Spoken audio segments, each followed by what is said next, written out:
Yeah, I did get a haircut. Yo, what up, boys? Good morning. Good night. I haven't slept yet. This is my reset the schedule kind of stream, 3 a.m. start time. Hoping to go.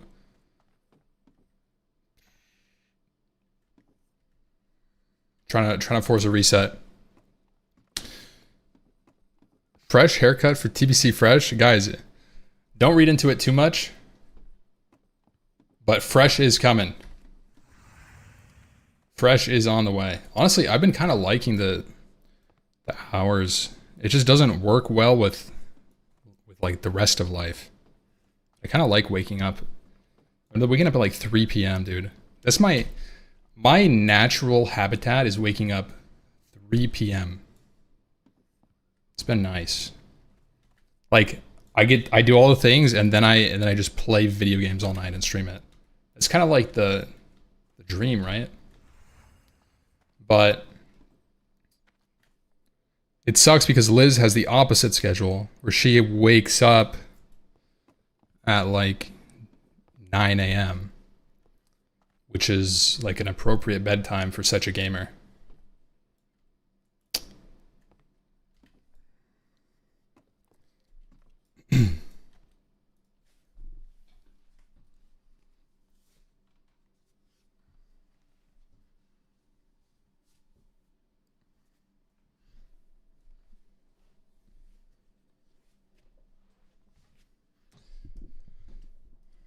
But yo, what is up, guys? I know it's been a while. Kind of like an unannounced break. Unannounced whatever. Let me turn on the music a little bit. It's a little loud still, isn't it?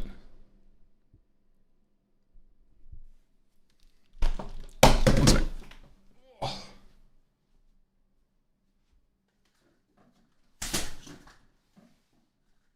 A little warm in here, boys. I hate having my I hate having carpet. It's so hard to move your gamer chairs around. Did you try to quit WoW a second time? No, it wasn't. I didn't try to quit WoW actually at all. I feel like I took a little mental break. It's been a long time. It's been a long time since I focused on myself for a little bit, It's been insane. Dude, I've been every day. I've gone to the gym every day for the last like 3 weeks. That's replaced my World of Warcraft addiction. So we've been making insane gains.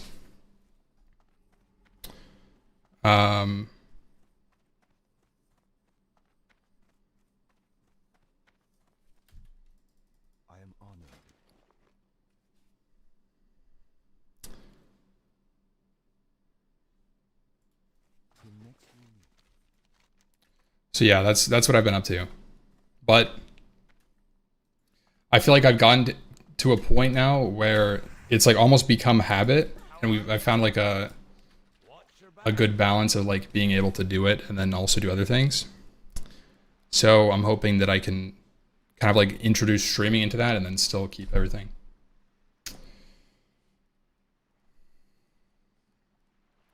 What are the chances a fresh server comes out with TBC pre-patch?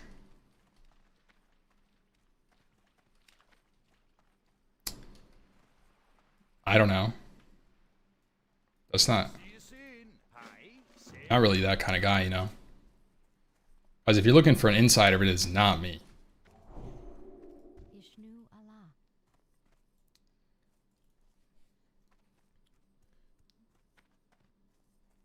No shot you play this for the 100th time over OSRS. I'm gonna be completely honest, dude. I don't even want to say I got burnt from RuneScape. I got bored of RuneScape.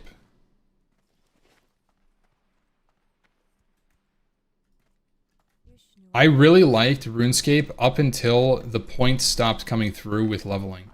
When I hit 65 across the board, I lost interest. And that's, I talked about it before, de-iron and progress through bosses and stuff, because I do like the combat. But like, I really did, I just got bored with it.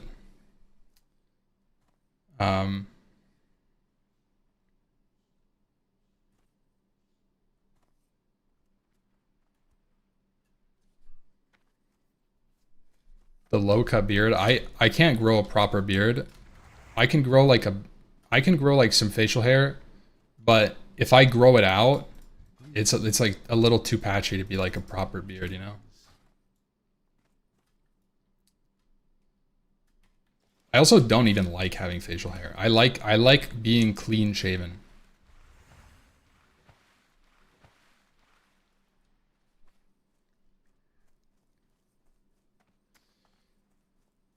They did a fresh TBC server and it died in 2 to 3 months in a TBC.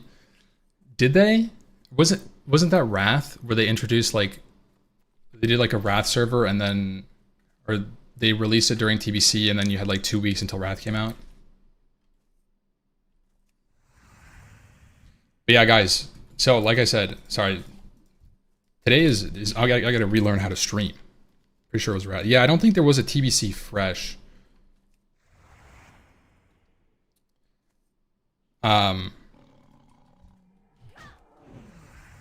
Oh, dude. I didn't get my mail. Let's go get our mailbox. Guys, I bought a weapon. Today's me relearning how to stream, guys. What I've been doing in my free time, because I obviously I haven't even been playing games. In the last 2 weeks, the only video game that I've played is the 2 video games, Repo and XCOM. I haven't even been like at my desk at all. But when I am, I have been thinking Classic Plus. I know everybody's been doing the same thing, you know, like, oh guys, it's that time of year, everybody's making Classic Plus content. They're talking about TBC Hardcore, Soda came back, it's React Central, Classic Plus is everywhere, right? And it's the manifesto. It's not. I'm not gonna. I don't know if I'm gonna present it, but I did write this document.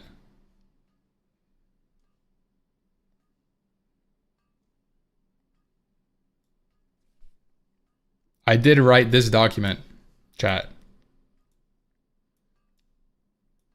I don't want to leak too much because I might go through it. 11 pages, chat.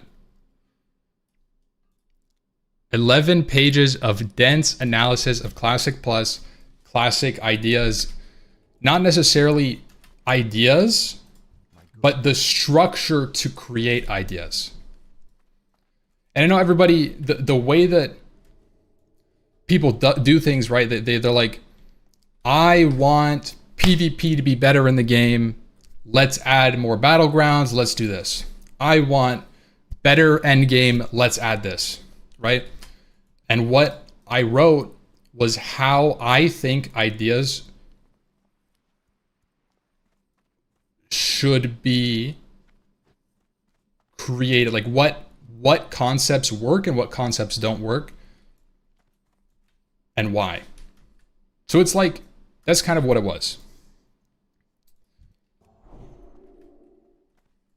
And it's not even for Blizzard. It's not even for anybody. It was more me organizing my thoughts because I want to have like a Classic Plus section, chat, discussion, whatever in every stream. Just like 30 minutes to like an hour of like thinking about Classic Plus. And what I want to do is kind of pick a topic. Yeah, well, this is a big bonker. Look at that, dude. So I made this document so I could form ideas and kind of like construct my thoughts on how to do that before actually doing it. Otherwise, it would be like, you know, a lot of trial and error, I think. And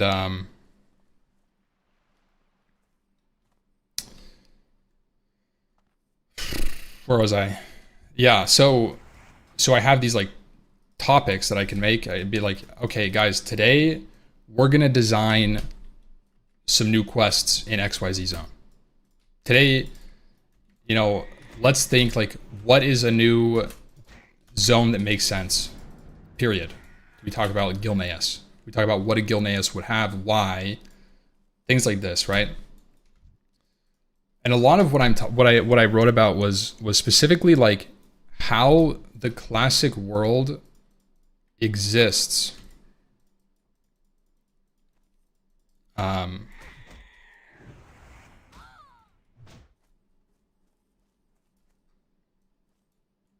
You know what I was thinking actually, right? I was thinking about this. Do you guys think that World of Warcraft Classic, if they had another 3 months of development time, do you think there would be XP gaps in like the 40s? Do you think that there would be places with like minimal quests? I feel like there's a ton of like development that can still happen in leveling that is like low hanging fruit and like not super difficult. You know how like in early WoW you have like Red Ridge, Westfall, Duskwood, and all these like zones are like interconnected and really like working together, and there's all these huge quest lines back and forth. And then you get to somewhere like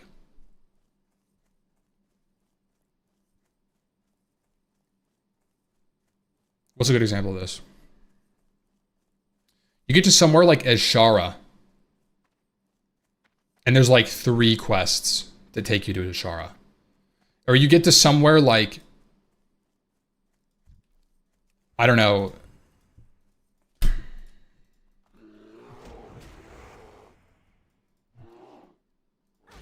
Tanaris. And Tanaris, it has some quests that are involved going back and forth, but Tanaris is isolated for the most part. If you think about it, Stone Talon Stone Talon is as Alliance 100%. Horde actually has good Stone Talon development across the zones. Ungoro, yeah, I think that there's a lot of like opportunity for the Blizzard team to make leveling. I was actually, before this, I'm like a big Zaryu enjoyer in my free time, to be honest. I like watching his React videos. I was watching him react to a video by Willy about Classic Plus. And I don't necessarily agree with everything, but there was he brought up some topic about Classic Plus being,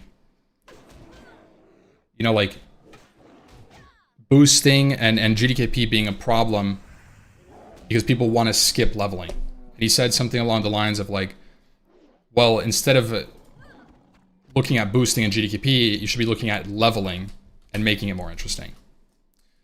You literally just pause that. It's a good watch, bro. You should keep watching it after the stream. Hey? But no, like, I really do think that there's a lot of opportunity just to make like cool, interesting quests. They don't have to be insanely like endgame focused. They don't have to have insane rewards, but just like new stuff in that leveling area. And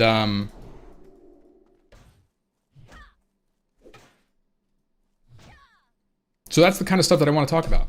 I want to have a section kind of like a pseudo podcast, although I'm not going to have like any assets or like treat it as such, but kind of just like chat about like Classic Plus and pick a topic every day. I think it'd be really cool. So I want to make a spreadsheet of like a ton of different topics to go through.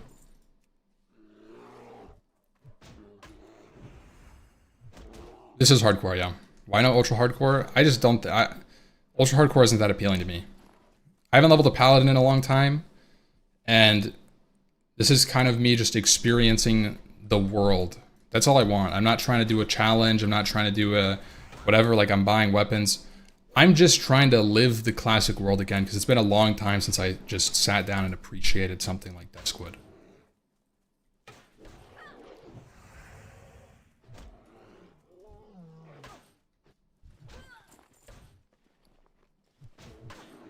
So that's kind of what this is fundamentally.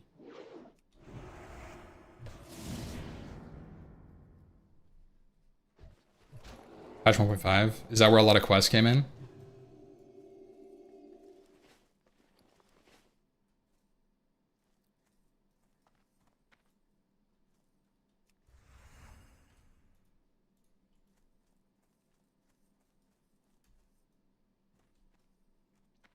So yeah, it's just like a cozy leveling sesh, chatting with the boys. What I really want to do, what I really want is to just interact with chat. That's my goal with these streams. Is like, you know, I was playing RuneScape for a long time, and the RuneScape community was super awesome in that it was super active. The chat was super active, and I think the reason why is because the gameplay, well, first of all, they're all AFKing something on the side, so they have nothing else to do. That's why, right? If WoW players watch a stream on the side, either they're working or, you know, they're playing WoW themselves and they can't type. So that's why, that's number one, okay? We got to point that out at the beginning. So, of course, you know, that you already know they're at the crab watching the stream. And so with WoW, it's a little different. The chat is a little bit slower. And so you need to kind of be more interacting with the people who are there chatting. That's what I want to do. Just kind of interact, because it's super fun having a chat like that. It really is. Like, and I find myself when I stream WoW, I find myself doing like challenges or like trying to like do things hard or push whatever all the time, and it doesn't create a really awesome chat experience from my perspective, or I mean even your guys' experience, right? So yeah, I think that's really cool. So I'm trying to do that.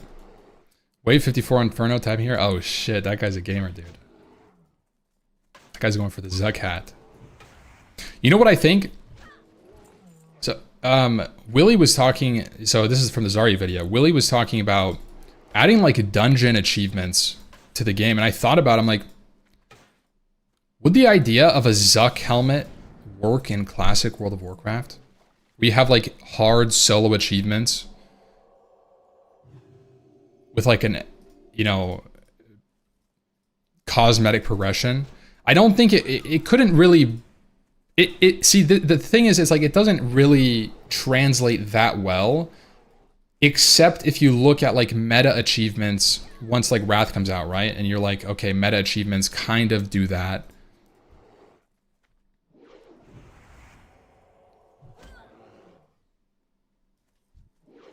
I find it strange that Blizz hyped Sod, destroyed, doomed, and ended it with the last blue post, and not giving us any information about Classic Plus whatsoever.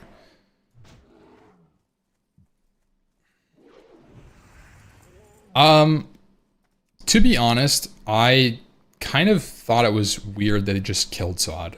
They literally came out and they said, guys, we're not developing this anymore. Log off.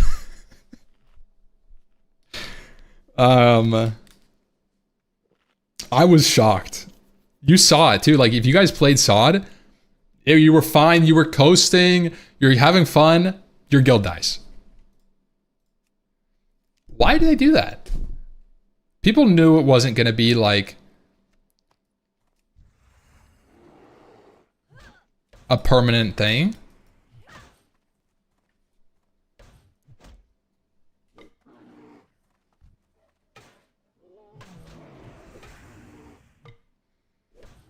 I'm gonna have to bubble this. This is gonna be a little sketchy here, boys. Land the stun, separate the mobs a little bit. Go for a heal. Ooh, he missed. No bubble.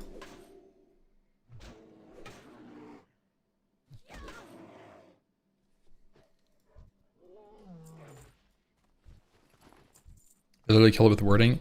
Yeah, You know, I actually think, you know, I'm a big conspiracy enjoyer. I've been watching the Y-Files, okay? So it's got my brain unlocked.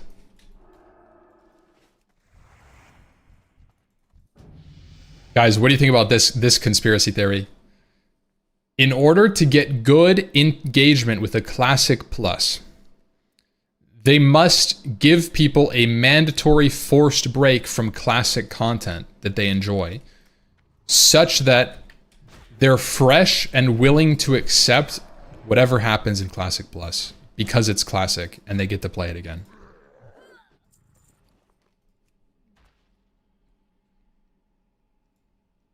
To succeed, they had to kill the game. So they make Anniversary fucked up. They make Saw die. Yeah, supply and demand. That's right. The demand is there, but they stopped supplying. Now, I mean, obviously, right? But unless the Nost effect. Exactly. And on top of that, they're shutting down the private servers. Guys, they don't want you to have fun before Classic Plus. They want you to be riled up, and they're trying to edge you guys with Classic content. That's what they're trying to do. Okay? I'm just saying it. That's what they're trying to do. Okay?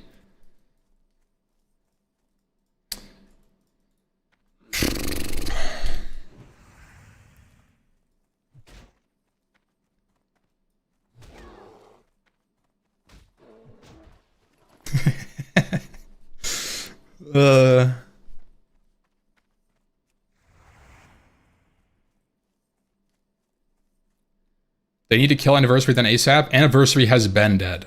Look, I don't know if you guys are in the chat. We're doing a census right now, so I know, put your pencils down, stop studying, okay? Lock in. There's 3 numbers you could type. Type a 0 in the chat if you never played Anniversary, a 1 if you're still playing, and a 2 if you played and quit. Let's see the numbers. 0, you never played. 1, you're still playing. 2, you quit. Okay. Okay, I'm seeing a lot of 2s. I'm seeing a lot of 2s. Do a poll? We could do a poll. We could do a poll. Let's do a quick poll. I know you guys already put your numbers in. Anniversary. Never played, still playing, quit. Really quick.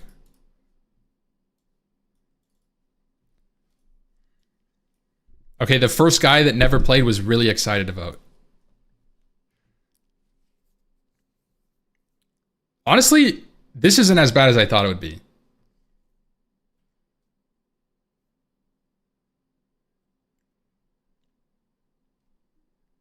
Maybe Anniversary isn't dead. Half quit? Yeah, but the you know, like, there's a lot of time to quit. Like, it kind of isn't. No, this isn't that bad, because what this is saying is that of the people who tried it, 40% have stuck around. Or of the people I guess it could be appealing to, 40% tried it and stayed.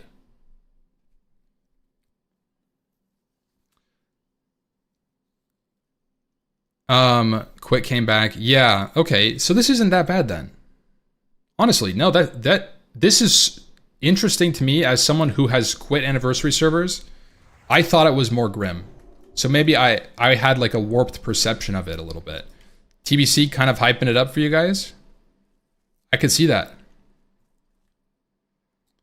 Quit for your guild in AQ. Honestly, yeah, AQ quitting, BWL quitting is pretty big. A lot of people coming back, yeah. Quitters won, GG.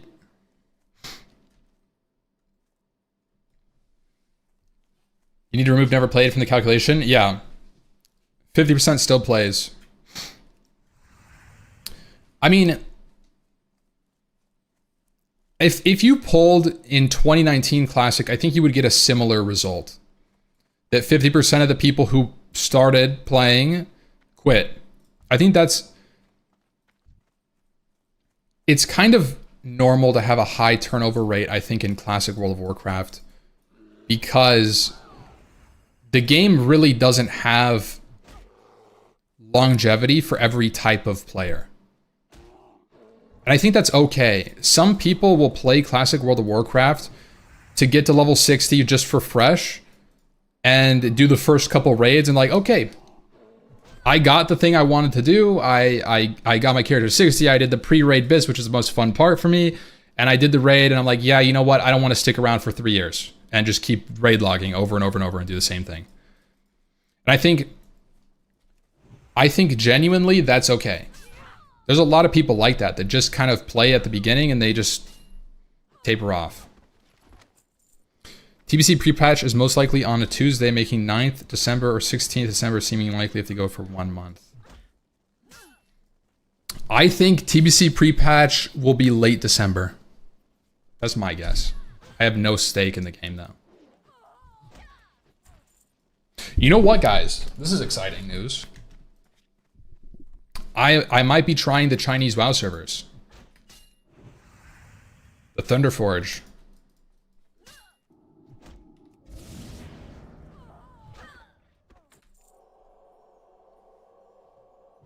Why? I don't know, I'm curious. I'm curious how it is.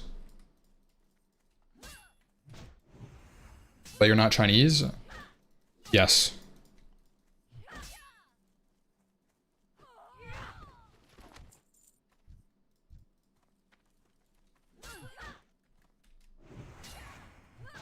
Yeah, guys, I got my passport, so we're gonna check it out. We're gonna fly there real quick.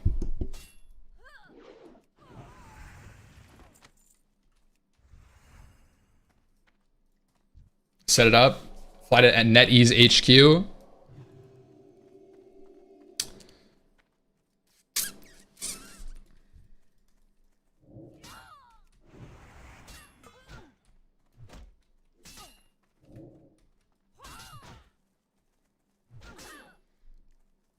We'll see how it is if I can manage to get an account, because I know there are some pretty strict like rulings on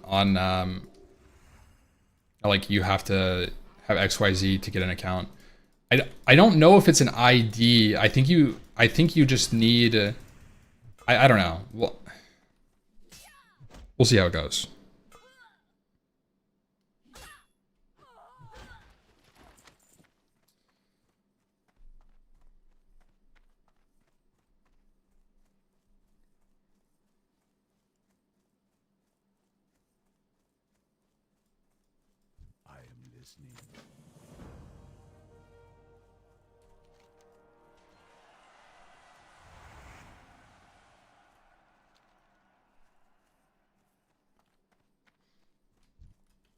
I really wanted to start playing Anniversary, but when I log in, the whole chat was spammed by want to sell boost and everything.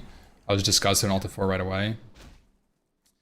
I'm actually in agreement. I think the state of the game right now that's allowed is really bad. Services. I don't think it should be publicly advertisable that you sell summons, number one. I don't think you should be able to advertise services legally in the TS. You know why? Okay.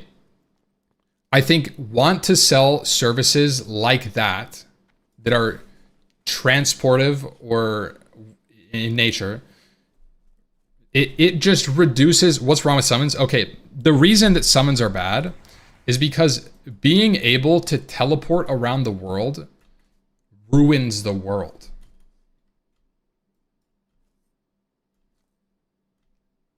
You know that, right? Summons are fine. Summons are not fine. If you can open a map like this, right, and look at World of Warcraft, it's a feature of the game. Yes, it is a feature of the game, but I don't think it was intended such that bots, characters that do not exist, machines, sell teleports across the world. That wasn't the intention, right? That's the problem, right? So being able to open your map and get summons here, here. Okay, look at this. Look, think about this. Okay, you can get a summon here, here. Fellwood, there's Fellwood summons. There's Blackrock Mountain summons. There's STV summons. There's fucking Lights Hope summons. Okay. And then there's portals, right? Let's just do it as Alliance. So being able to teleport anywhere like this due to bots, I think is terrible. I think it's terrible. South Shore, yeah, there's more, right? This is like really common ones. So the problem isn't that it's convenient and convenience is bad. It's that when you are able to skip the world, it diminishes the value of the world. That's the problem. So when it's the world of Warcraft and you take out the world, you're playing OW. You're not playing WoW, you're playing OW. And all you do in OW is you get summoned to your raid so you can log off.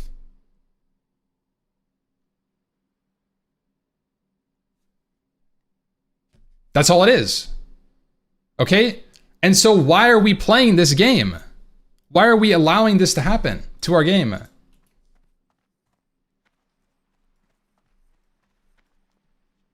That's what we all do.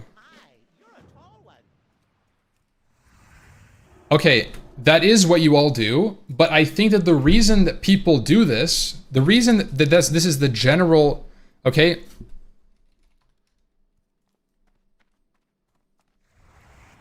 So many classic anti shit on retail for portals. That's what I'm saying, bro. What we have in Anniversary Classic is retail portals to everywhere. And people don't have a problem with it because it's convenient. But as soon as you bring it up and you talk about it like this, people are going to be like, wait a second. I don't know. It's very easy to just accept the portal because it's allowed. Because it's a part of the game. And it's only swipers paying for summons? No, it's fucking not. They're 3 gold. They're 5 gold. Everybody's buying summons all over the place. What do you mean? Portals and summons are not forced on you and you can choose not to use them. You are correct. You're not? Okay. 90% of people are using them. You're fucking based Andy, okay? Stand out, it doesn't count. How does a player taking a portal impact you? It's not about other people's experiences that impact me. It's not that someone gets a convenience factor. It's the perception of it, okay? The perception of being able to skip the world indefinitely, or it inherently shrinks the world, no matter if you accept it or you don't, right? In the same way that if flight paths didn't exist in the game, right? You don't have to take flight paths. You could walk everywhere. But the fact that flight paths exist means that the perception of the world size you have is based on flight paths. Does that make sense?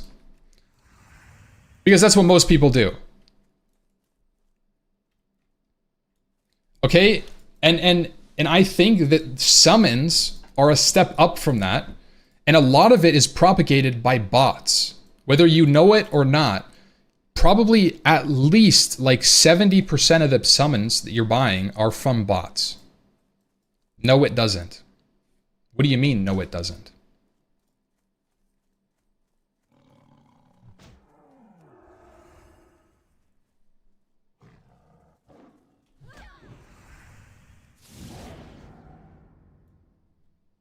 Because you had to run to get those flight paths. Okay. You're talking about acquiring flight paths. I'm talking about having a flight path in the game. I agree. I mean, you're right. getting flight pass by having to run there is a good way to create world size. But once you get it, the world shrinks. That's just how it works. Like the world feels small once you get an epic mount. Why? Why does the world seem smaller once you get an epic mount? Because you move faster. You can you can get from point A to point B faster. Your perception of the size of the world, because it's point A to point B, it's smaller. You don't think there's that many people buying summons?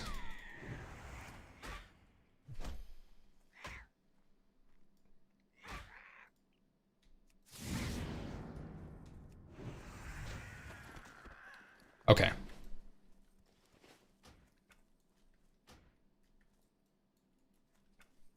Let's look. I'm going to log off.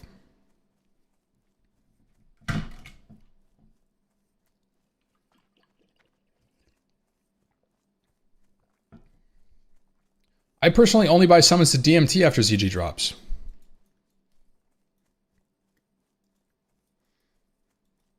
Let's look. I'm just gonna log on. It's 3:56 a.m. my local time. Servers should be dead. So we're not gonna see peak time. Fresh cut. It is a cut, dude. It is a cut. I got it like a week ago. I went from like long hair. I'm so happy that I got my hair cut. It's been night and day. I feel so much happier with it. One of the things that I like the most about it is I feel clean. I just feel clean, man. That's like it. Like, you wake up in the morning with long hair, you look in the mirror, and you just got a fucking nest up here. It's terrible. How long do you have long hair? I started growing it out in COVID. So I've had long hair for like 5 years. Let's say 4 years. And I had short hair all my life until then, and I like it more. I like the way it looks more, and it's all it is. Oh my god, what is happening? What is happening on my screen? Oh my god, disable the add-ons! What the fuck? Okay. Let's leave looking for group. And let's join services. Want to sell DMT summon. Instantly. Literally, instantly. Want to sell Kargath summon. Want to sell DMT buffs. No summon. Want to sell ZG boost. All of this, I don't think these should be advertisable. I'm going to be honest. I think that boosting should be in the game. Want to sell Nax trash. Want to sell DMT buffs. Join Discord for classic boost, kits, and gear. Want to sell strap boost, SFK boost, RFC boost. Guys, it's 4 fucking a.m. In services, it's fine. I disagree. Okay? The reason I disagree, I fundamentally disagree, I don't think these services should exist as paid services. I don't think you should nuke boosting. Number one, I don't think you should nuke boosting. Number two, I don't think you should necessarily not have these in the game. But I don't think you should have player-driven services as a main part of the economy. People are going to find services to sell no matter what. I think it's bad for the game, bro, just generally speaking. And it's not even like... I think that having these services widely advertised and encouraging them by making a channel for you to advertise your services increases the prevalence of these services. I think that's inherently true. If you have a channel in the game dedicated to this kind of service, people who know they want these services go to this channel and instantly find them. Okay? That's just the truth. That's what we have. And so I think that boosting is okay for the game. Right? I think boosting is okay for the game. If it's someone boosting a friend, if it's you boosting yourself, if it's, whatever. But I think industrialized boosting, industrialized summoning, industrialized selling gear, industrializing, it's too much. I don't think this is good. It's not good to have industry like this in the game, I don't think. Because it's industry based on creating shortcuts in World of Warcraft Classic. That's what the industry is. Services, the industry services creates shortcuts for you in the game. Isn't that in every MMO? It is in every MMO, and I don't think that leaning into it is good. That's what I'm saying. I don't think there should be a services channel. I don't think you should be allowed to advertise these in LFG. I think if it's in, maybe if it's in trade or something, or I don't even know, I don't think it should even be in trade. So what I'm saying is I think that if you want these services, I think you should have to know people who do them.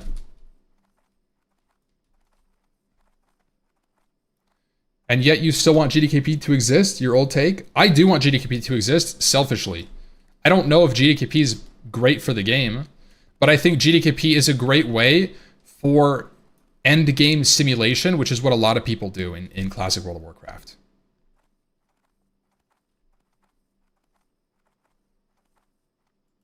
But it's too hard to farm gold traditionally. I think that that's only true because of server size. So like, join the services channel Discord today if it was gone.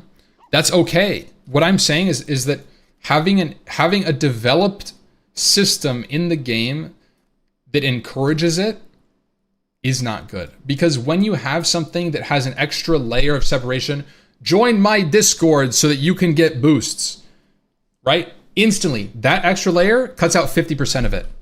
I know because I used to have boosting Discords. That's just like,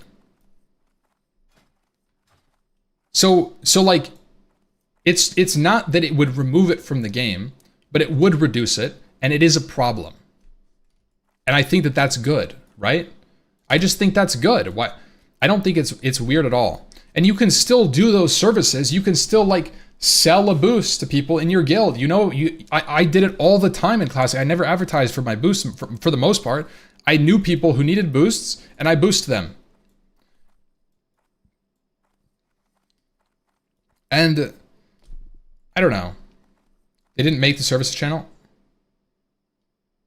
What do you mean? Yes, they did.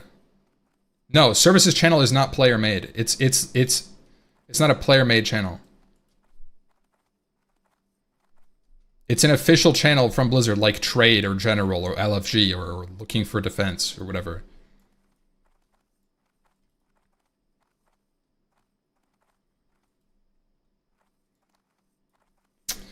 Alternatively, you eliminate people who just want to make gold like a mercenary or something. I don't know. Now look at LFG.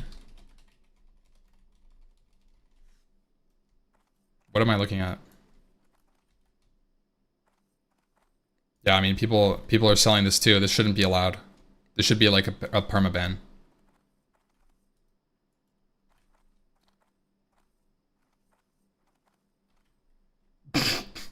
Perma chat ban. I don't know.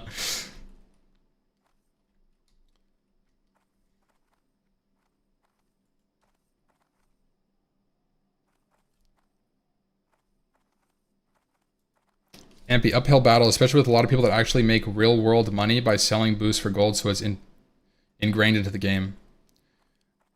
That's such an interesting take, that because people make money from it, because people make money from illicitly selling gold in a game, that it's like ingrained with the game, even though it's against TOS and they're getting banned for it. What I think that take says to me is that the enforcement of the rules should be stronger. I think that is what I took from that. Not that it has to be, you know, they're just gonna be here. Peace, friend. Goodbye. What axe is this? This is Nightfall. This is why my random tier 1 8-piece hunter.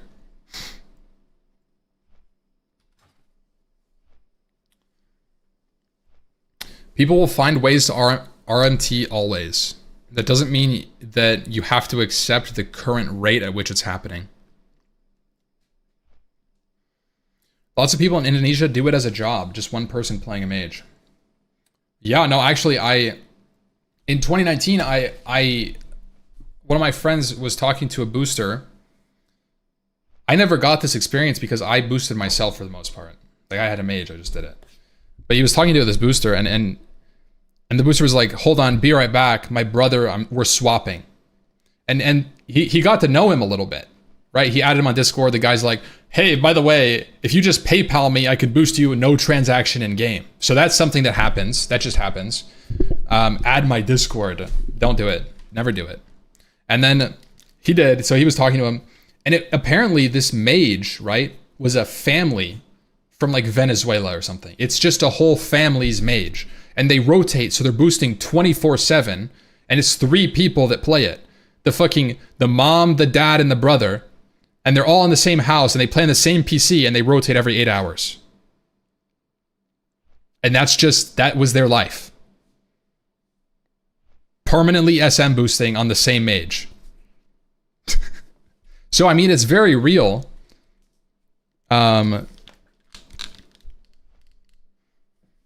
It's very real. I mean, you got to respect the grind, but it shouldn't be allowed. I mean, it's literally against the game, or it's against the TOS. Like, it's like, you know, it's their hustle. I respect it, but at the same time, like, they should get banned. That should be banned. Imagine if they got 3 accounts. Well, that's higher cost. They need 3 PCs, right? Like, they would earn more than 90%. No, they were making bank. 100%. I'm Venezuelan and can confirm it's so much more profitable RMT and WoW than to work. Yeah.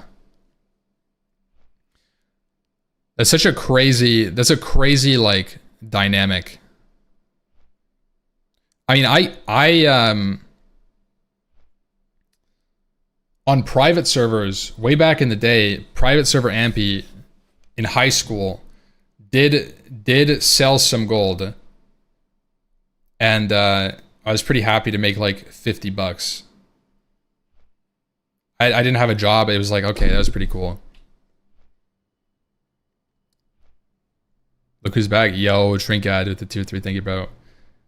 Straight to jail. Yeah.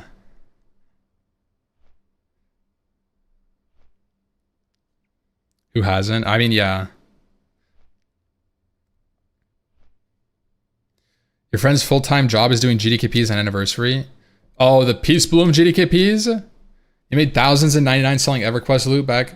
Dude, EverQuest is crazy. If you guys don't know, EverQuest had loot that was tradable, like raid loot. You go kill a boss, you get a Viscag, and you can sell it to somebody. Right? That was the EQ's ecosystem in raiding. It was crazy. For a lot of items. Eventually they did like no drop. A lot of stuff no drop, but farmed Yukeshas? Damn. OSRS has that? Yeah. Blizzard also needs to start banning WoW streamers for IRL benefits. True. Check this video out. What is this? Classic players hate Ret Paladin. I'm not watching this video. I hate Red Paladins. It's true. I don't need to know anything else about it.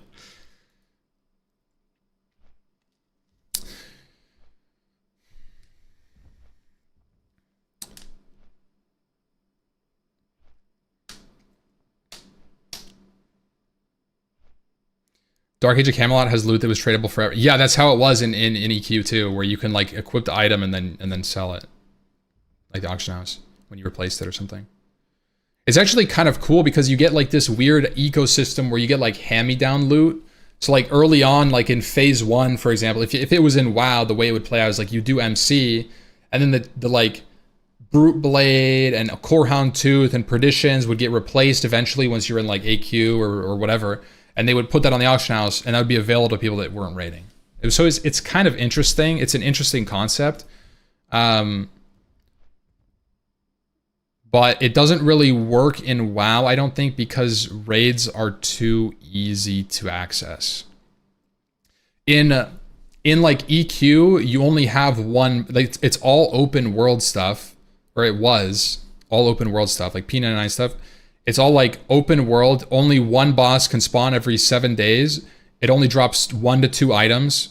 And so the rate at which that kind of thing happens is very slow. Like, you know, there's items that just never get traded.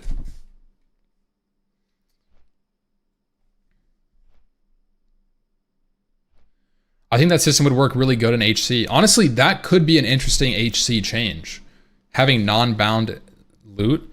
The thing is that having loot tradable like that diminishes its value a lot. And it just because the acquisition of it isn't gated behind doing the content. So let's say you could sell Nax gear in hardcore. That means that people could buy gold through illicit means and get Nax gear. And that's like fundamentally in WoW, I don't think it works as well. EQ, you just wouldn't sell the item for the most part. Yeah, I mean, that's purely pay to win, right?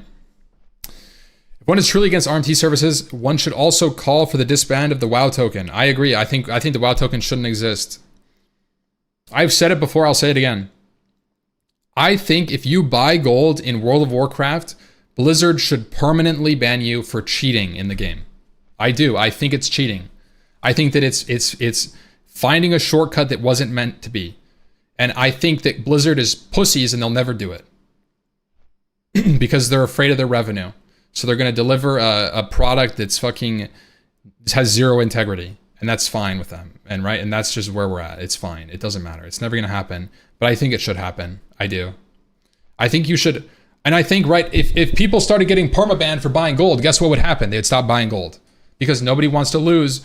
Nobody wants to lose fucking 40 days / plate of their life because they needed 1,000 gold. Right? They would get sued by shareholders for costing them so much. Yeah, I mean, it would be terrible, right? They would lose 70% of their player base. That's a problem, though, isn't it? They'd lose the entire community. World of Warcraft is kind of like oof right now. They need to make RMT work provided by themselves. If honestly, I think that the RMT situation is at a point where they can't ban gold buyers, like I'm saying. It definitely is. So it's a hard problem, right? I think that if they started permanently banning people for buying gold a long time ago, then the trickle down would be it wouldn't be as big of a problem today. But because it is such a problem,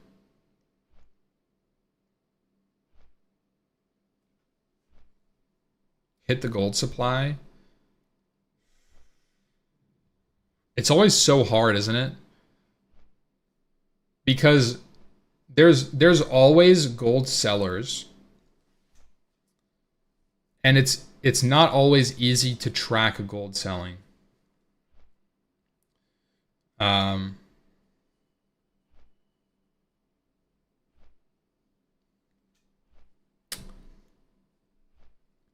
sub probably needs to be adjusted for inflation. It kind of, I would say it kind of does, but at the same time,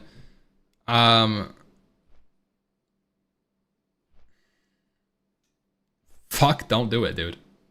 Don't do it. Because WoW is on its last limbs, I will say. I think so, at least.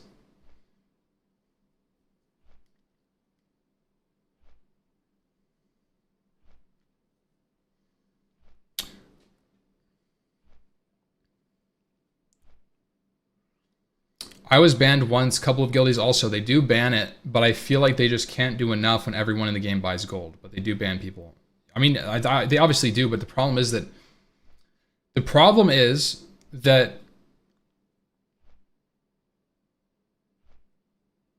a ban isn't a suspension. You guys are not getting banned. You guys are being suspended. And the consequence of being suspended isn't bad. The consequence of being banned is you have no consequence. It's a vacation. Okay? That's a vacation. That's a mental break.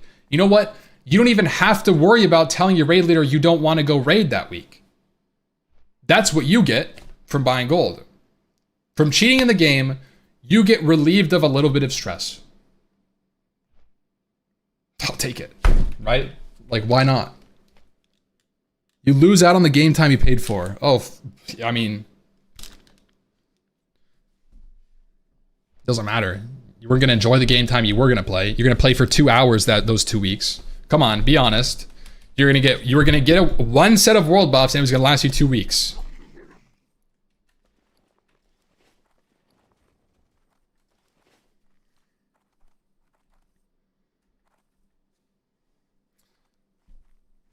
Are you playing Chinese Titan Forged? I want to, yeah. I want to try it.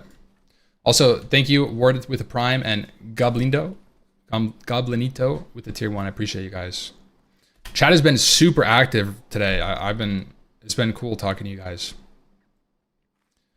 I kind of, my goal, I really do think this is like a peak Omega underrated time slot for WoW. For all the EU worker Andes and the early NA guys, nobody streams these hours.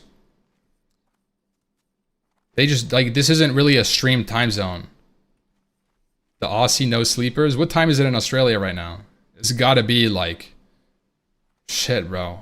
Actually, it's probably not that bad right now. It's probably not that bad for you guys.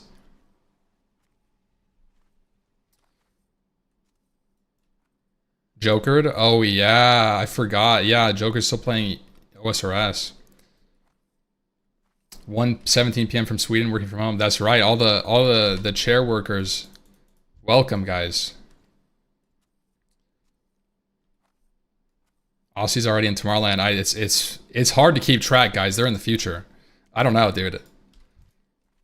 I've been watching this Australian dude. He does like a bunch of like stock discussions. It's interesting. He's living in the future. I don't know what's up, dude.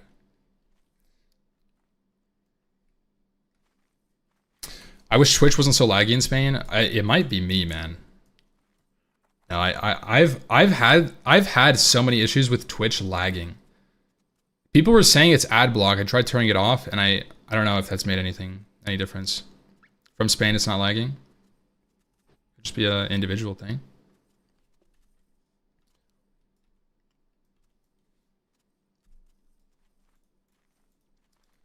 Yo, Course, thank you so much, brother. User side ad block, yeah.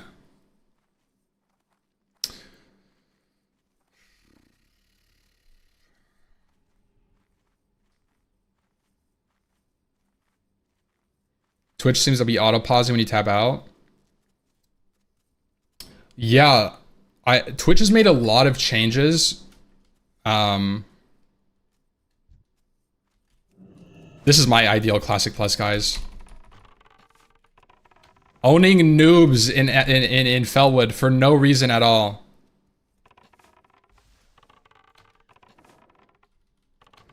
I don't have any binds, bro.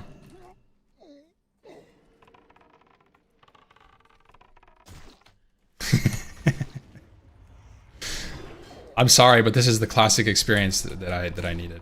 Oh shit! He's BM!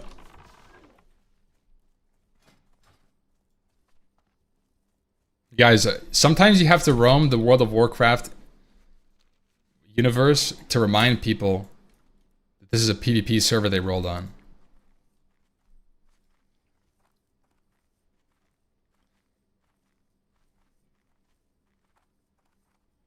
So rude. It's only right. It's just, I'm living the faction. Dude, there's a bug on my wall. Chat, I'm gonna try to get this bug.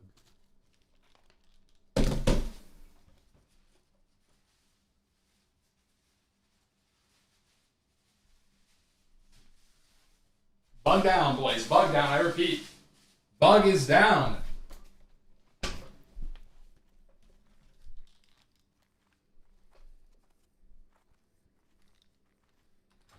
Describe taste. Plus 25 Slayer. That's right. Oh shit, it's alive still, bro. Ew.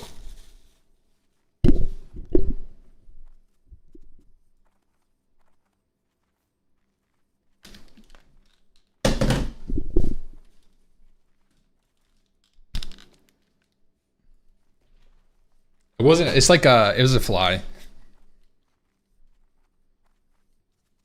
I had the window open.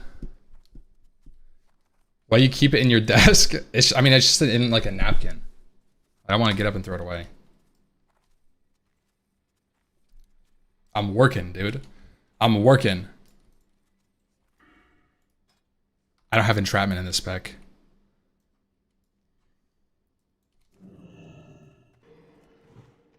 I don't have anything. What am I gonna do? What if he just runs away?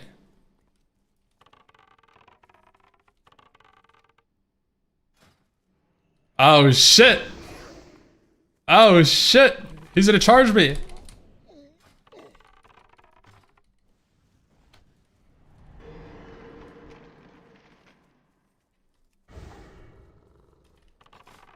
Why am I opening my tailoring, man? Who's doing this shit?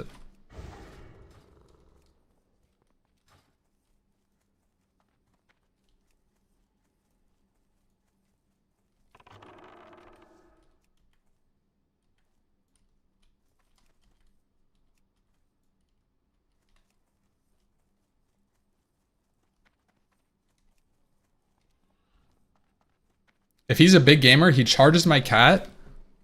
He charges my cat and then intercepts me.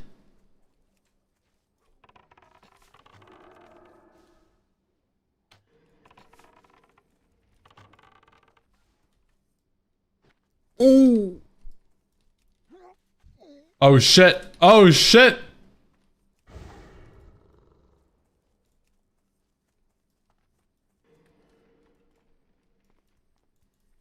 Oh, he does not want it, dude. He does not want it.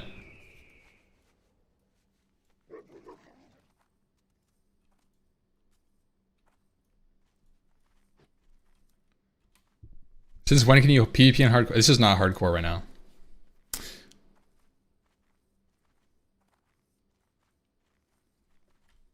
I'm just running around the world. I should make my mooncloth, guys. Ew.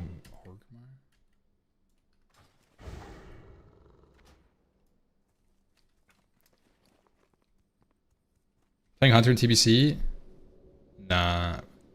Shaker? Yeah. I do have Shaker CD. Then he said you want to make a list. I would advertise in removing these services and make it content for the players via quests to get teleport charges. Now, I don't think that there should be any way in the game facilitated by development or players like gameplay or whatever services. I don't think there should be any way to shorten the world size. I don't think there should be more teleports. I don't think that there should be more portals. Like you shouldn't get Theramore portal and or like old Dalaran portal. If Gilneas came in, there shouldn't be a Gilneas portal. You know, stuff like this, right?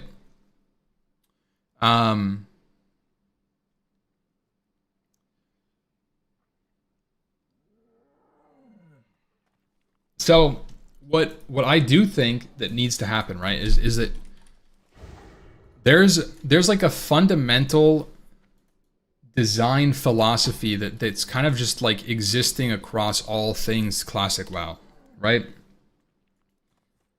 And the idea, I would say that the idea is that it's like classic WoW was designed as a world. Just like in like real life, it's designed to simulate an online world in like loose ways. It's not designed to be a raiding simulator. And you shouldn't be designing things to make it like that. It's not designed as a competitive PvP game. You don't need to design it like that. It's not even designed as a leveling experience. It's just a world, and there's systems for you to progress in the game, and that's just all it is. That's all that the game is at a fundamental level. And I think that they made calculated decisions on mount speed, flight path locations, travel, world maps, how long it takes to get from point A to point B, how different classes have different movement speed buffs and how they feel impactful. Generally speaking, they hit a good balance. And I think that the existing portals that are in the game, not including player services and summons, the existing portals plus flight paths plus the mounts that exist currently is an amazing balance in terms of game size and development. If I wanted to walk from Everlook to Silithus, it would take me an hour. It's not going to be a 5-minute stroll, okay? If I'm on a mount, it might be 30 minutes. But that is a substantial world size. That feels like a lot. Don't you use player services a lot, though? It's not about what I do. I'm doing whatever emergent gameplay exists. That doesn't mean I think that they're inherently good for the game and they should exist, but the fact that they do means I'm going to use them. I'm not going to sit here and pretend that the way that I play the game impacts anything. Like if I sat here and I was like, well, you know what? I think that the game should be played in this way. Therefore, I'm not going to use any of these tools at my disposal to show who am I proving anything to. I'm not proving, I'm just wasting my own time because everybody else got a summon to this place and now they're waiting for me to go to the dungeon. So yeah, I'm going to use the summon.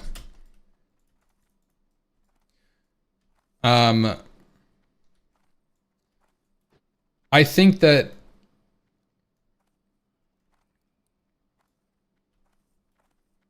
it's just, that's a good balance. I think so in that regard, I don't think that adding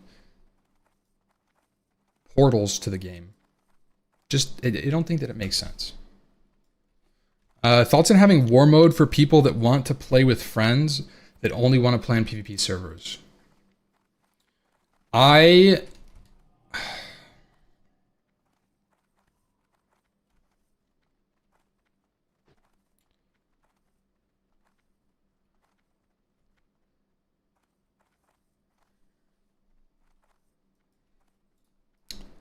Okay, this is kind of like a bigger topic. This is a bigger topic in general. The current system is, right? The current system is PvP and PvE servers. What you're asking is a war mode existing on all servers that are no longer PvP or PvE. They're just servers. Right? So what you're saying is that thoughts on your server, on server types being removed and replaced with war mode. And I think that while it's not a terrible idea, I think that Blizzard should actively reduce the amount of sub-universes that exist within one server. I don't think that a world should have a PvP and a PvE sub-universe that exist on the same world. I feel like that Blizzard should do as much as in their power to reduce a layer to one. You should have one layer per server. I really do think that should be the case, and I think Blizzard should look a lot into sharding technology, like efficiently or whatever, or find other ways to increase the availability of the world to larger populations within one universe. Because having multi-phase worlds completely ruins immersion, in my opinion.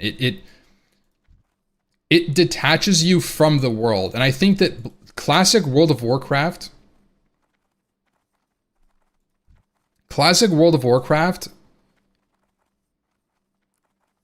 has a big problem in that you no longer get attached to the world around you. And it's why summons are so big. It's why efficiency is so big. It's why the game has become an endgame simulator. It's why, you know, it's just raid log.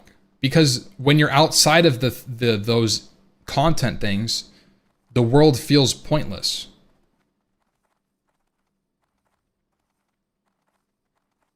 And so I think that trying to find a way to design the game a little bit better and bring that spark back to the world heavily revolves around putting people in an immersive world. And there's a lot of things that exist that are changes that are not immersive. I disagree. Every game is min-max nowadays, and you cannot think WoW is going to be different. While I do agree that the player base is different and has different goals, I think it's an undisputed fact that layers remove immersion. Being able to exist on plane A of world, you're on continent 2 in a specific plane that you could just zoop, and you're all of a sudden your problem disappeared, the person ganking you disappeared, there's no friction, it's literally bypassing troubles in the game. And I think that's inherently bad. Being able to just swap randomly anywhere you want into a different universe is terrible for an MMO. Layers are fine, just make it very hard to switch. Example, capitals only, and make a system where you can actively... I agree with that. I think that changing how layers work fundamentally is what I'm talking about. So it's not that I think there can't be more than one...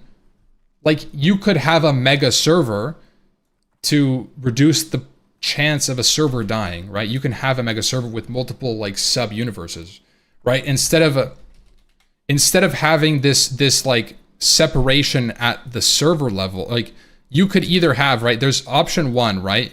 You make more servers.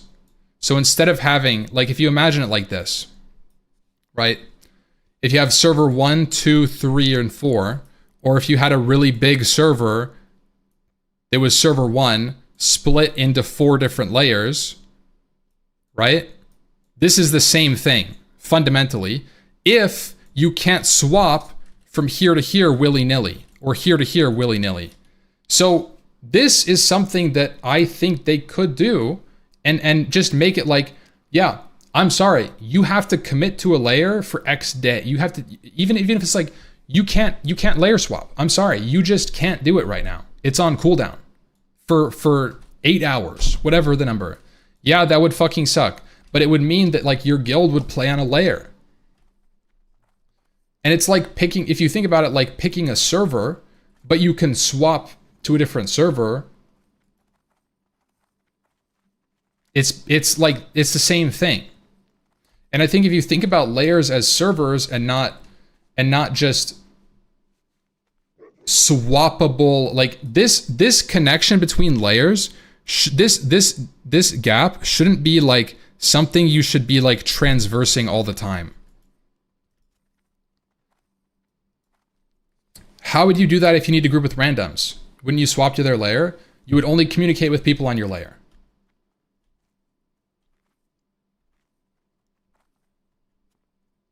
If you type in general chat, this is a big thing. This is actually, I don't know if this is true anymore, but when layers did exist back in Classic, when you typed in general chat, you were typing to layer 1 general chat.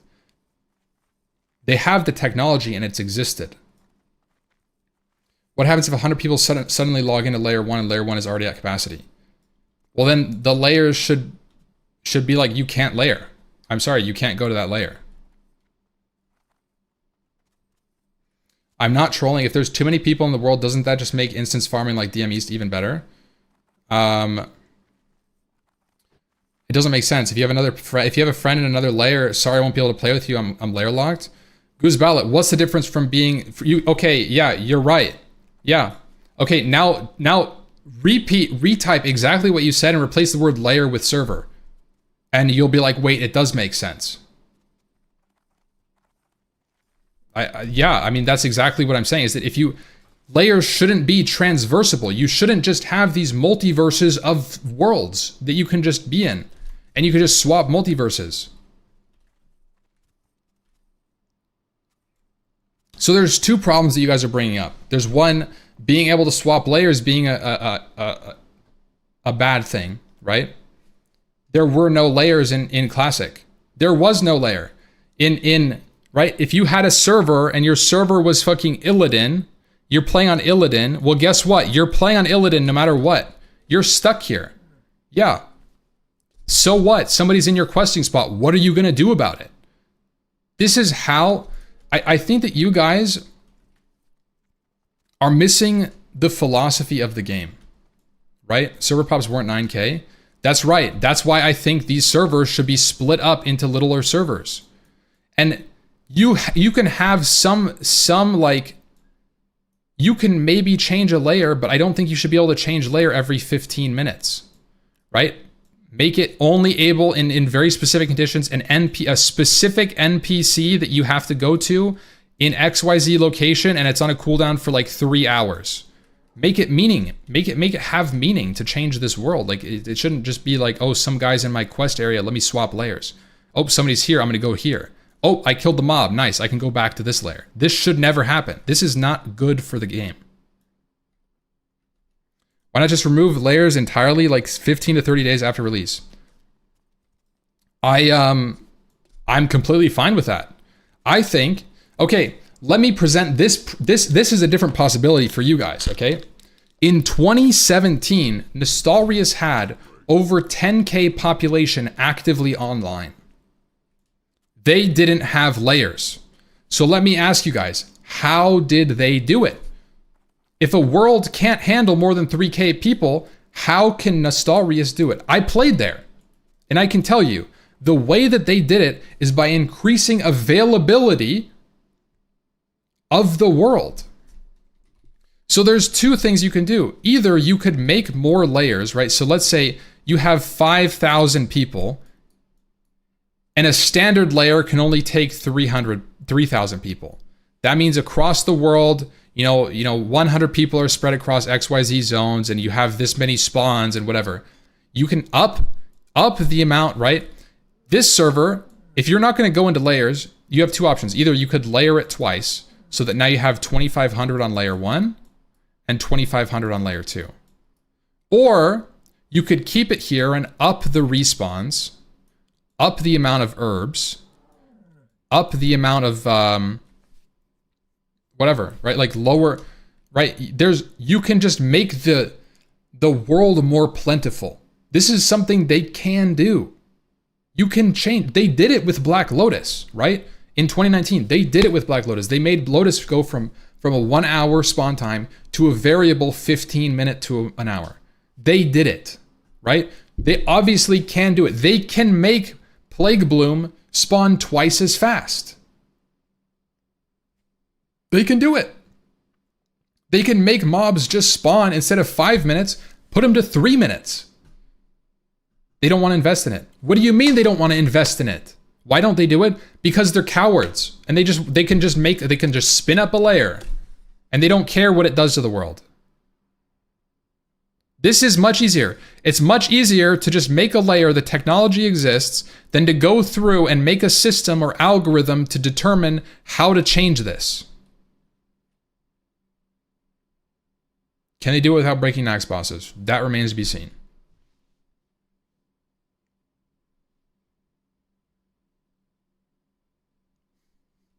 But the same bots, herbs, herbalers, and get even more, and the casual players still get 0 if they don't optimize their gathering. You could add more spawn locations if you wanted to.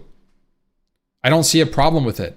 If Plague Bloom spawns twice as fast, guess what happens to the price? The supply goes up, guys. What happens? The price goes down. That's just what happens. So it would resolve the issues of 15 gold mongoose, right? That's just what happens. If they spawn double the Plague Bloom, we get double the bots. Okay, well that could happen, right? That could happen. But Hopefully that doesn't happen. But those plague bloom do get introduced to the economy, and so this it's the same, right? All of that's funny and all, but how do you keep 3K players playing after they run all the content? Well, that's why I think you should have servers that are larger and capable of handling more people so that you can have people quit and not have dead servers. That's why I think this is the preferable option, where instead of making servers, like let's say you presume 100,000 people play Classic Plus, right? 100,000 people means if you only want 10K people per server, you need 10 servers. But if you have 10K people per server, you might need layers. So what do you do? 100K. Let's just say this is the number, right? It doesn't matter. These are just whole numbers. Do you want me to say 10 people play Classic Plus, then 1 person per server? Let's say, right? You have 10K people and you make 10 servers, each has 10,000 people on it, and then they go down to like 5,000, right? I don't know. Or you could make 5 servers, each with 20K pop, and then you just have like a very robust world that's very populated and whatever, right? I don't know, like this is a decision they can make. It's not up to me. But I do think that a completely different problem is the churn rate. Like, hard disagree. 3K caps means way less bots. If they cap the servers and start with new detection software, the bots never get up and running and can't make new characters once banned.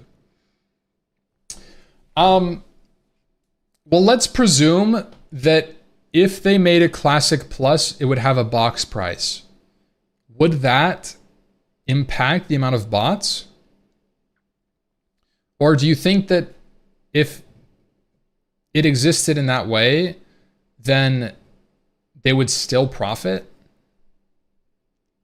too much?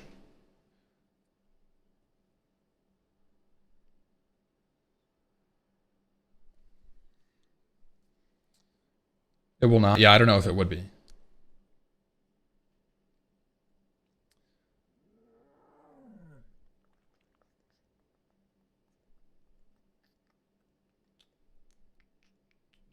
I kind of agree. I don't think that 3K server cap makes sense.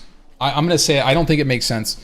I think in the current ecosystem and technology that's out there, I don't think it makes sense to cap the servers at 3K. And the reason I think that is because I think that the servers can be more robust and handle up to 5 to maybe 6 to 10K people and have one layer. I do think it's possible. It's not that hard. Now, the problem is that servers, in order to be 20K, have 4 layers right now, 5 layers. And I think that having multiple layers like that is terrible. I really do. I think it's terrible for the game. The solution to bots is for Blizzard to realize that one banned bot is one more sale. That way they actually have to incentivize the ban. Keeping the integrity of the game is clearly not something... I mean, yeah, that's how it always is, right? Go check out Silithus and Winterspring. What's in Silithus?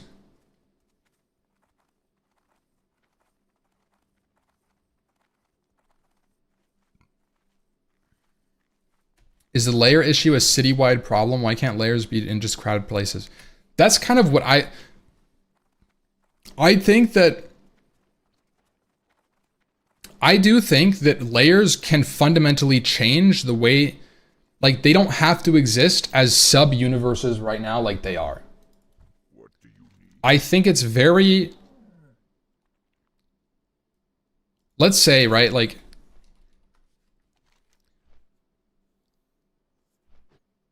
I think you can have, like, right? Like, if you wanted to, you could have one layer Teldrassil or whatever. Let's say just your main city. Your main cities could just have one layer. I think that would actually be cool because it would increase the amount of like bank standers around. It would be cool. I think that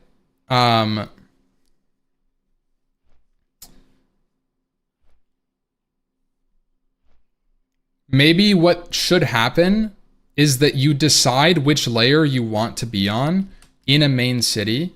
I do like that idea. I think that you should go to a main city. Main city should be not layered. And then you decide which layer you prefer, right? If that, like, that you would get transferred to as soon as you left a city. And that if the layer was full, it would pick a random layer.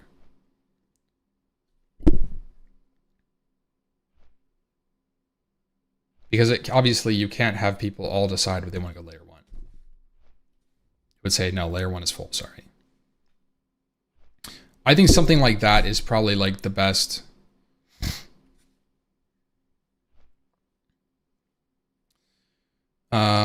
Layers in cities, so there's no lag.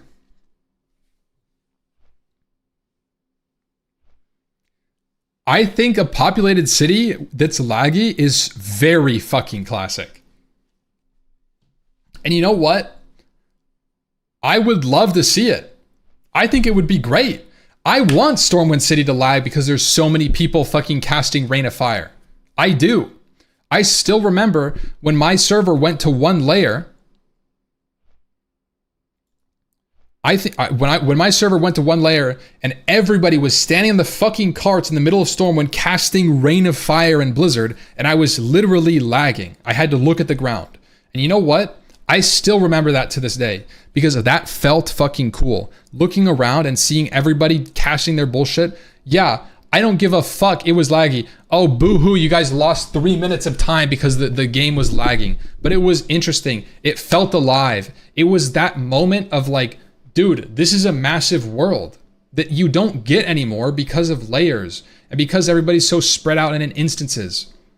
That's what makes WoW fun sometimes, guys. It really is.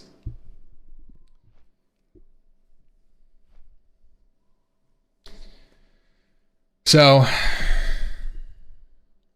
you knew when it was World Buff time? That's right.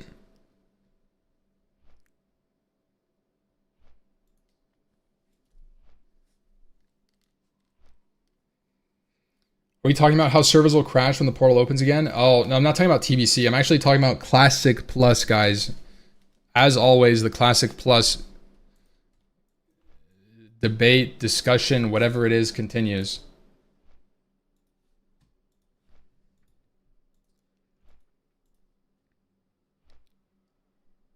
That's crazy, Bev.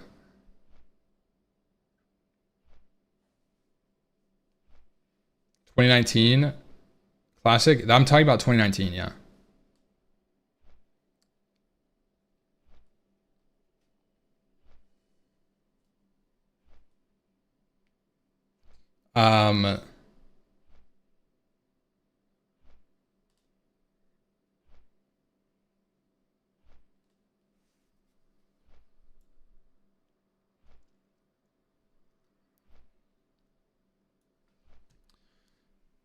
I do think that the world feels much more alive and hardcore because of the changes, the dungeon changes.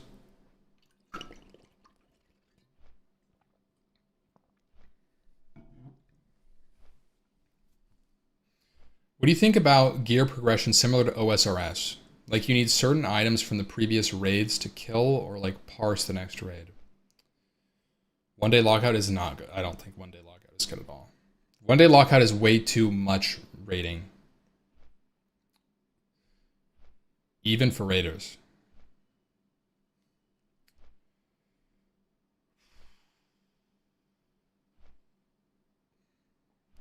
Oh, you mean dungeons? Yeah. Yeah, I misunderstood. Put music back on.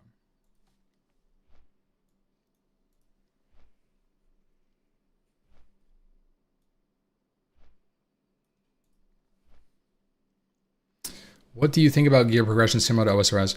I think gear progression in WoW is actually done pretty well for the game. I don't think gear progression is the problem. Because if you think about like the way that the ecosystem works is that you have like, let's say you have like leveling and then prebis, we'll call it dungeons, and then MC. This is going to include Oni. BWL, AQ, and then Nax. So like, I think that the leveling gear progression is great. I think the dungeon gear progression is great. I think MC is great. I think BWL is great. The problem, I think, is that AQ and Nax, these guys start invalidating these guys. And I will say, I think it's okay, though. This, right? These guys getting, like, devaluing old content is progression. And I think that that's okay. I think that you shouldn't, right, in Nax phase, you shouldn't be running Nax, AQ, BWL, Oni MC. You shouldn't be running 4+ raids, not including 20 mans. So I think it's okay to be able to finish this and check it off the list. And mostly finish this and check it off the list. I think it's okay. And if I was going to add more content, I would want to be able to check AQ off the list too.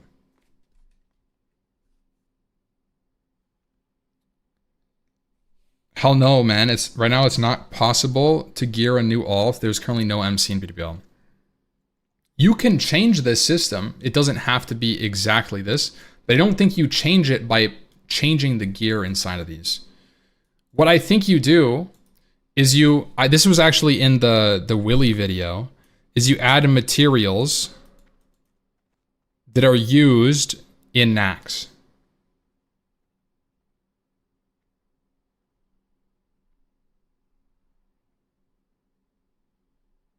Like you get a recipe and you need to collect, I don't know, fucking fire essence from elementals to imbue your fucking boots with the flame of Baron-Geddon, the fucking, I don't know, like, you know, I think that there's things that you can do to incentivize people to go back here.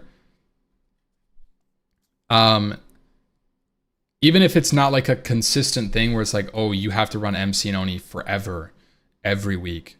But like having a reason to go back there, like, you know, oh, you got an item, maybe it drops like once every couple of weeks, and you know, your raid does an MC once every 2-3 weeks.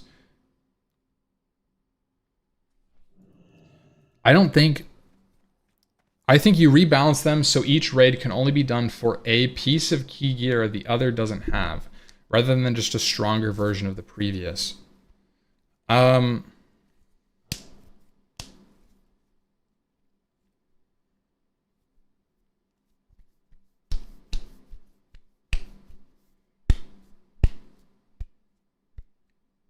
Not really clicking what that means. So like each raid has a Thunder Fury, right? Or a DFT. That's what already exists though. Kill boss and leave. So I actually thought about this a lot. How do you make endgame entertaining? How do you make endgame entertaining? And I think that the way isn't necessarily to rework how the items reward you, but to lean into player values. Like you guys can see how people enjoy the raiding scene in a couple of ways. Number one is loot. So you can't just focus only on loot. Number two is parsing, and number three is speedrunning. If you're running for any reason outside of these three, you're just there to have fun. And you're just going to do no matter what. Okay? So it's gear, parsing, and speedrunning. If GDKP is in, gold would be there too. But I would include that in fun, so it doesn't really matter. And so if you think about these things, what if we tried to lean into other aspects of development? It doesn't have to be gear. People like speedrunning. Put a cosmetic in that if you run MC in less than 15 minutes, you get some really cool cosmetic. Just add it in. What's the cost? If you do like whatever, if you do Nax in 30 minutes, you get a fucking insane glowy cool sword. That's cool. People would love that. People would be all over that kind of shit. Right? Development cost. What's the fucking development cost? Make a sword glow? It would take a fucking artist 20 minutes.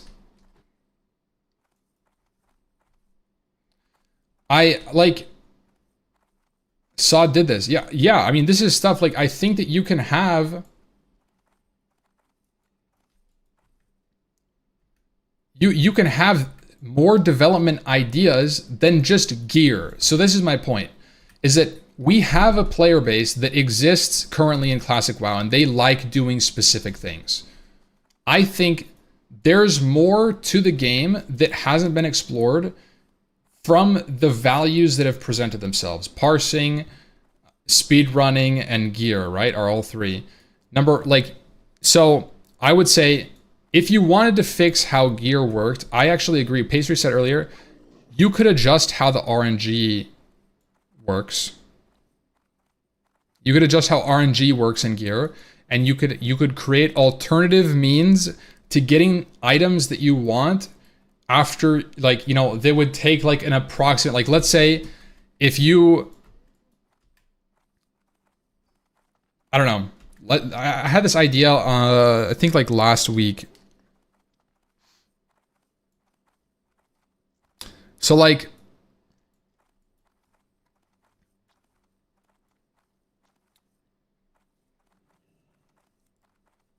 a fundamental problem in the game right now, as it exists, is that you have a large chance of never seeing an item before it becomes irrelevant. It's not unlikely that you do MC every week in the hopes of getting a Thunder Fury, or an Onslaught Girdle, or a whatever, a Nelth's tier.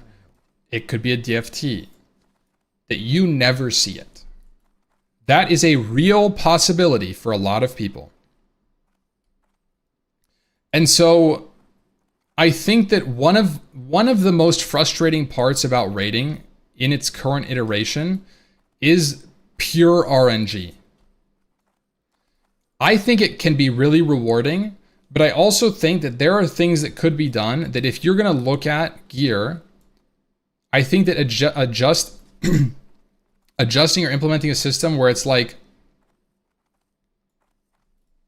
let's say you had a system where, you know, it's kind of hard, right? I think that it creates meaning. Let's say it creates meaning for Neff to drop something like a Cruel or a Shadow Flame. Those are iconic items. You know, you get a CTS from Chromag. He drops the item, it's instantly equipable. It's usable on the spot. And I don't like the idea of tokens. I don't like the idea of tokens or general RNG. Like, let's say it's an item that drops that you can turn into X. You can turn into a staff, or you can turn into a sword, or you can turn into an axe or whatever.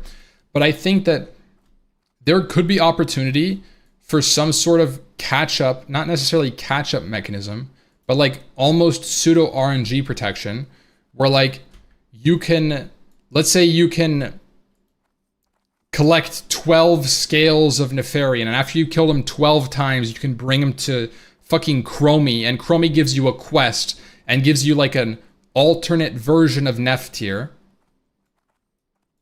right? Or whatever, a pity timer. I mean, that's what it is, right? And I think you could be, if you have a way that you could do something like that, and maybe you can only do it once per raid ever per character. So it's like a meaningful thing, and you create a quest chain behind it. So it's not just like, oh, you killed the boss 12 times, here's your handout. Like, it would be harder. Yeah, it would take 3 months, but there's an end in sight to get your item. And that still has meaning. I don't think that it matters if it's a 3-month time. I think that's perfect. Because after 3 months of the content being out and cleared, well, it doesn't really matter if people have those items anymore. It's like, it's not supposed to happen instantly. So I think that's like a longer term,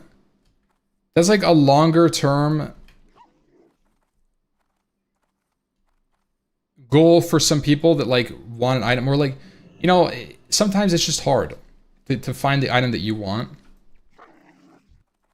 from the raid.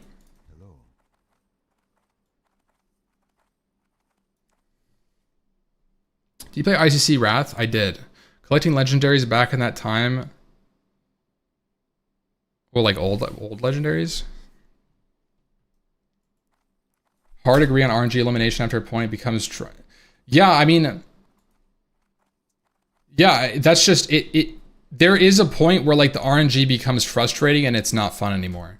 And I think that you could, kind of like what I was saying, you could create some sort of way for people to get that without it just being like a lazy, like, here's your handout after, oh, you didn't get the drop, here's your handout after, you know, you cleared it for 10 times.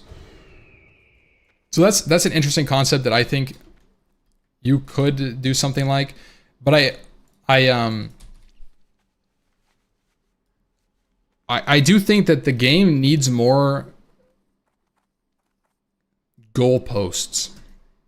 I really do. I think that the raid in general, not even raid, the World of Warcraft Classic should get some more progression, more ways to show your progression in the game. And I think that Classic Plus, for me, endgame wise, development would look at, like, you know, I think that there should be maybe some type of, like, maybe add like some Zuck helmet challenge for people to do, you know, from like RuneScape. It doesn't translate well. You'd have to find a creative way to do it.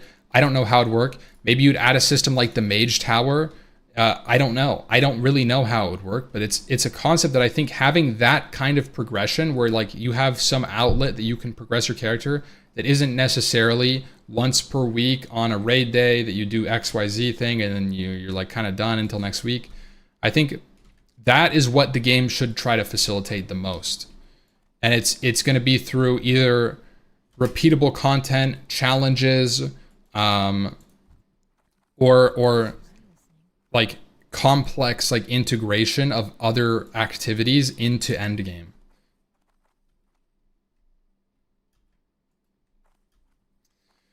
Classic Plus with achievements like those in hardcore add-ons sounds like a good idea. I do think that there's a good opportunity for like more challenges in the game. I really do.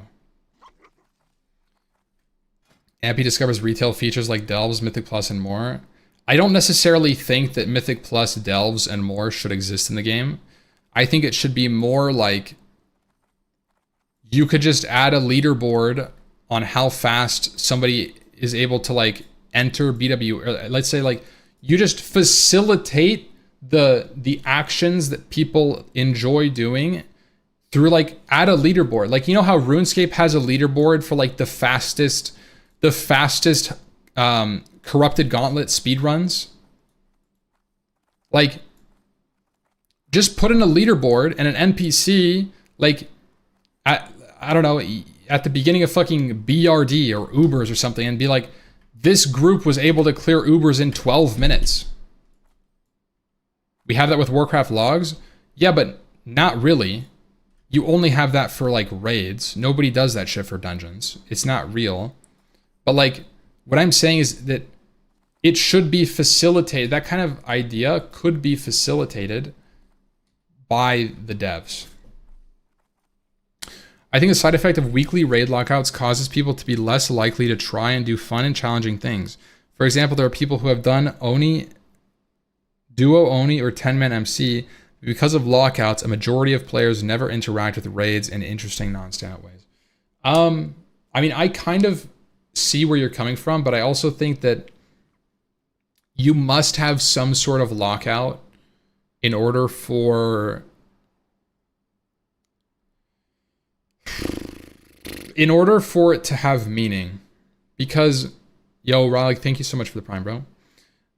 You can't just be able to run the first day that Nax comes out. You can't just run Nax 20 times to get all your gear.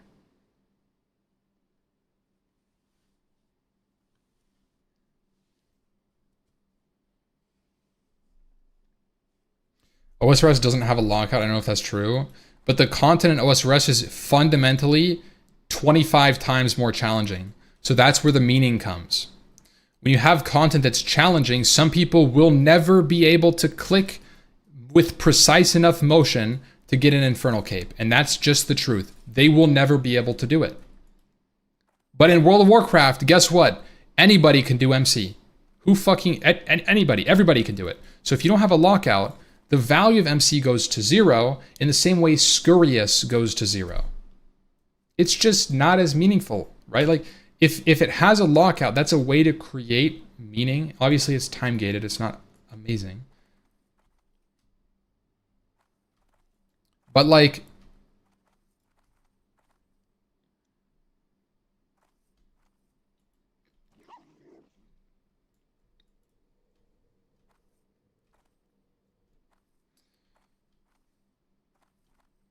make it no lockout. See, 40 times no lockout people.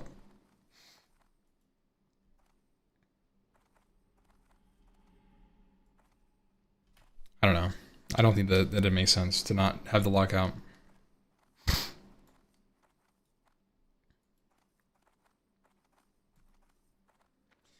Every raid tier should make all previous raid tiers have a bi-weekly lockout. Change my mind.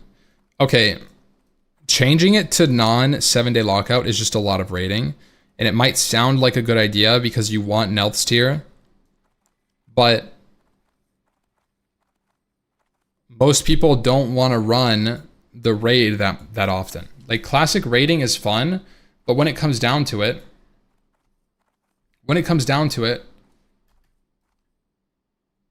nobody wants to run BWL 20 times in a month.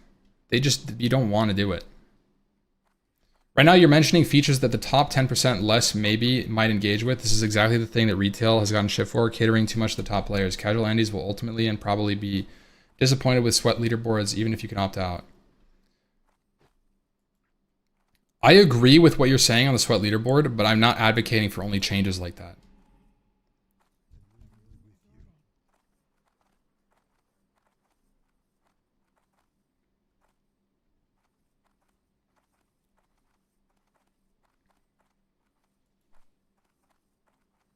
Like, the thing is, like, the reality is that people raid in Classic. That's like what people do right now, right? What did people do on Anniversary outside of raid? Like, they mostly just raid, right?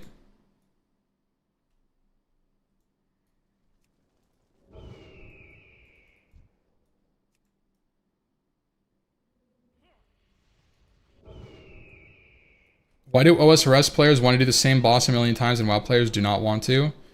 Well, that's the difference between the games. It's actually why I don't like the game. I stopped playing because the game was just kill a boss 10,000 times. Like, I stopped enjoying it.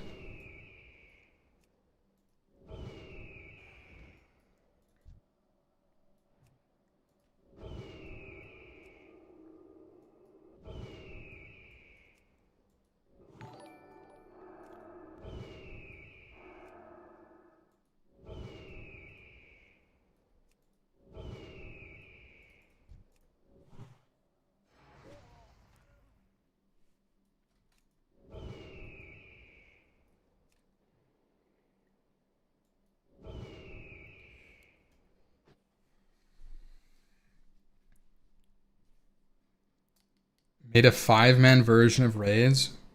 Yo, Feud, thank you for the 49 big raid. Hope you had a good stream, bro. I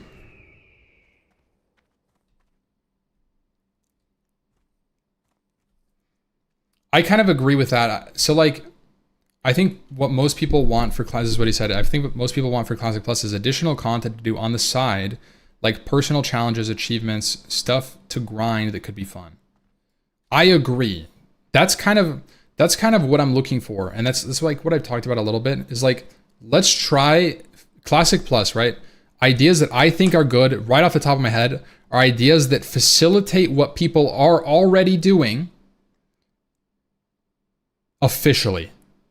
Number one, that's an easy yes in my opinion. People love hardcore leveling challenges. They do. Put some cosmetic rewards behind it. Spend fucking...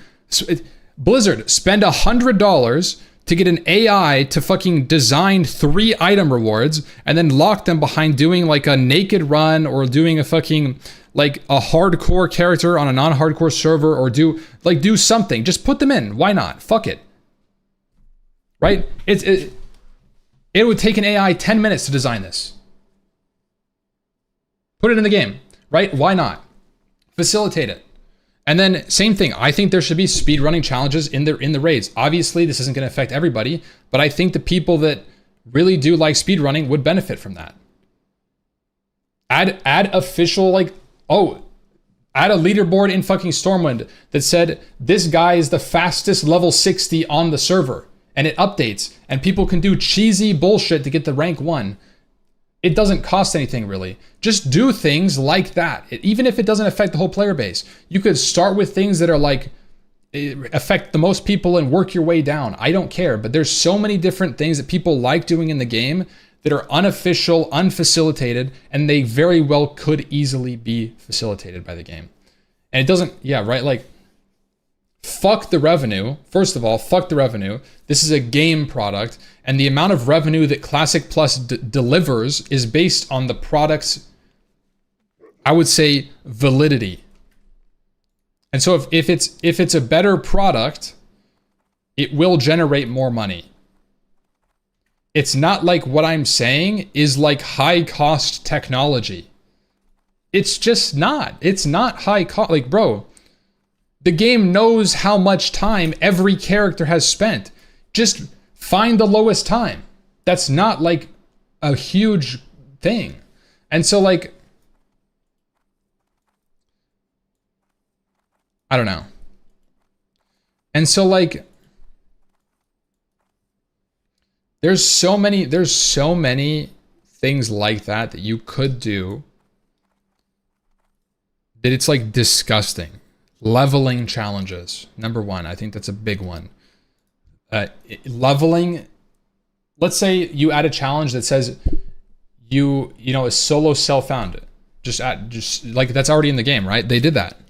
That's cool. That's what they did. Do you think it took them a long time to figure out how to do that? Probably not. I would wager it didn't. It's a fucking checkbox they added with a buff. That's all it is. They added a checkbox and a buff, and if you have the buff, you're flagged as can't trade. It's that simple. Mob tagging destroys achievement. Yeah, I mean, you could destroy the achievement, yeah. You could cheese it.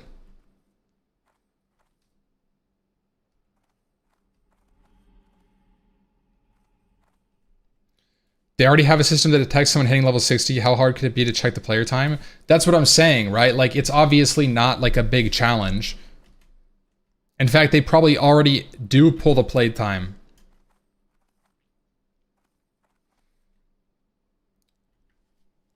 Would you want addition to quests, questing hubs, and to existing note? Yes, I do. I think Blizzard should make an effort to add quests everywhere in the game except for low-level zones. I think if I'm looking at this map, okay. If I'm looking at this map, right? Oops. If I'm looking at this map here, I think they should make zones. They don't need to touch these zones, okay? Anything that's in a red is not touched. I don't think they need to do anything with.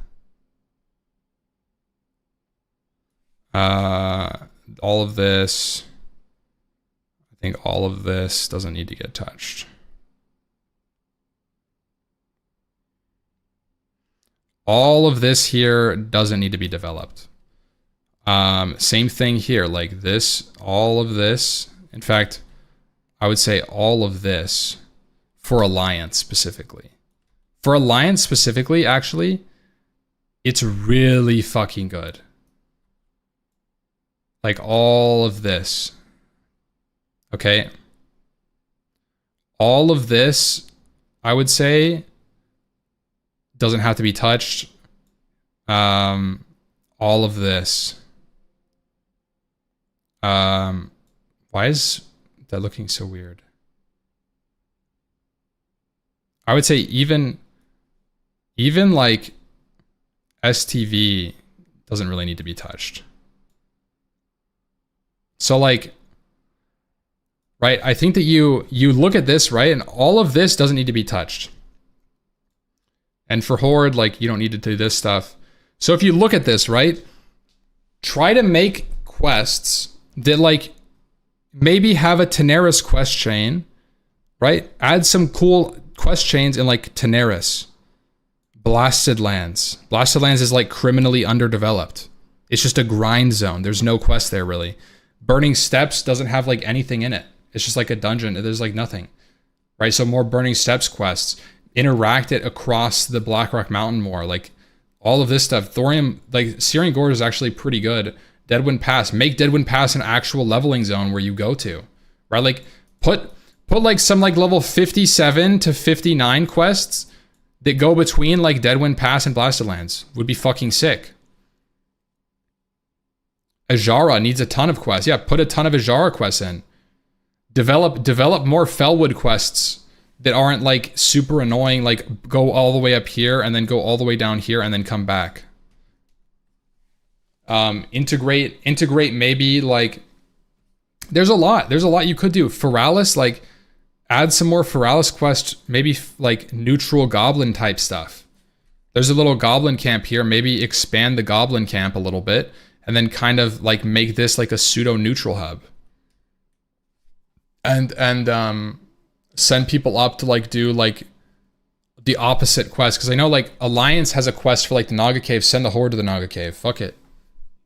Send the Horde to the Naga Cave, and then guess what? People can't grind the Naga Cave because they're getting ganked by the Horde. That would be amazing, wouldn't it? Wouldn't it be amazing? Yeah, guess what? You're gonna have to go do the new quest because your farming spot got nuked. Please do it. Add Hydrall. Yeah, I mean, add a new zone. Could be. I think they could even add things like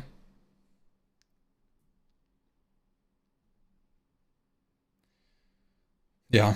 I think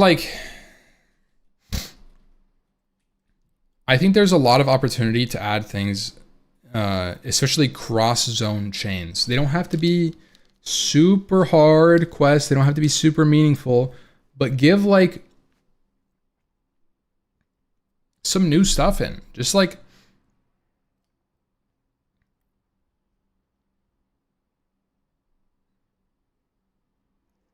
what about having mobs outside of general level range for zone, like a 55 that hangs out in the barrens you have to kill?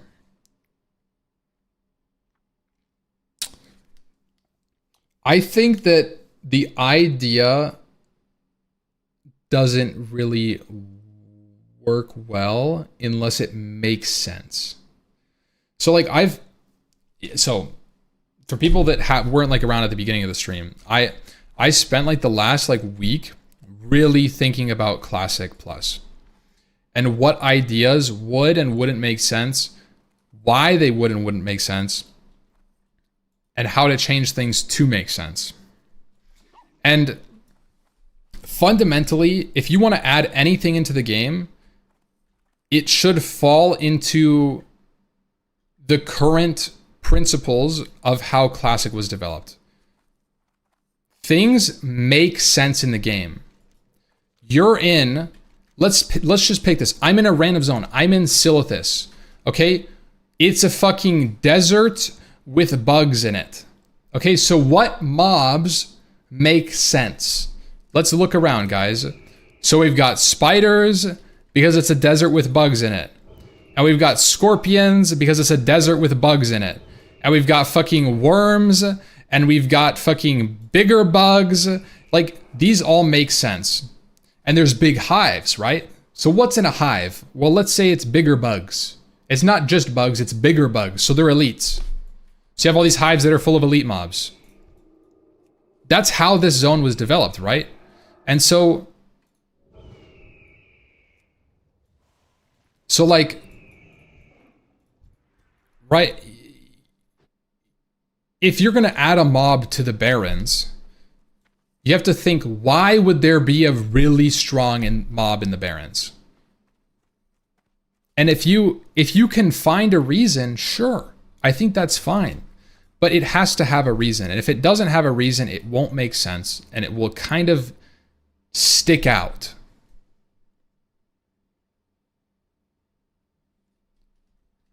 Right? Like the Alliance group. Yeah, I mean, that makes sense, right? Because they're patrolling for Horde. And like, that it kind of makes sense, right? It's not out of the world to have like some Alliance guards. It's like relatively close to an Alliance population down in the south. Like if you think about like Feralis or Theramore or like, whoa, oh my god, bro, I think it just broke my chair, man. What the fuck?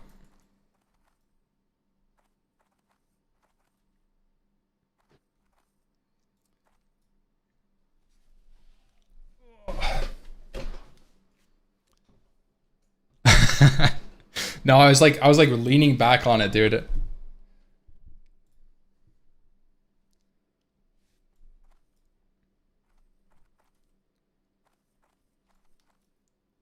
is a good chair, yeah.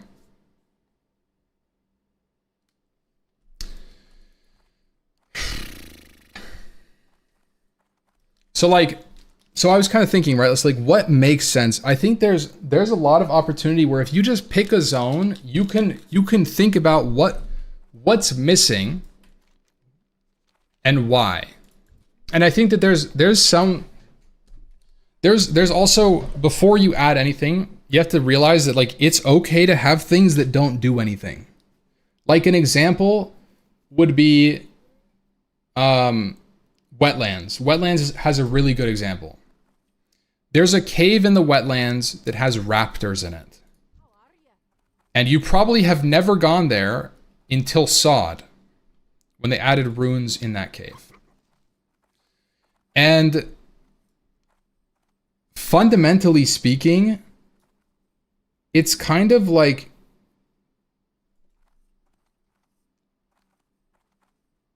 there's like reason to go there if you're maybe a miner. But it's like a secluded place, and you find it, and it's like an exploration moment. And so if I'm gonna develop content, I'm not gonna make something that points you to that direction. Okay? Does that make sense, guys? Because then you preserve the idea that it's like that's something that you find by yourself. It's not like a quest tells you there's a cave and you go in and you kill a mob. But if I was going to develop something in wetlands, I would pick that cave and I would add an elite whatever raptor at the back of the cave, and you make him drop a quest item. And that would be you stumbling upon something new, and the quest item could lead into a quest chain, like runes and Sod, right? But like obviously not runes, literally Sod, yes, right? So the Sod, but they did it with runes. I think that Classic Plus, right? Classic Plus obviously shouldn't have runes. Runes I don't think make sense at all.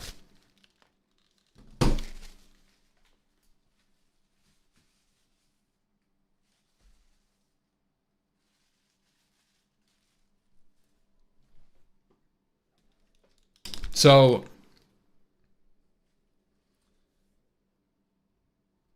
yeah.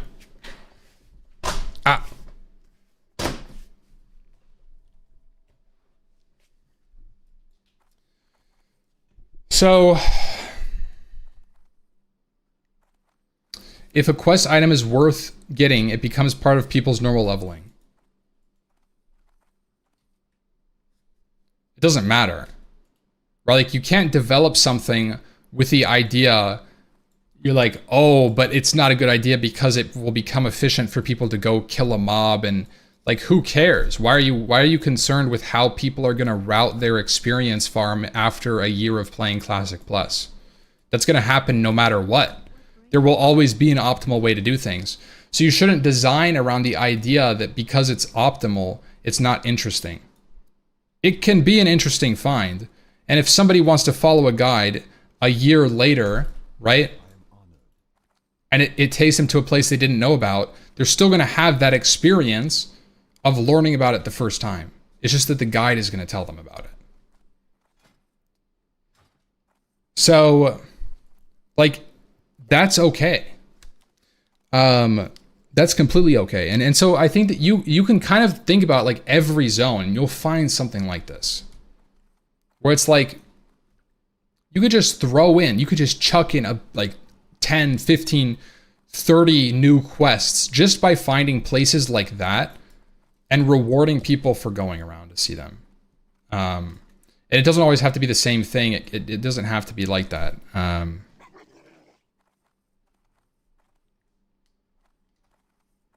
Thing is, it is nice to have things that are mostly for sightseeing that add world building. Right, exactly. And that's why I don't think it should all, like, it shouldn't be that, like, oh, you found a place in the world. It should be filled with something. It obviously shouldn't always be that way.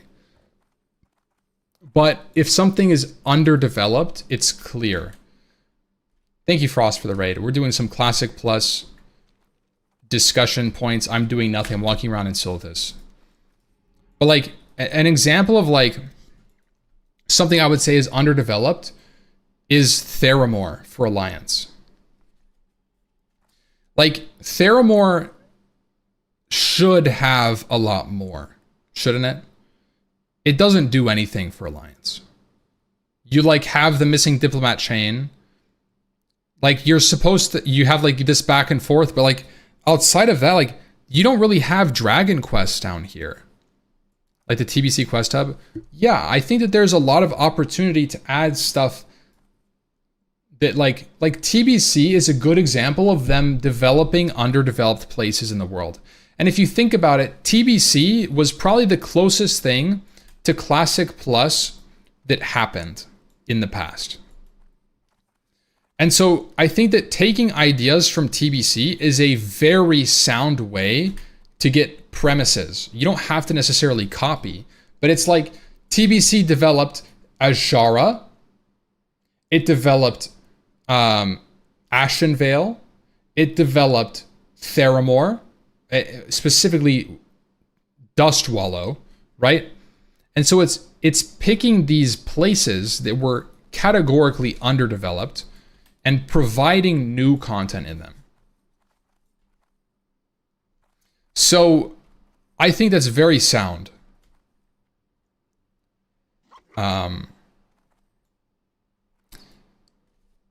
Swamp of Sorrows. Swamp of Sorrows is underdeveloped. Blasted Lands is underdeveloped. I would even say Burning Steppes is underdeveloped. I would say for Horde, Arathi Highlands is a little underdeveloped. It's pretty boring for Horde. Even Alliance, I think they can do a little bit more there. It's not very, very populated. Now that could be okay, because you come back and you do like the level 40 stuff, like underwater, but Deadwind Pass, yeah, Deadwind Pass is another example. Like these, right, like this is just stuff we've come up with in like 2 minutes. Right? It's not hard. This is like super easy stuff to think about. So like, it shouldn't be that hard to believe that like Desolus, Blasted Land, Swamp of Sorrows, maybe you pull some like Dustwallow from TBC stuff, like you started mentioning all the zones, right? Well, there's stuff like that. The zones that were mentioned were like pretty underdeveloped. It wasn't like people were like, oh, Red Ridge Mountains. Like there's a lot of stuff in Red Ridge for Alliance. Right, but like Stone Talon. Stone Talon is an example of a zone that like Alliance do, and there's 2 quest chains, pretty much. There's like more, but like it's realistically there's 2 quest chains and most people don't do them.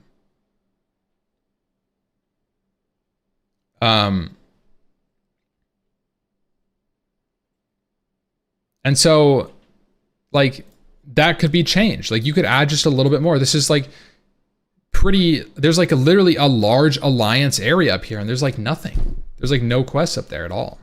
There's 2. You go kill like 777 and you go turn it in and you're like done up here. Um,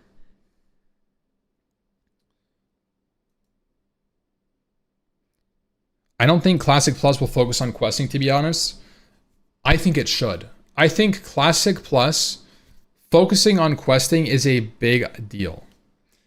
And I'm not saying that you have to like,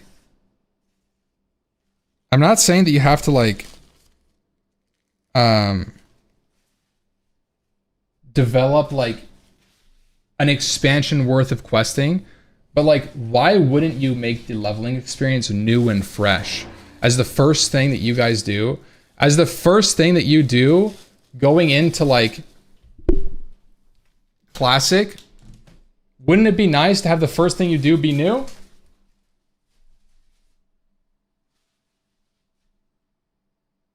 Like you're just doing new quests everywhere? That would be sick if you ask me.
Back. Wow.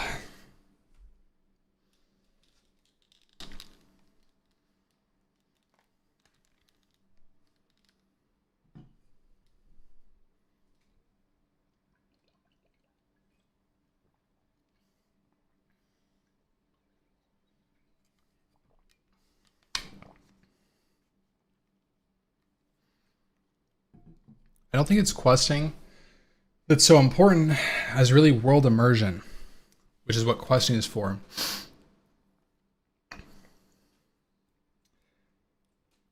I think I agree. But it's also important to acknowledge that sitting down and killing a mob over and over is less fun than doing a quest. Unless you kill the mob really fast.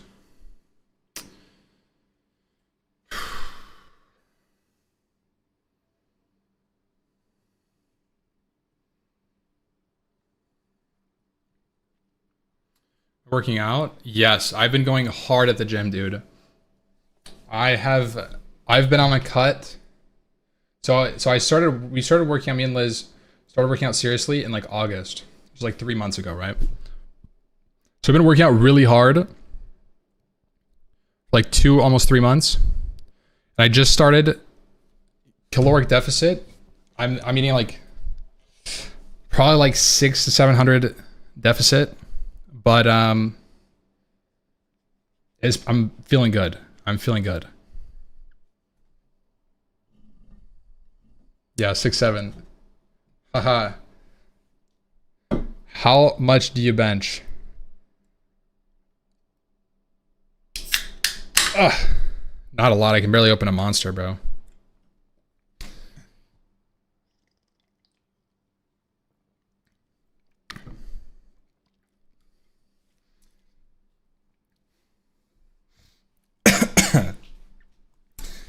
No, I've kind of hit like my first. I've been. It's been 3 months. I've kind of started to hit like my first like walls.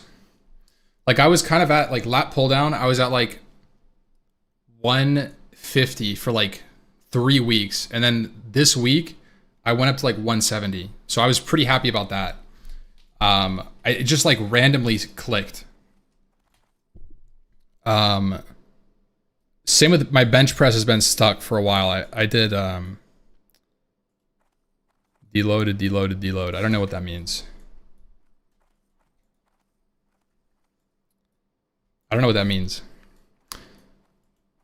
I'm actually, I have been taking creatine. Taking a week off.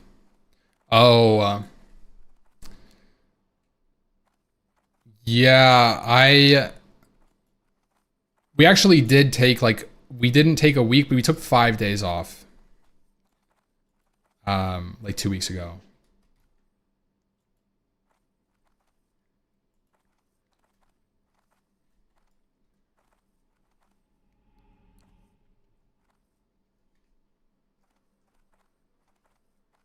Yeah, no, I feel it though. That's what happened the first time. So when I got to right now, I've been benching the same amount. I have just been increasing reps. I'm trying to think because it's not on a traditional bench where it's just the bar, right? It's like it like has individual ones. I think it's called like a hammer bench press. Yeah. So it's this one.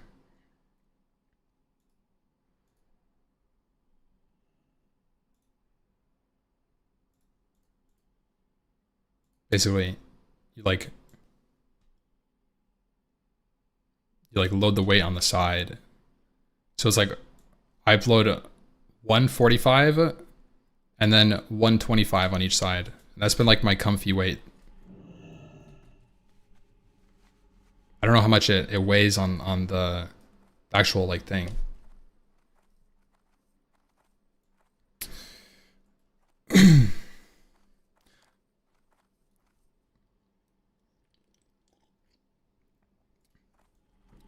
Doesn't matter what you do as long as you don't injure.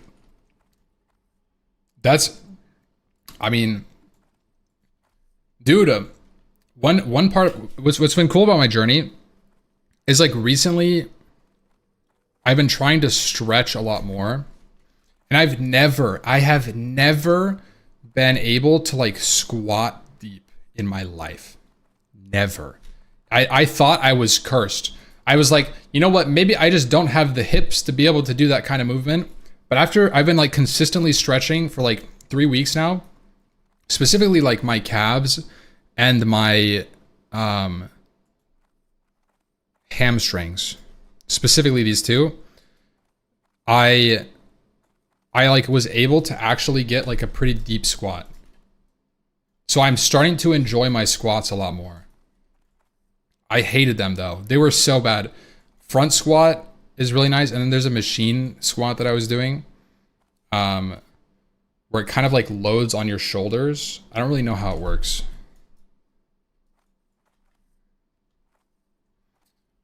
But it feels good. Yeah, stretching has been really rewarding. I actually started doing like, there's like a calf raise machine. There's like a calf raise machine, right? Where like you kind of put your feet on it. And I've been using that to stretch my calves, and it's amazing, bro. Oh my God. Doing that before my leg day is like insane. My stream is lagging? Oh, GG. How important is desync macro for warriors with the same speed weapon and main hand offhand? I don't really know. That's not my thing. I don't think you want to desync though, do you? Because of flurry? I thought you wanted to sync up. Maybe I'm thinking like enhancement shaman or something.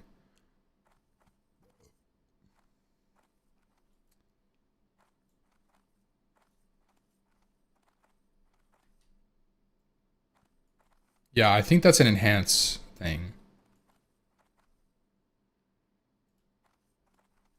Oh, for heroic strike queuing? Oh, that's pretty important then. That's pretty huge for your offhand.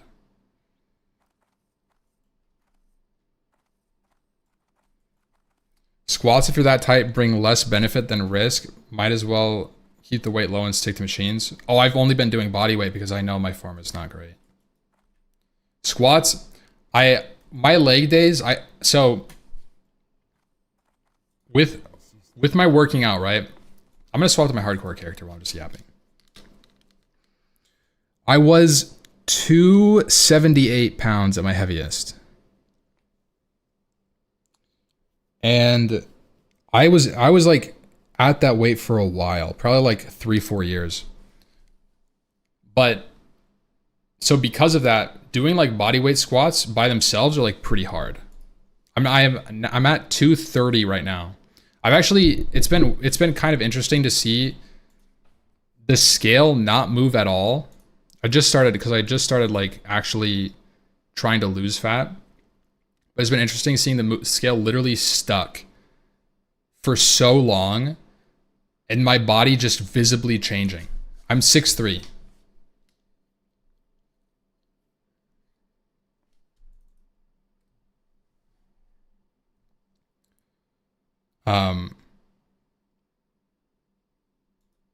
Haircut lost at 10 pounds. I don't think it made anything. Don't stare blind. No, I haven't been even concerned about it. Because I feel good. Like I notice huge differences in just my general strength even. Like going up the stairs is way easier. Which has been actually super noticeable since I started doing a lot of cardio recently.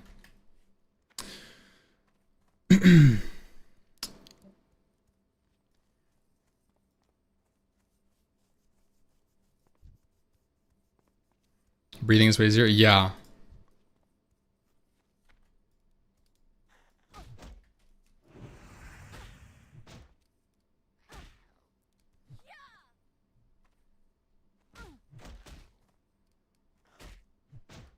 Body recomp? No, I know.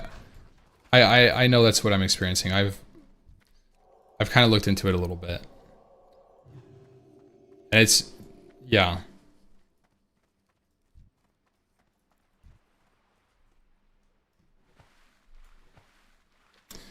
How long do you spend at the gym?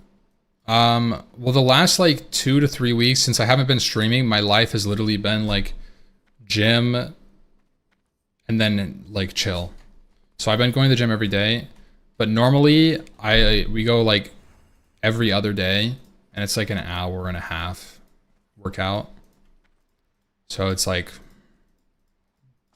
4 hours a week or something. It's not a lot. But recently, because I've been going every day, it's been like seven hours. What's your end goal? I just want to be fit. Like, I want to be healthy more than anything. I don't necessarily have like a goal. Nice, I got the key, bro. Finally. I don't really want like... So you got the Zaryu cut? No, I got the... I don't have the Zaryu cut, man. My hair's just short. Take roids? I do not want to take roids, bro. Yeah, so like... Recently... Thank you so much, Key, by the way. I don't know if I already said anything. 1 full year. Thank you, bro. Appreciate you. So like... What I want... Because recently, like... I feel like I've recognized my lifestyle harming me, right? Like I don't like waking up in the morning with like chronic pain. You know, like you just have back pain and like knee pain and you're like got like fucking like your neck hurts all the time because you play World of Warcraft 16 plus hours a day and you don't sleep, right? And so that's why that's really what's been motivating me. Like it's not that I want big muscles. But I'm okay with that as well. So I've been pushing.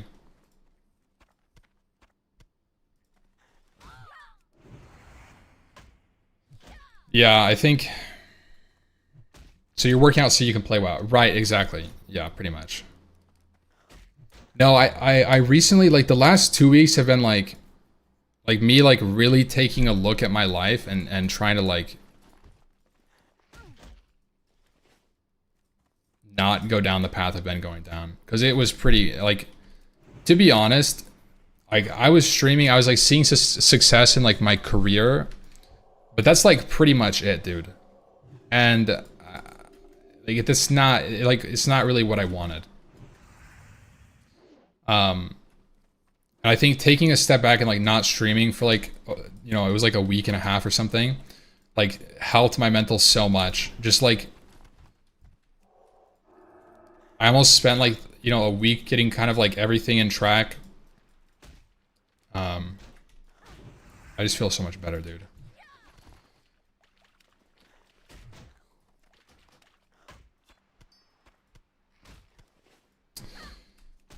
How's your anxiety been since being on this routine? Kind of crazy. I feel like it's been better since I got healthier a little bit. So like TLD, like I kind of had,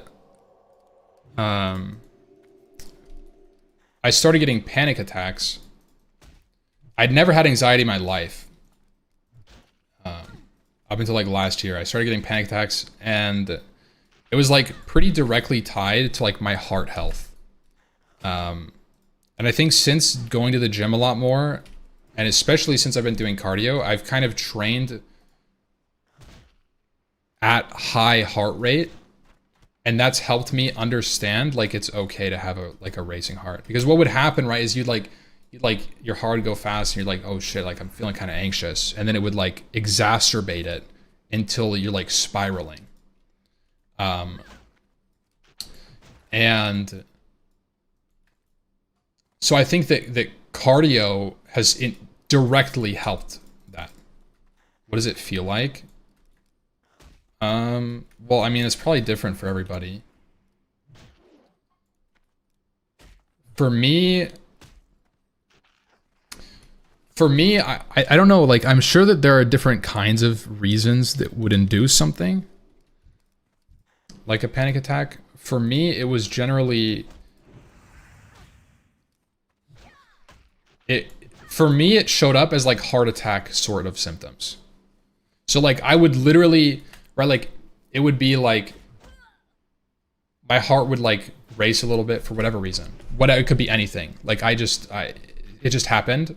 It would just happen. My heart rate would go up a little bit. Not even like a lot, to like 130. It's not like it's like light activity kind of heart rate. It's not like super high.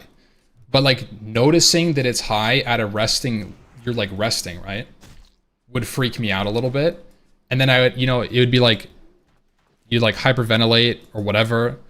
What it would happen for me is like, I would hyperventilate to the point that I thought my arm was going numb because of a heart attack. Right? And that's what would that's what would happen to me. I mean, I'm sure it would happen to other people in different ways, but so I would literally think I was dying, right? That's what it would feel like.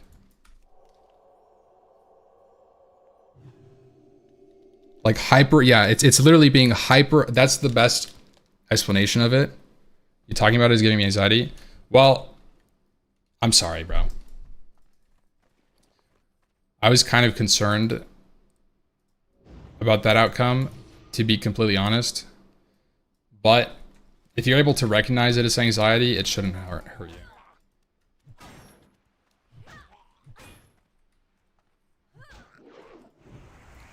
I feel like I've learned a lot about it to kind of mitigate it. And I don't think I've had a panic attack in a long time now. But the last time I did, I actually had it at the gym.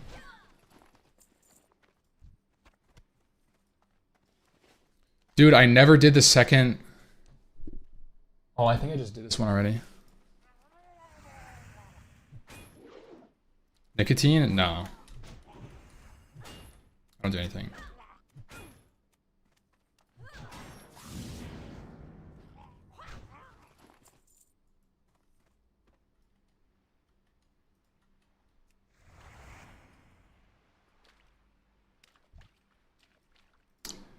When people take psychedelics, it's quite similar. They notice their heartbeat and that. Well, So actually, it's funny that you mentioned that. That's what started my panic attacks.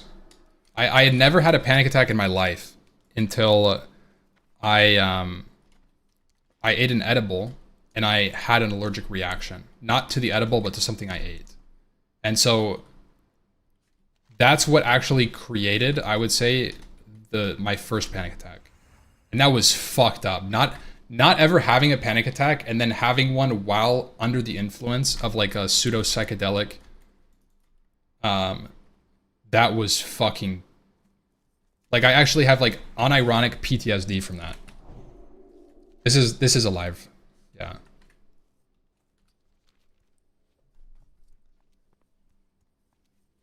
Not ideal. I would say not ideal.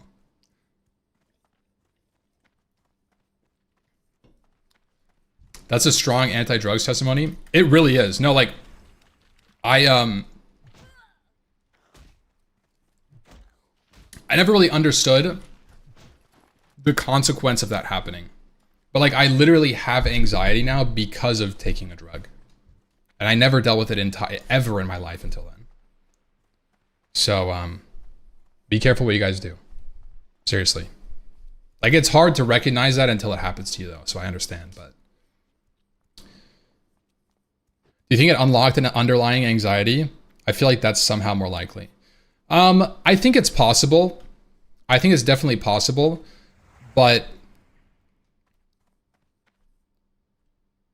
the thing is, like, I had never been an anxious person in my life. I was like always super chill.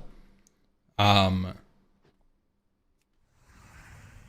I think that the stars really lined up to get to that point. Like, basically, like, so it's like a really complicated situation. What if you were hiding your anxiety? I don't really think that that's what happened. I think that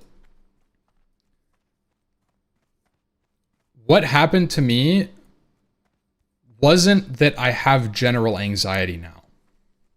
I actually don't have general anxiety disorder. Like, I'm not just, like, I don't walk around and I'm like, oh, I feel a little anxious right now. What I do have is I would say like a PTSD sort of like event anxiety, thinking that it's going to happen again. And so that's the kind of anxiety that I get, and that's so I would say I have like a panic disorder more than anxiety. And it's directly related to it. Yeah, it's fucked though. Trauma is rough, yeah. No, I mean, like, so like I said, right? So it was, I took like a little edible, right? Had a panic attack. I actually had like a mild allergic reaction to what I ate. I also had some other issues that happened to line up with that. Yeah.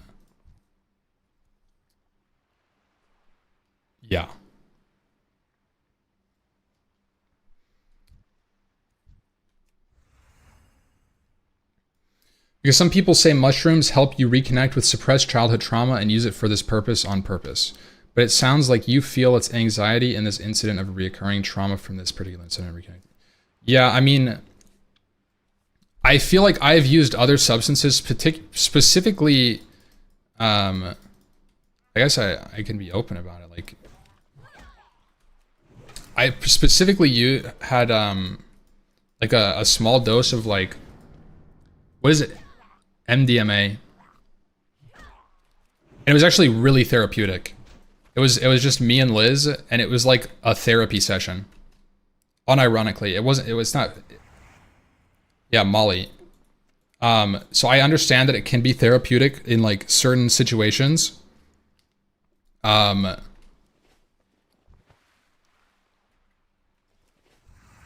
yeah, I mean, it's super like dangerous at the same time.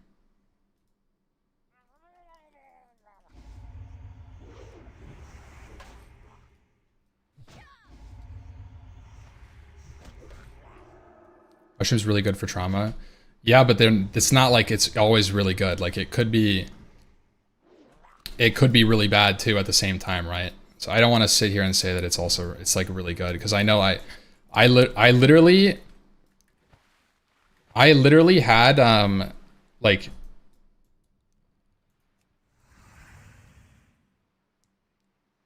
I didn't almost die, okay, chat?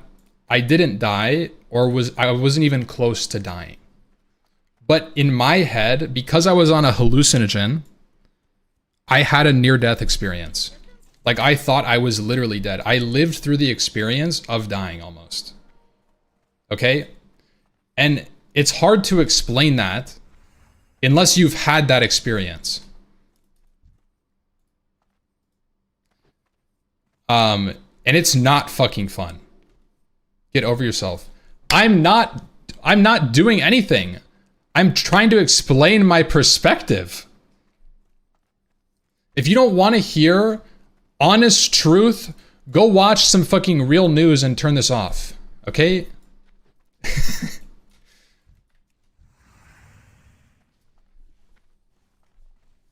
Yeah, so it was super... Can you talk about that? It was very interesting. I really don't want to talk about it. I'll break down, bro.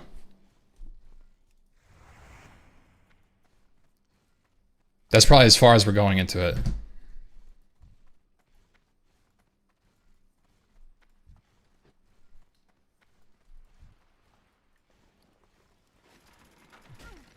I don't know if I can do this, by the way, chat. This is a real boss.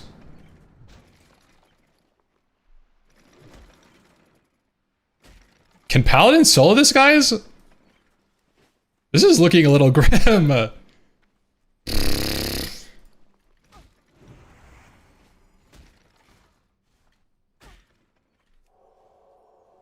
Sheesh!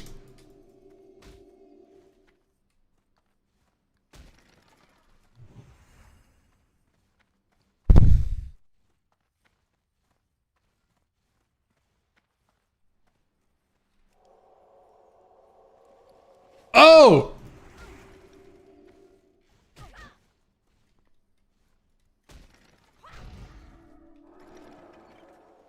I think we're okay. I think we're okay, chat. I think we're okay, chat.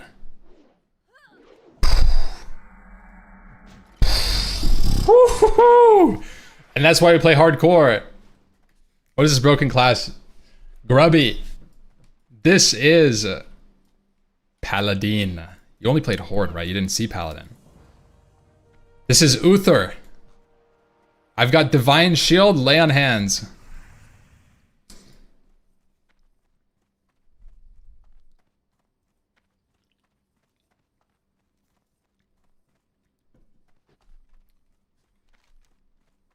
Oh, let me get some pelts. Grubby, did you, you gonna play Only Fangs 3? Wait, is that what he asked? He did. I see. Yes, he said, yeah, I think so. That is what he asked. Sorry. I've always said yes, Amphi, since the end of Only Fangs 2. I actually remember seeing you tweet Soda Pop, and it's like, is it time yet? Guys, I'm getting in shape so I can 1v1 Tyler 1 IRL in Only Fangs 3.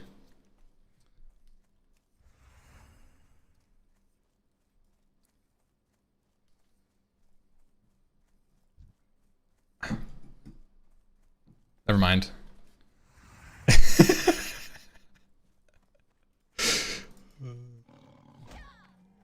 Not with your mindset too soft. Hey, okay.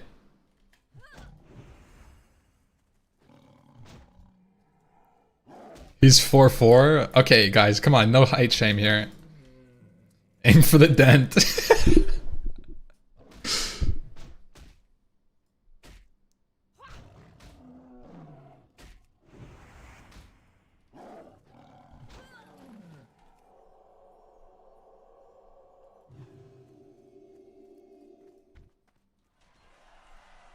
Grubby, I need to show you this.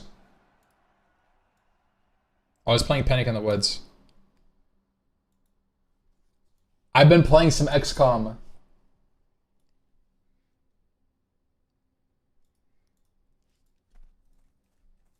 After watching your stream that one day. No, not on stream. I haven't actually been streaming the last like week or so. I've been like, I took like a mental sabbatical almost. It was, anyways, playing a little bit. What difficulty? I'm playing on veteran, and I played one playthrough, and then like wiped. Like I just can't. I just died. And I'm on my like second playthrough, and I just did a mission where there was like a massive robot, and this is my first time experiencing it, and it killed 2 of my main guys. So I'm very sad.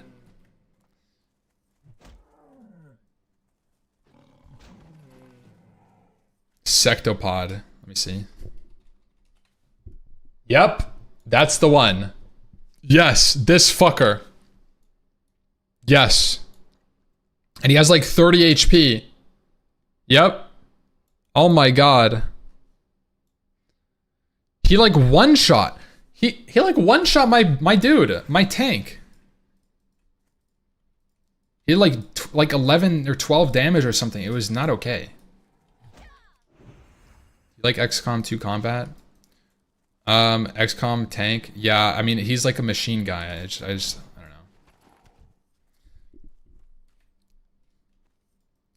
don't know. I liked XCOM 2 combat. It reminds me of like Baldur's Gate a little bit. I haven't really played like another game like it. But for some reason my characters keep bugging out and I have to like load a save. So it's like really annoying. It's like one of my characters I just won't be able to use at all, and I have to like reset the load. Kind of bug. It just like won't let me click on any of his abilities, and I can't, like if I end the turn, I still can't use him next turn. Yeah, I don't know. It's not even like that. It's like not even them dying. It's just like they just stop becoming used. They're like unusable. I am playing on ultra wide, and I had to like change some resolution settings. So maybe like the resolution is like causing issues. That's my guess. Maybe something like that.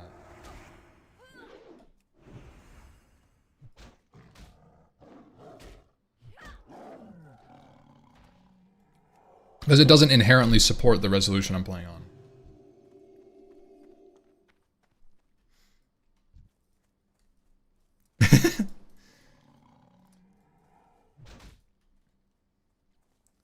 Why you come back to WoW? Oh, dude. It's my one true love.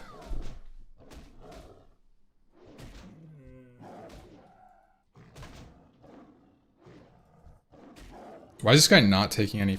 Just resisting my...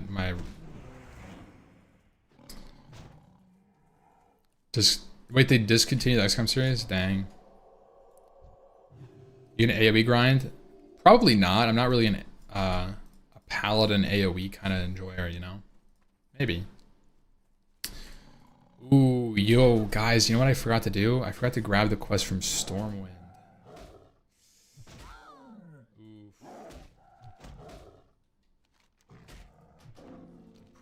Precursor to that bad boy.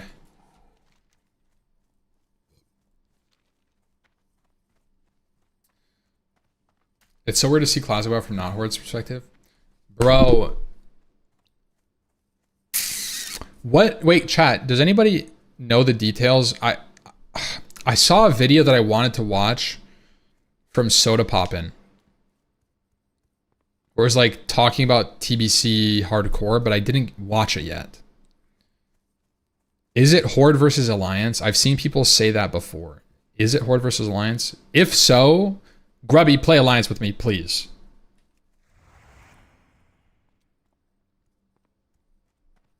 TLDR, he doesn't know.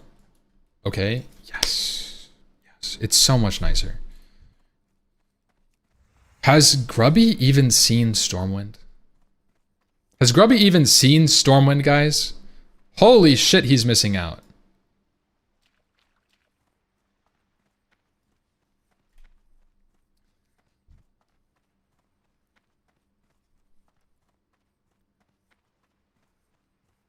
Soda mentioned on stream he wants to test TBC first and have it pronged to SSC and BT before OnlyFangs 3. That's cute. That's really cute. So Soda thinks that only Fangs 3 will be able to get into SSC BT and not just wipe in Karazhan. That's really cute.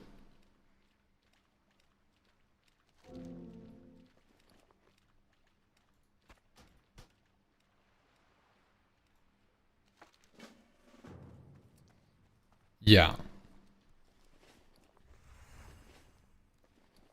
Like, I'm gonna be completely real. If TBC Hardcore does happen, if there is a TBC Hardcore server, which there may just not be, I will be going for world first TBC Hardcore clears.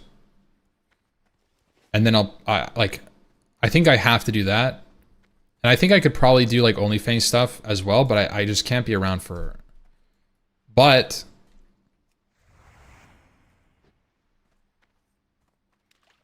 I want to see you raid lead the hardest TBC hardcore with 39 noobs. We would insta wipe. It's not even close. In TBC, the raid size is actually 25 and not 40. The problem is in TBC, the mechanics are much more unforgiving. Like in let's say like in Blackwing Lair, if someone stands and eats a breath, they die.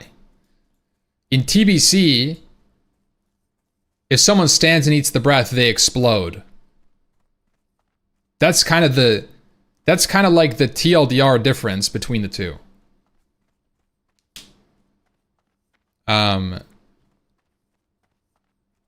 like, there's a mechanic where like if everybody has to click the same, right? So like Magtheridon, let's just bring it up. Let's just watch Magtheridon.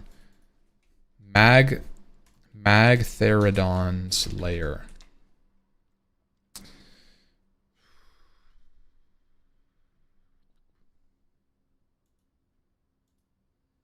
Okay.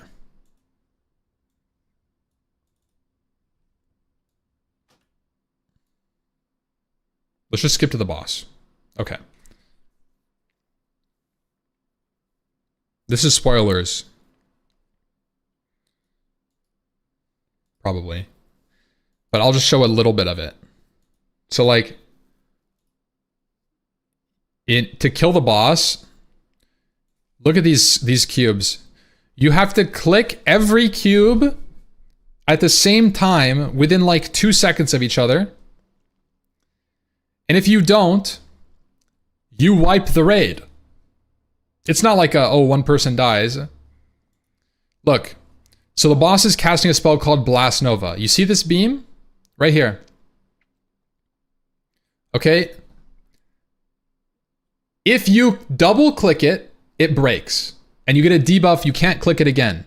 Okay, so if you double click, it breaks. If you click it and turn your camera, it breaks. If you click it and press W, S, A, or D, it breaks. If you click it and you turn or cast a spell, it breaks. Guess what? People break this cast all the time. Probably every other Magtheridon I ever did wiped because of this shit. You clear it, and even on farm, some idiot, because guess what? You can't just have the same 5 people click it either. It's like a 2-minute debuff, so you have to rotate 3 groups of people. That's 15 cube clickers. 15! And if they break it, nobody else is probably in position. It's not gonna happen. It's not gonna happen. Not with the people, like the people that were in OnlyFans 1. If there was a raid and they didn't take 15 sweats to click the cubes, they're fucking wiping. Okay, this is a wipe. Because not only do you have to click the cubes, but you have to not die to fire, you have to not die to falling rocks, and your tank has to live super heavy burst damage. All 3 have to happen. Because you also can't taunt the boss. So if your tank dies, you wipe too.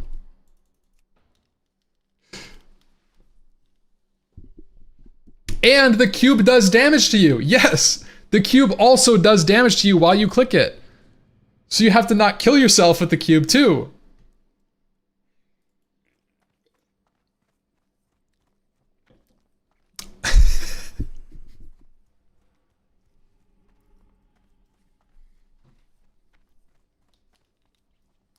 So what's the problem? What the problem is that the stakes of the mechanics that exist in hardcore are too high for the TBC mechanical bosses. I think hardcore dies after Nax. I think Nax is where I draw the line, because not only you go from 40 to 25, you go from 40 to 25 players, which means that each person has a higher percentage impact, right? One mistake from one person has a higher percentage impact on the raid. Number two, the DPS and tank and healing requirements are higher. They're harder to do. So the bosses are just harder. They're scaled harder. The mechanics have more responsibility and weight behind them, and they're more punishing. So if you make a mistake, you kill more than just yourself. And because the DPS is close, when you die as a DPS, you're also making it nearly impossible to clear the boss, at least in some cases. Like if you die on Brutalis, if you have 3 people die on Brutalis, the DPS, you're just not going to beat the enrage timer if you're progging it for the first time. There's no world buffs, so you can't like overgear it either. Did you think of the same of Nax before you cleared it? No. No. I did not think the same of Nax. You did no world buff with 40 people. TBC will be easy. It's not the same. I couldn't rely on at least 30 of the 40 people in specific TBC scenarios. For the people that killed KT hardcore, no world buffs, I would not trust putting them in responsible locations in TBC hardcore. I'm serious. Like if I had that raid in Sunwell, I would not trust 30 of them. Trusting 10 of them is kind of generous. Shots fired. I mean, shots fired. We were pulling people in that like hadn't played in a long time. We pulled people in from the bench that like never really saw raid time. He did not just say that. I did say that. And I'm not saying that I wouldn't invite them to TBC hardcore, but like the stakes are just so much higher. What about First Frontier? It's the same. I would actually say Second Frontier is better than First Frontier. No flame, but we had ZXXX on Mage. Okay? Like, the dude was literally a full clicker on KT Hardcore. For world first, KT Hardcore had a mage that was literally fully clicking. It's not that hard. It's classic World of Warcraft at the end of the day. And like, he played it well. It wasn't even like, he didn't even like fuck up or anything. It's just like, it's classic. It's not hard, guys. It's not hard to play classic. So like, the metric that you guys have of like people that are good in classic, it doesn't stand true in TBC. The classic rotation isn't hard. That's what I'm saying. So like, but like, you can't have somebody who's full on clicking in TBC because they're not going to realize they're like, if they're like, you can, okay? You could probably get away with clicking in TBC if you're good at it. But like, there's a line where like, you miss mechanics because you're focusing on clicking on your bars. What can I get for you today? Off with you.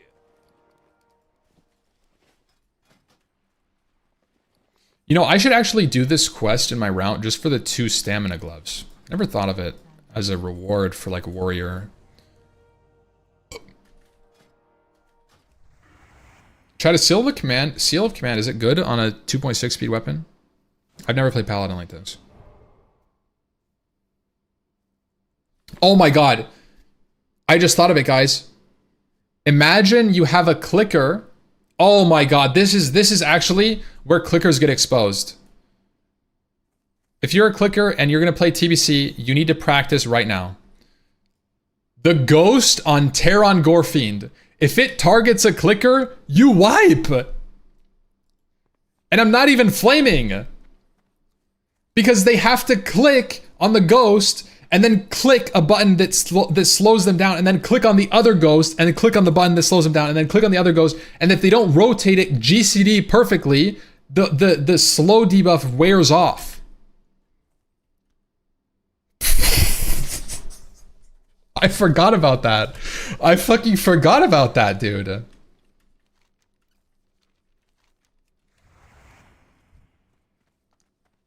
Oh my god, I forgot about wiping to Terran Gorfiend to that kind of shit.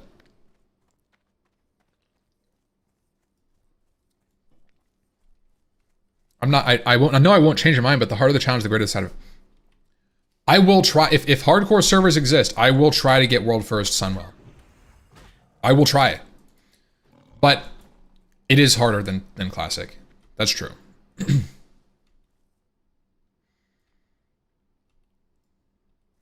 Who's a clicker in 2025? It's super chill to just click, bro. I bet a lot of people still do it. It's like super easy to just like click on the button. You click on your bar, man. Just click the button. I'm sure a lot of people do it. And there's no reason not to in Classic. To be honest, there's no mechanics in Classic WoW unless you're PvPing that warrant like high keybinds. Like Tyler 1 was doing fine clicking. Obviously Tyler, right? Tyler, as an example, was someone that started clicking and slowly introduced more keybinds, but at the end of the day, he was still clicking a little bit. Yes, he could have done better if he wasn't clicking as much, but like, if you put an experienced player, or if you put a noob with a bunch of keybinds, they're not going to be better than Tyler was.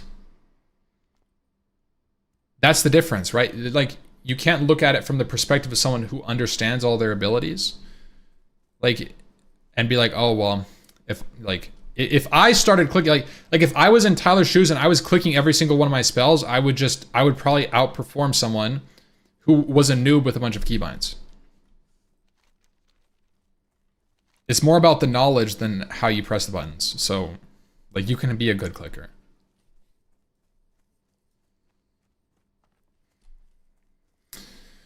What did I don't know, Wald? I need to know if you're one of the 10. You weren't even in. You didn't kill KT with no world buffs, bro. You abandoned us.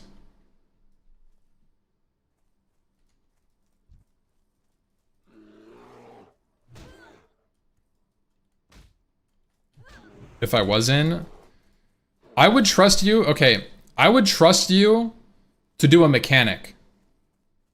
But I don't know if I would trust you to do the mechanic and max your DPS. So like, I feel like I could put Bev on a cube click, but I know that if I put Bev on a cube click, I'm going to put him on the back cube because he's going to lose damage anyways. And that's okay.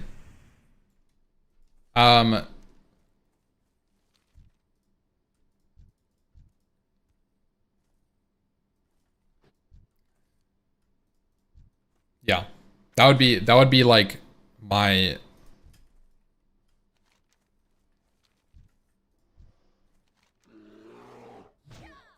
Where am I going, bro?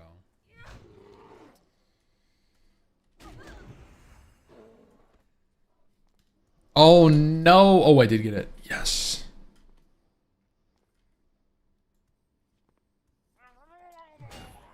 Tyler 1 is a mobile player and he used to click. He is used to click and click with high reaction time, so I don't understand why you'd be mad at him for clicking. Yeah, I don't know who is.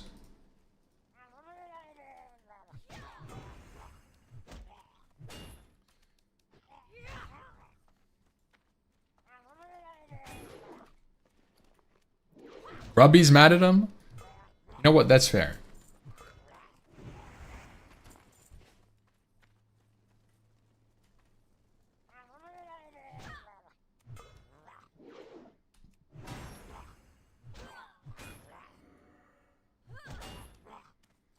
I click certain things like potions. Honestly, I click potions sometimes too, especially out of my bags. It's not if they're not bound. Train them, Ampy. Train them to become sweats. I mean, I was teaching Grubby. Grubby was becoming a sweat lord. Did you see him AoE pulling? It's a trek.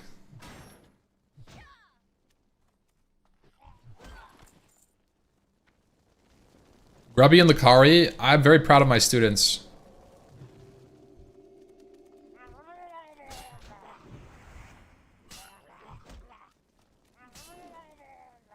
Make Grubby play Ret.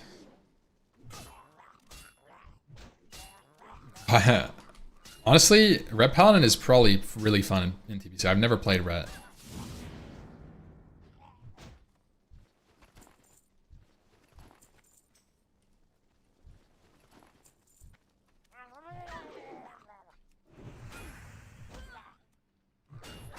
From your perspective, what in TBC is clearable? Okay, I'm gonna say everything in TBC is hypothetically clearable with no deaths. Okay, now with that being said, the problem becomes replicating perfect play for the amount of time you need to farm the gear to get to the point to clearing Sunwell. Clearing Black Temple flawlessly for months is much harder said than done. Or done is easier said than done. Like it's hard to perfectly do Mother Shiraz. So how do you manage doing Mother Shiraz with 0 deaths for 3 months? Because what could happen is you have people like constantly get ported, they lose their shadow prop pots. And like, so do you need to farm shadow res gear for everybody? Okay, we'll add 3 weeks to your prog. And so like, there's a lot of mechanics, even to the point like, you do Eridar twins. Does anybody die doing Eridar twins? If yes, do any of your healers die? If healers die, are you able to clear the fight? Like there's so many like, does anyone die doing Muru? Like you could have so many setbacks at every single boss. What happens if you're doing in SSC? What happens if you're doing like the giant guy, what's his name? The guy that farts bubbles. Morgrim. You're doing Morgrim Tidewalker, okay? And you get 4 healers ported, and then one of them gets aggroed on the Murlocs, and then he dies. And so now you've lost a healer who was attuned to SSC. You need to go to the bench, get the guy attuned. That means you need to do Nightbane, okay? In Karazhan. That's a fucking hard boss. Your tank dies doing Nightbane. Okay, now what? You're down a tank, you're down a healer. You're back 2 weeks. And so there's so many examples of bad RNG or slight misplays causing many or individual deaths that I don't think it's realistic to assume that you make it to Sunwell gear levels because they are tight DPS checks. If you want to clear Brutalis, you need tier 6. You can't go in with tier 5 to kill Brutalis. You will not hit the DPS check.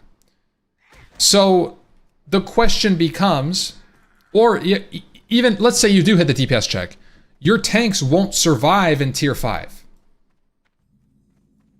So like, you need to farm tier 6. It's not skippable, which means you need to find a way to make it through tier 6 after more than like, let's say 2 months of farming it, 8 lockouts. That's not that much. 8 lockouts, but you have to make it through that with 25 geared tier 6 players. That's the hard part. And then you have to play Sunwell really good once. That would be the easier part.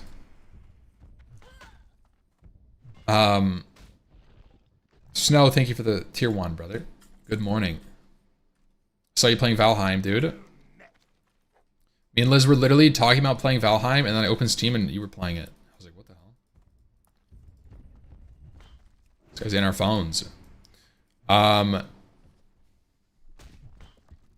Yeah, like you know, you're playing Lady Vash. One of your dudes gets fucking static discharge, and then a bat poops on them, and they die. They just get like 85% HP to 0. GG. You lost to Holy Priest. Now your Holy Priest has to start at level 1, do heroics. They have to level to 70 without dying. Level to 70 without dying. Do normal dungeons without dying to get the reps to do heroics. Do the heroics without dying to get the badge gear that you need so that you could do Karazhan after you attune for it, so that you can do more heroics to attune for tier 5, so that you could get back to where you were. And if you die at all, you have to reset again. Because heroics are full of deaths. Blood Furnace, Mechanar, not Mechanar, Blood Furnace, Arcatraz. You want to tune for TK? Well, guess what? Yeah, you're gonna have to do Arcatraz, Shadow Labs, fucking these crazy heroics like Shattered Halls. Yeah, where the boss just charges and does 8k damage, and you're like, what the fuck? How am I supposed to live that? Yo, thank you, Zenith.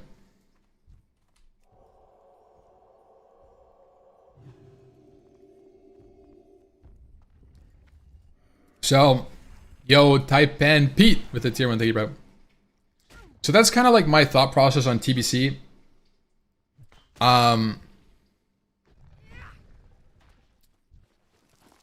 Possible, but it's going to be really hard.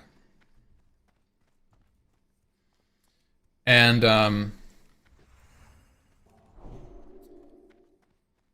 that does mean that if you were able to do it, it would be pretty fucking cool.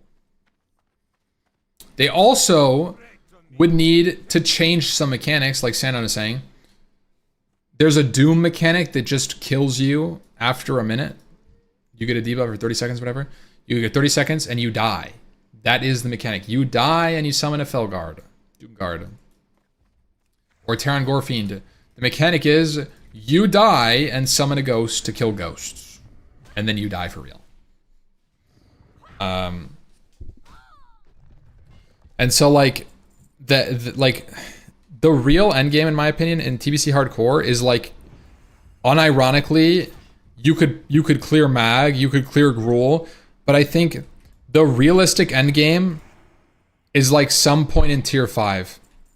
Like I think you hit probably a critical mass of time spent versus risk in raids that, like, let's say you have one person die every week in tier 5. In order to replace that person, like, you would need 2 weeks. So you'd end up just losing raid quality over time.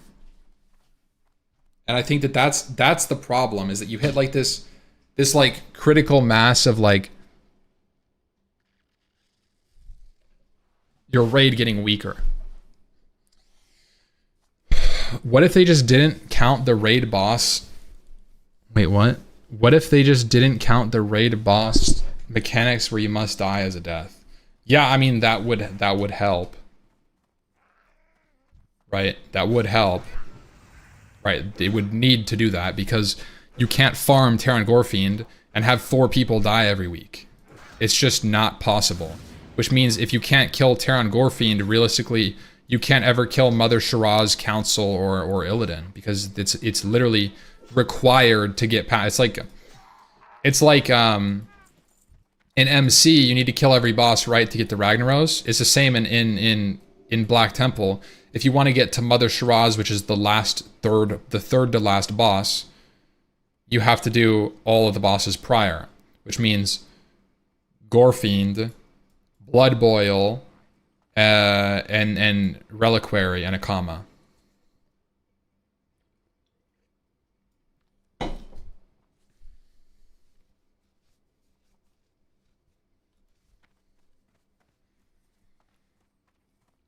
Wasn't it unlocked in later TBC? I don't know what you're referencing.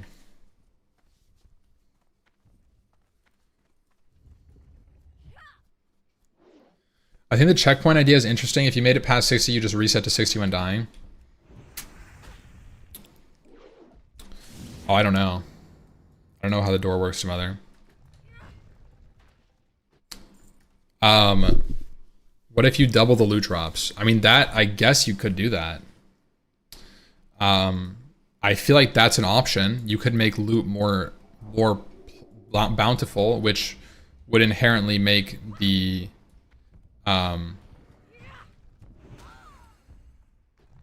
time spent in raids requirement lower. Make the rep grinds and attunements account wide. So like, I think that there's some balance where like you could have like, you know, once you attune in hardcore servers, you are attuned on all of your characters. I think that could be like a reasonable thing, but at the same time, like, you need to get geared again. It's not like you're just gonna be able to do tier 5 with like a bunch of tier 4, like regular dungeon non-heroic geared people. You need the heroic gear at bare minimum, which means you would do the attunement quest anyways.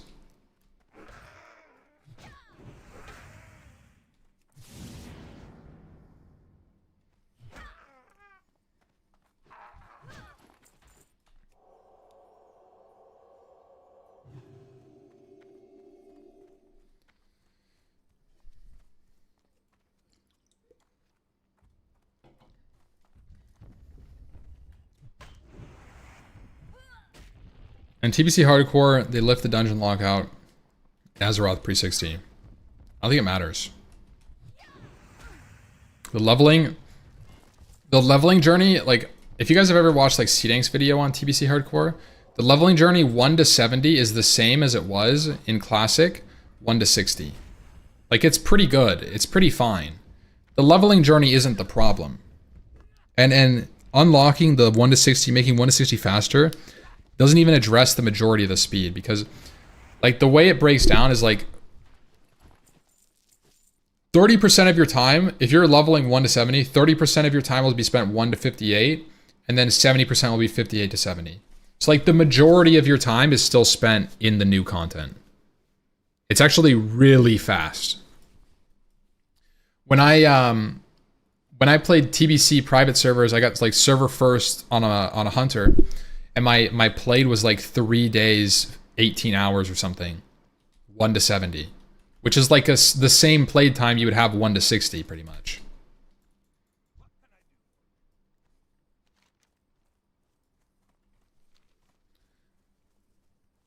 What do you think about bumping up the amount of drops to allow people to get geared up faster? I think that that's a realistic answer. I do. I think that making the loot more plentiful is not a bad idea. And it increases the reward for the risk ratio. Which is inherently what I was saying, where like, if you have one person die, but you only get like half a person's worth of loot, you went negative.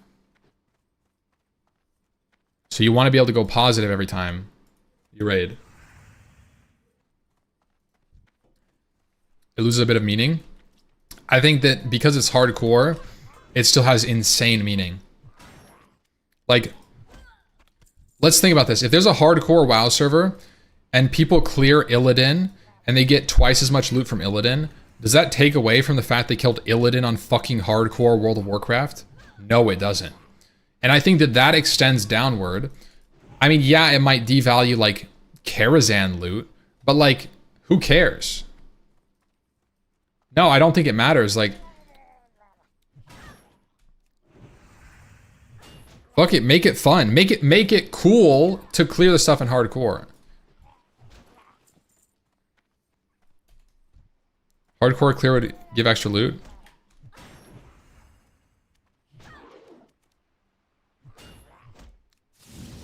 Dude. Wait, I just thought of something. Classic Plus. Okay, this is the change. Classic Plus idea, guys. Note this one down. Put this in the books. Okay. You add an NPC at the front of the raid in Classic, okay? This isn't a hardcore server. Normal Classic. And you say, let's make it hardcore.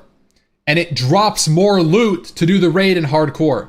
But if you die in that raid, you get locked to a cleared raid and you get sent out. So you can't do it that week. Holy shit! Add hardcore raiding challenge to the classic normal scene. And like, yeah, no, that's actually sick. And then it's like, oh, you want double loot? We'll play fucking well, and guess what? You'll get double loot. But you can clear it normally and not risk anything. And that's like that's actually, you know what? That sounds kind of cool. And you sign up for it at the beginning. Everybody has to agree. Everybody talks to the character, and you sign up for it, and you risk your loot as a group. You risk your loot for the glory of double loot. And it's not like everybody has to live at the end, but it's like, as long as one person lives, all the loot is good, I think. I think, I don't know, that's not enough risk to call it hardcore. Why are you gatekeeping the term hardcore, bro?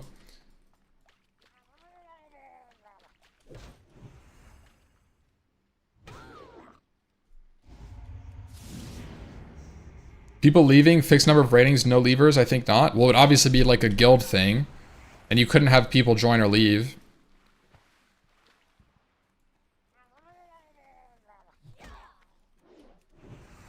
No, honestly, a lot of downsides in your idea. I think it's a cool idea. It's not perfect. It could definitely be workshopped, but I kind of like it. Like, I would do it, and I would be fucking pissed. I would wipe, right? We would wipe, and people would be pissed, and it's like, well, guess what, guys? We lost all our loot this week because fucking Jimmy didn't heal us. Okay? God damn it, Jimmy. But next week, when that reset rolls around, you could make up for the loot that you lost by trying again in hardcore. And then you get like a little bit of like gambling, like feedback loops that might be a TOS depending on where you live. And you keep doubling, and you're like, fuck, we lost the loot again. We lost the loot again, man. But we can make this up because last week nothing was gonna drop anyways. So we're still only down one raid a week, and we could double it. You know what I mean?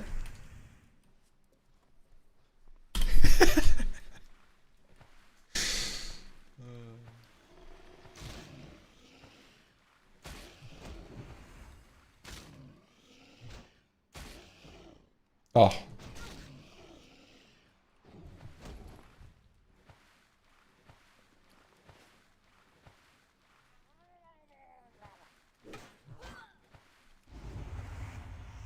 No, you would have to one-shot the raid pastry.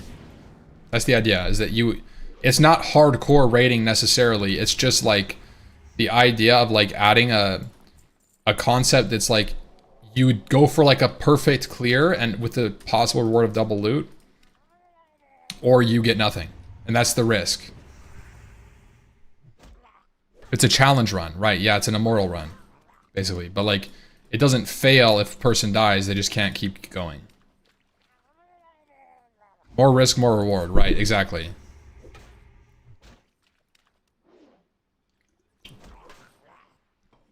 Or loot for the sweats. Oh, dude, boo fucking who, that's how it always works. If you can't clear Nax, it's like week 8, you still can't clear Nax. Boo fucking who, man.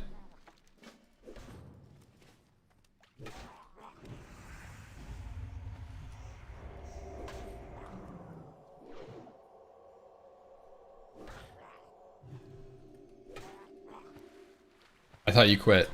You know what? I did, and now I'm back.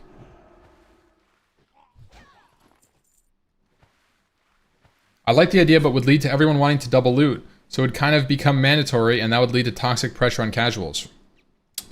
Yeah, I'm gonna be honest. I think that it wouldn't lead to double loot mandatory because it's not realistic for most raids to do it. So it would be like...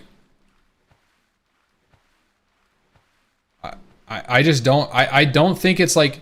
I think it's hard... It should be hard enough that it's not expected of people. In the same way that like...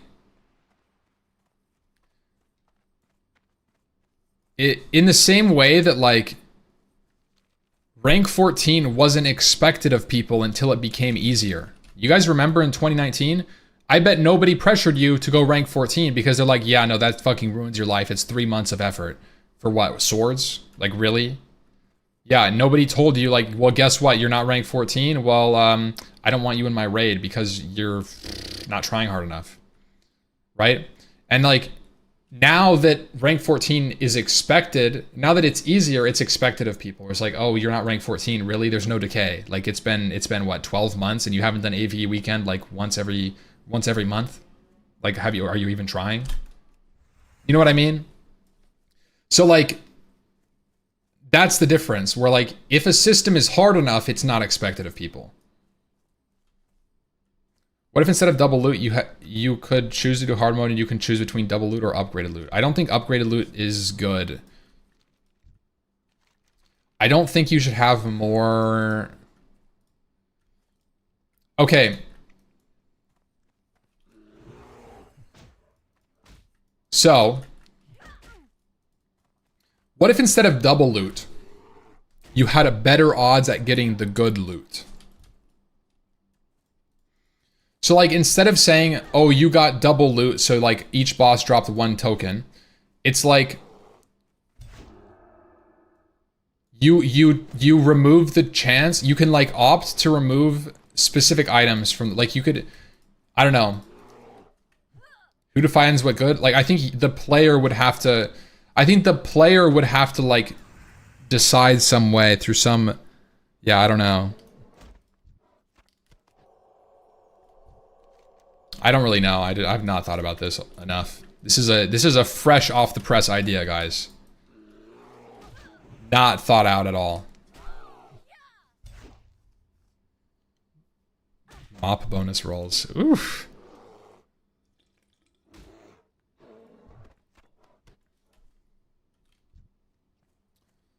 Warlock Fellscars? What's a Warlock Fellscar? I don't even know. I didn't play SOD very much. I played SOD until the middle of phase 3, which was level 50. So I missed all of the good parts of SOD. I played just the shit. It really is grim when you think about it like that. Yeah, that's pretty rough. Remnant should always be a part of Innately Classic. Yeah, I kind of like that concept.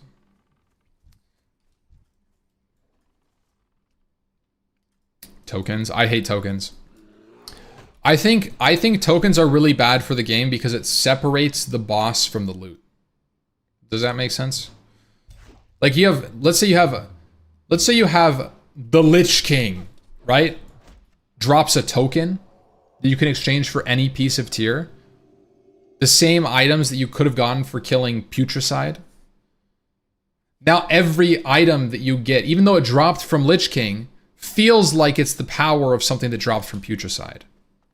And so like, when you kill a boss, you should get an item relative to that boss's strength. You should not get a token that's exchangeable with an item. Now it's an easy way, tokens are an easy way, and I would say a lazy way, of allowing flexibility on gear. Lich King did drop weapons. He did. Lich King did drop weapons. Lich King drop table.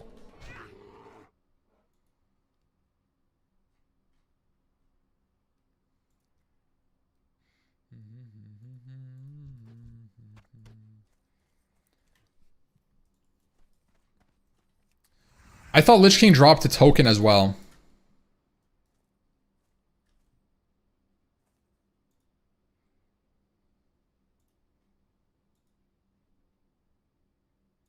Maybe that's just not heroic.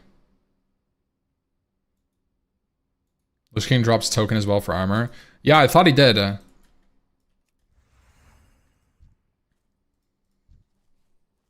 If he doesn't, the idea of that point still stands, and it's why I don't think tokens should exist. I think that it's very good to have a direct relationship on a boss dropping a specific item that you need. Because when you come up on that boss, you know, like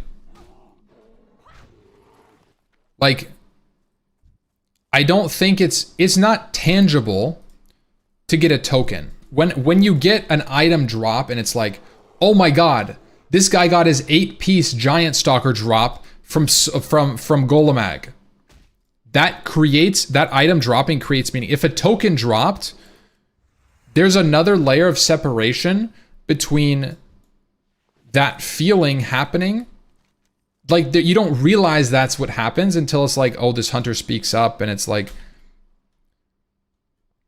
you can't like control click it. It's not usable until after the raid. Like I don't like tokens. I don't. Now, I think that there's some ways to add maybe flexibility to gear sets. Kind of like, you know, let's say they add in like off-spec tier sets. You know, like a, let's say like a Dreadnought for DPS. They did that in SOD, right? Good luck, friend. How did they do that? What brings you here? Go in peace. Wasn't it just tokens?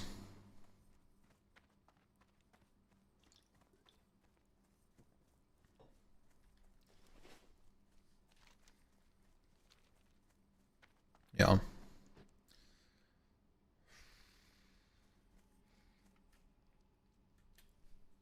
Yeah, I mean, I don't like that idea, but I think maybe what you can do is like, maybe you can add a system to the game where you still have Dreadnought drop. I guess it doesn't drop, it just drops the token. Let's talk about tier 2 then. Let's say like you missed the rush of winning the lottery by separation. Yes, that's what it is. That's a good explanation of the feeling. Like the token is a guaranteed drop. So like the person gets their AP, it's like, oh wow, that's cool, but it's like not actually cool because it drops all the time. But getting 8 pieces of RNG loot to drop on one person is like, you know, you've got lucky enough to find all of it. And so what I kind of want to talk about was tier 2. Let's say you had an idea. How do you preserve that sense of attachment or item dropping with a boss? Let's say like Firemaw drops gloves. He drops tier gloves. Broodlord drops tier boots. So you know you're coming up on the boot boss, and he doesn't drop your Wrath boots, so you're sad. You're a sad boy because you didn't get Wrath boots. Well, how do you preserve that while having multiple kinds of sets for the same class? Because you obviously don't want to drop like, okay, now you double the amount of drops that could drop from that boss, and it could drop the DPS warrior. Like, you know, then you kind of get a situation like Vault of Archivon in Wrath, which I think is a fucking cesspool. I hate that place. And it drops like, there's like 40 items on the loot table and you never get anything that's usable. It's like not cool. And so I think that you must have like maybe the standard sets drop, and then maybe you have a system in place that lets you turn the set bonuses into a specific set or something. VOA only felt good for PvPers. VOA only felt good if you got really lucky and your set dropped. It did not feel good. I could tell you, I ran VOA like 50 times and I got 1 piece of loot, I think, in 50 runs. As somebody who actually ran the raids and got the gear like in raids, I would always just stop running VOA because I didn't get anything and I got the gear from the normal raid. It's terrible, bro. You get nothing. It's like most of the time it drops like, you run a 25-man VOA and like, oh, your Death Knight gets a fucking PvP glove and your Rogue gets the PvE fucking glove and you're done. Grats, guys. Set bonuses were turned into enchants for shoulders on SOD. They 100% could lean into that system. Oh, I didn't know that. That's an interesting take. Is there like an explanation on Did anybody make like an overview of all the SOD changes that were in for somebody that didn't play it? Because I feel like there's probably things that like I'm thinking about that were put in as SOD and I don't really know. Did anybody do that? Get rid of tokens, make a new off-spec version of the tier set. Don't increase the drop percentage so there's like 30 items instead of like 4 tokens.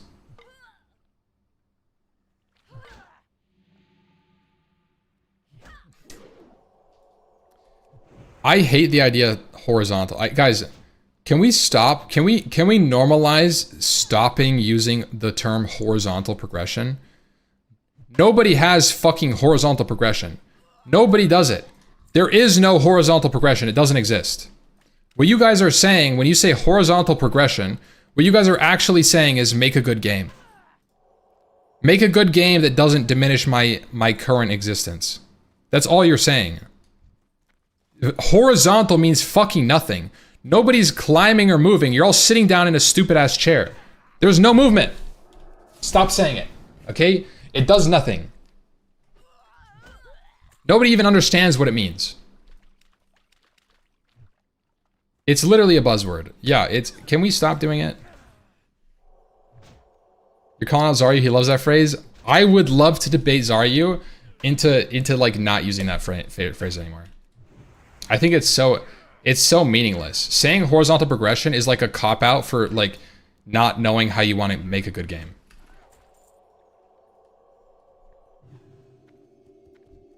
Weird amputake. It's not a weird take, bro. People say horizontal progression.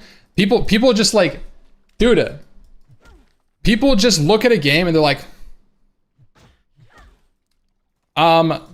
let's make this horizontal. And they think they have like, they just said something that was like actually intelligent.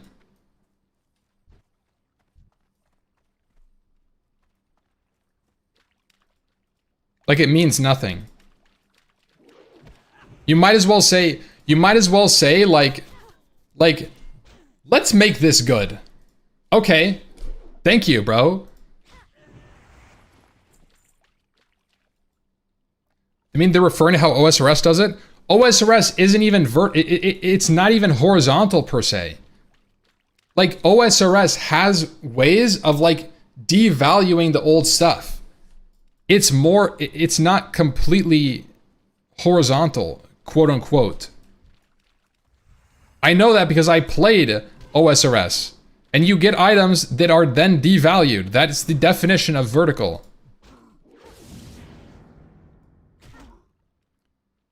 And like, yes, it's more horizontal, but fuck the term horizontal. All you guys are asking for when you're saying horizontal is find ways to increase the amount of gameplay we have without removing old gameplay. That's all you're asking for.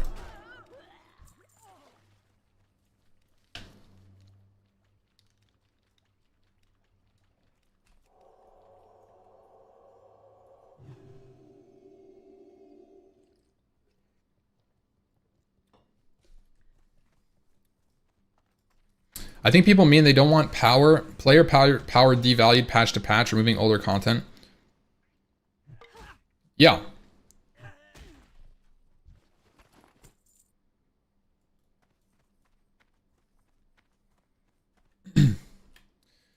I think...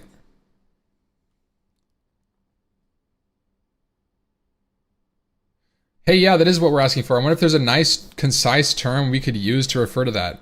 But the problem is that horizontal progression cannot exist fully. Okay? Because,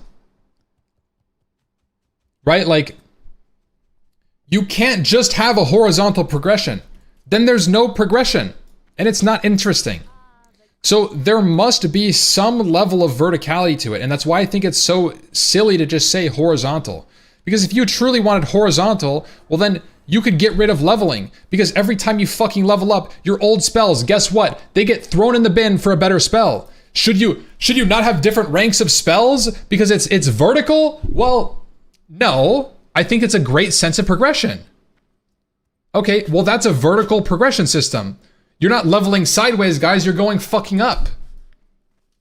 So, was anyone saying exclusively horizontal?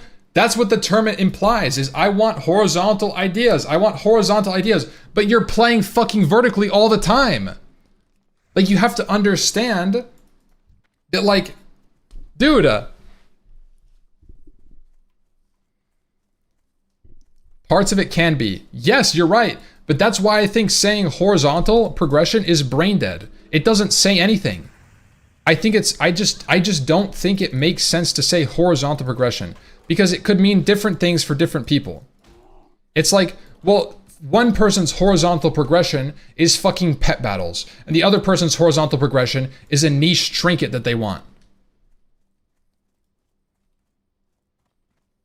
All you guys are asking for is good content. Stop saying horizontal progression, just ask for good shit. You want good shit? That's like, you get good shit.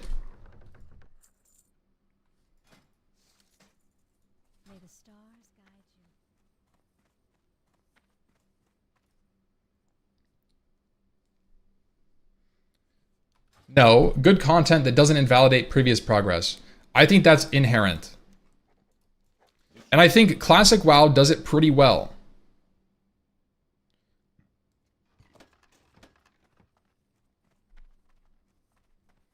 I think that Classic content has a lot of good concepts in it that don't necessarily fully invalidate the rest of the game. I think that in its current place, World of Warcraft is as horizontal as it must be. It could be more horizontal. I guess you could add more reasons to doing MC more. But is that what you guys want? You guys want more reason to run MC longer? Like more rare drops from MC for casters? Like you guys want like a caster version of Onslaught Girdle, and now you guys also have to go pug it because your guild doesn't want to do it anymore? Like, is that what you guys want? Is that good horizontal progression for you guys? So like, I think that there's like a good balance of like having to run the old raids because they're relatively relevant even though they're before your patch. And I think that the horizontal level is like 3 patches ago. So like if you're in AQ and you go back 3 patches and you go AQ, right, you're at patch AQ, then you go to ZG, BWL, MC, right? So once you go from AQ to Nax, you drop MC. And so now you're doing Nax, AQ, BWL. And if you add something past that, I think you should go whatever, Nax, AQ. And I think that that's like a sustainable amount. Anything more than 3 raids is too much. I think if you have more than 3 raids that you're doing, you're raiding too much. And I think like you can't just have, let's say horizontal. You guys want horizontal content, right? Okay, so Blizzard truly does add horizontal content, and now you have 10 raids to do, and they're all relevant. Are you happy? I would say no, you're not happy. You're probably raiding way too fucking much. So like, there is obviously a balance, right? You guys don't truly want pure horizontal progression. I would say in general, true horizontal progression as it stands, the way that World of Warcraft works isn't really optimal. I would say, from my perspective, I don't want to be doing MC for fucking 15 years.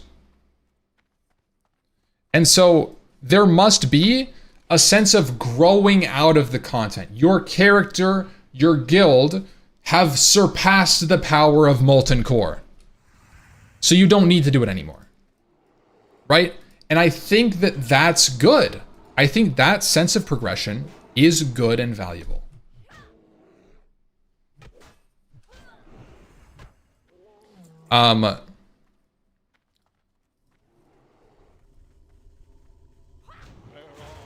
We don't need every piece of content to be relevant forever that people saying that are NPCs. Well, that's what people are saying when they're saying horizontal.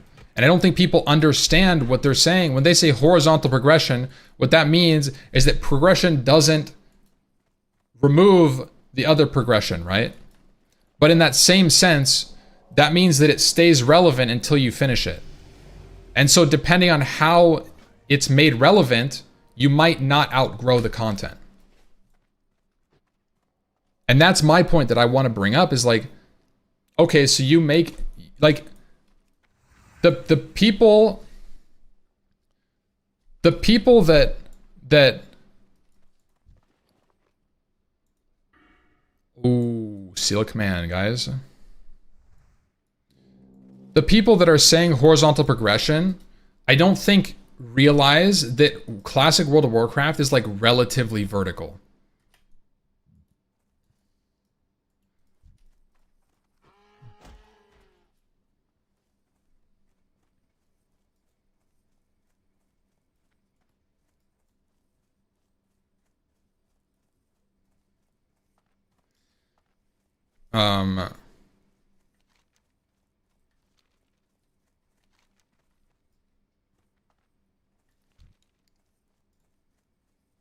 on Colonian. Let's get this going. I like a world where vanilla, TBC, and Wrath are somehow turned into a full series of content.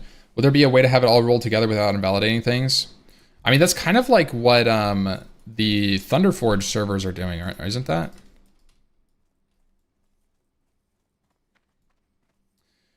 We just want more Scarab quest chains and Brawler Guild type stuff. I agree.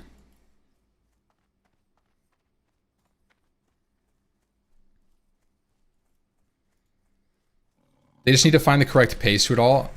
I kind of agree with that. I think that there's a good pacing system that you could come up with where it's like, also guys, should I be using Seal of Command? I don't know if anybody answered.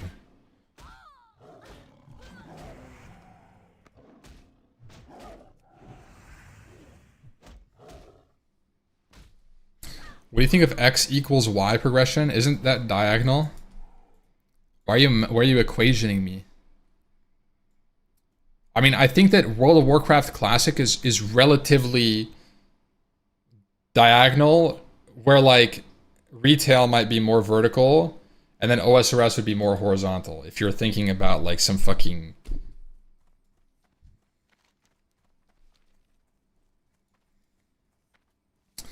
What's my weapon speed? 2.6.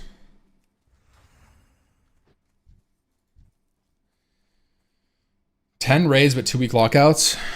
Ooh, you're asking for some serious loot variance with a 2-week lockout. It's already pretty variant. Like imagine running BWL once every 2 weeks and then still not seeing DFT after 4 clears. All of a sudden that's 2 months instead of 1 month.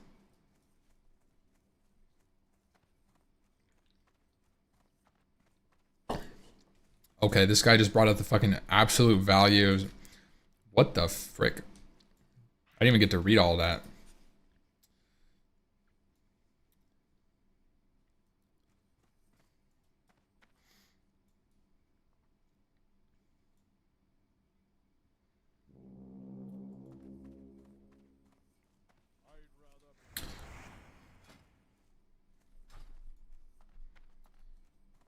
Why are WoW players so okay with lockouts in general? It just seems boring in OSRS. I can raid whenever I want. Serious question, looking for a serious answer. So, the reason that I think OSRS has no lockouts, right? But it has an item with a 1% drop rate. Or even a 0.1% drop rate. WoW rarity is like a 5% drop rate. For like items like DFT, it's even higher. It's actually like a 15%.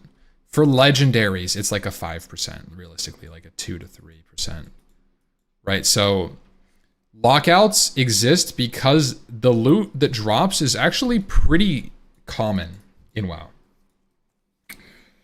And I think because DFT is not 15%, it feels like it is. I see a lot of DFTs.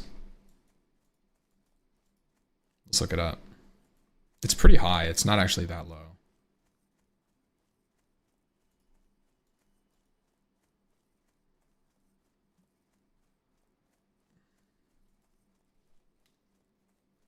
%. I don't think 33% is accurate.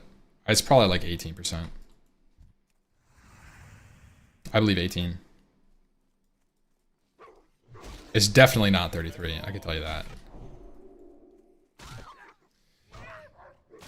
If you did 2 times lockout time, loot variance could keep endgame content way more alive. Nah, I don't know. It's just gonna be people raid logging for longer.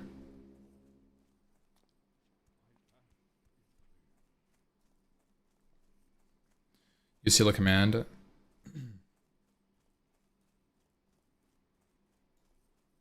You cannot simply force horizontal progression into a game that's designed for vertical progression in mind. I agree.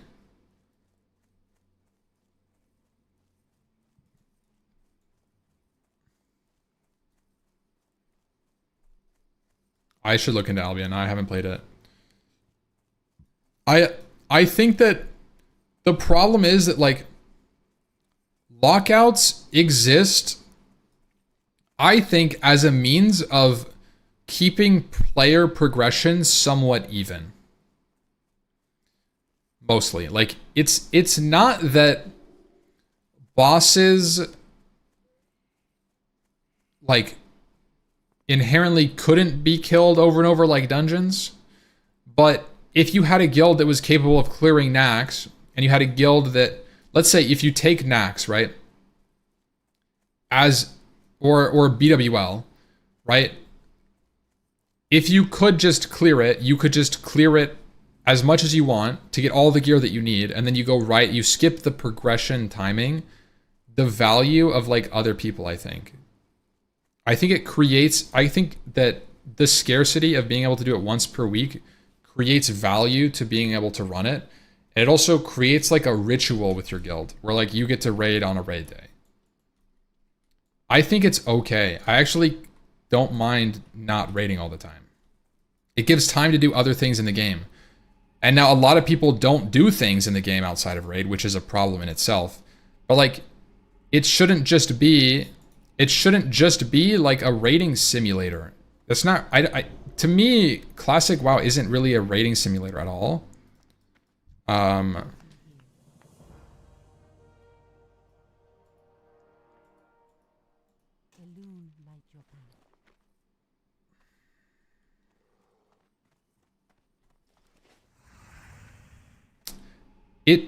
So, I mean, I wrote like a paper on this, right? Like I literally wrote like an 11-page document, like a manifesto of my ideas of like why classic works, how it works, and how to make things work in the classic universe. New ideas, right?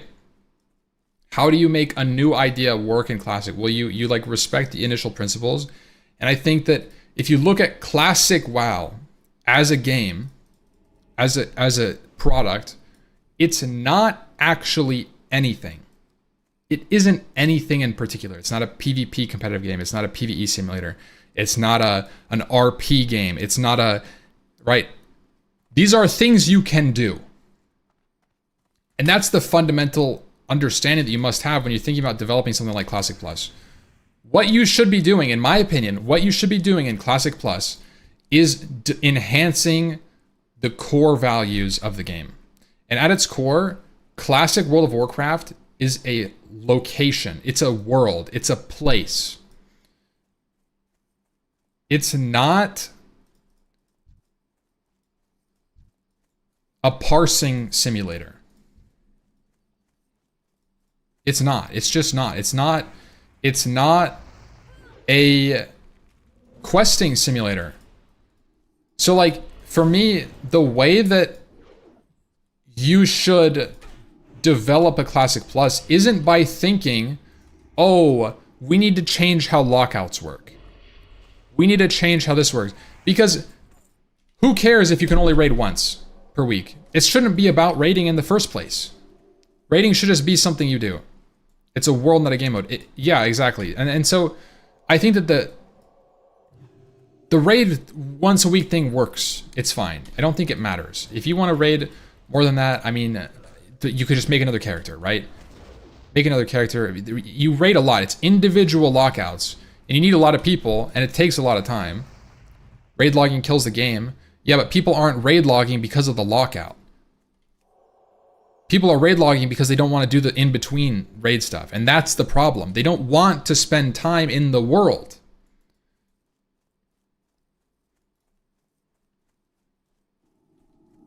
Okay?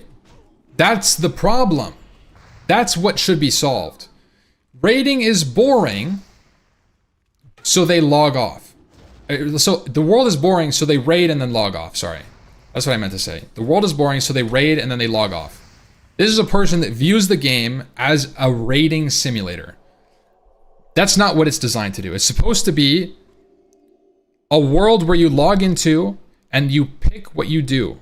You log in and you say, what am I gonna do today? I have so much to do that I could do. There's so many things I could do right now. I could go out and I could fish fucking eels. I could go talk to my friends. I could open guild chat and say good morning to the boys. I could go to the auction house and go buy a fucking epic dagger and level a rogue, or you could do anything you want. It doesn't matter, right? There's so many things to do. And the game should prompt you into decisions. That's all it should be doing. And so the team needs to develop ideas that make you interested in engaging with, because it's like just interesting. That's all it is. Oh, you add a new zone and you just make a compelling new zone. It's got fucking dragons in it. And maybe there's a fucking progression system. I don't fucking know. That's not my job. But like, it's definitely not daily quests. I don't think it's daily quests. I think honestly, the best way for Classic Plus to succeed is by just touching up the world. I think that they need to look at the world and enhance areas that they did in TBC, add leveling quest zones, add leveling stuff, smooth out the leveling so there's less bullshit. You don't have to go grind Naga Cave. You don't have to do whatever. They should add some more endgame zones. They should add more fucking world bosses. I think they should add more world bosses. I agree with that. I think that they should add events. I think they should add quests like Scarab Lord. I think in the new zones, they should create ways to interact with the world that you haven't seen before. Like, there should be long quest chains as character progression. In the same way that like RuneScape has these super in-depth solo quests you can do, why aren't they in World of Warcraft? Why don't you have a quest in World of Warcraft right now to go do some crazy dungeon challenge with your friends and get this cool item? Why isn't it in the game? And it like, it could be a challenge where like you need to be at a certain level, and it's like, oh, in order to get this quest, you have to have 5 people get a quest item or whatever. In order to get this quest done, you need everybody to be attuned to like a special version of LBRS. And it like, when you zone into LBRS with this item, it unlocks like a door, and you're doing like some fucking weird shit in Elbers, and maybe it's like a special event like the ATS boss. Like you just bring people back, right? Like 0.5 did it. Tier 0.5 did it. And it's like, you could just do some cool shit, man. Like, add like some actual hard dungeon-based content in with like scaled to like BWL character gear. I don't think people want to do other things outside of the main content because of the thought they won't have their character for 10 months from now. Everyone just expects classic characters to disappear in a few months. It's not like retail where farming mounts is good because it feels permanent. I kind of agree with that idea, and I think the idea of persistence is missing from the current ecosystem of classic.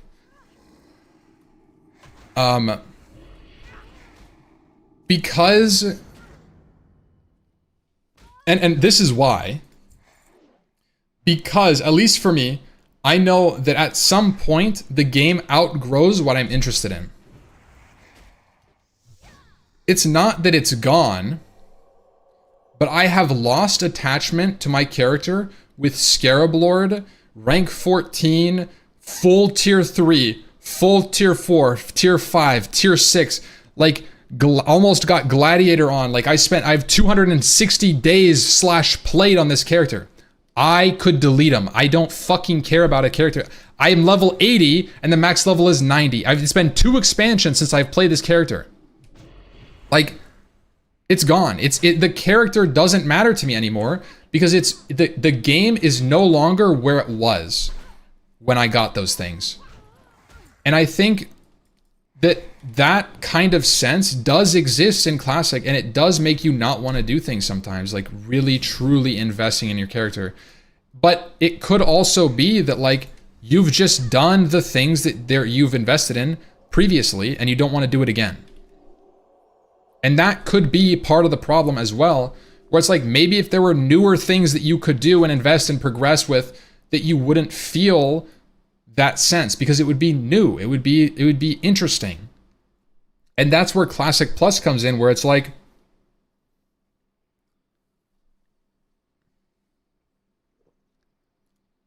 I think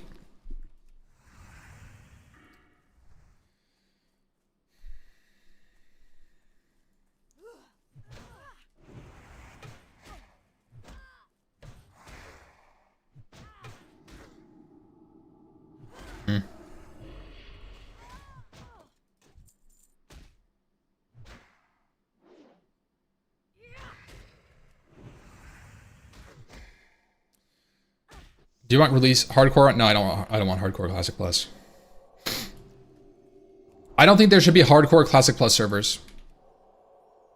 I think you should be able to make a hardcore character on a PvE server. I don't think there should be hardcore Classic Plus servers. Because I'm going to be completely honest, hardcore sucks when anything's difficult. And I don't want Classic Plus to make things easy and not engaging because hardcore Classic Plus exists and they must keep a baseline difficulty level. I'm gonna be honest, hardcore only works in Classic because the content is piss easy and it's made to be a leveling journey. And all that means to me is that if you want to play hardcore, you should play hardcore servers. And if you want to play hardcore leveling, you can. It's not like, I think hardcore leveling should be a challenge within Classic Plus, but it shouldn't be a server. Because I just don't think it like,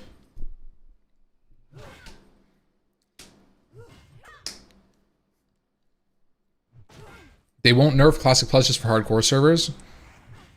If they make Classic Plus hardcore, it means that they're limiting what they can design. I don't like it.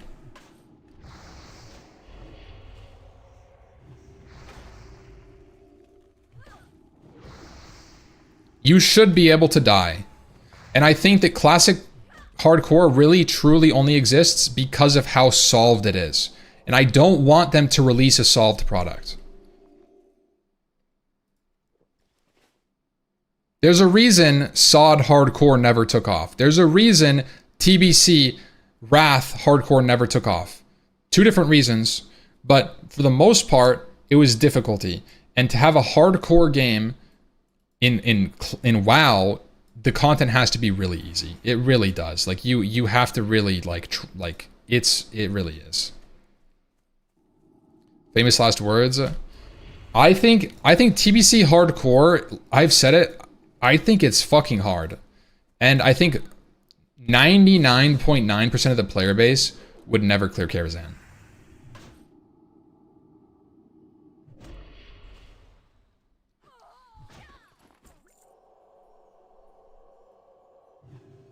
Can you do a similar breakdown to fix my dating life? What? Why is that an issue? It's not an issue. But what I'm saying is that, like, I think Classic Plus should have content that's like a probably TBC level difficulty. And if we're doing that, then I don't think that there's really a place for Classic Plus Hardcore. I think it's just better for the game to have, like, maybe you have like a hardcore layer, right, on the server, and like while you're hardcore you can do your own thing. But like I don't know. I think that separating the player base, on Classic Plus, I think it'd be a little weird. Like, I don't think that it needs to happen. I think you could just add a supported hardcore, like, leveling challenge on the server. And then most people who played hardcore would be happy with that. Because I don't think, like, I'm going to be honest, raiding in hardcore is not, like, super fun for a lot of people. Like, it's like engaging for viewers, right? But like, look at the population of hardcore raiding guilds. It's like 10 guilds. You're talking about 400 people. Are we making a server for 400 people? Probably not. But like, most people who play hardcore are levelers. like vast majority. And it really is like a leveling challenge. It gets stale. When you raid in hardcore, it really does get stale, like, because you're doing things like ultra safe, you don't want to die, so you're not doing things that would be like interesting. You're like, it really is like, that's why I don't stick around after we do like these challenges. Like, it's just not, long-term hardcore raiding is not what I want to do.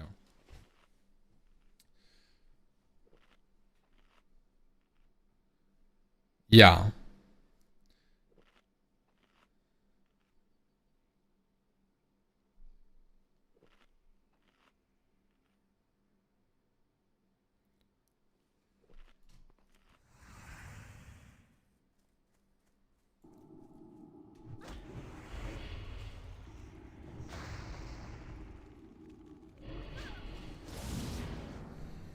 If given the opportunity, would you work with a company outside of Blizzard to make a Classic Plus like game? If you're asking if a game company approached me for ideas on their game, yeah, I would probably.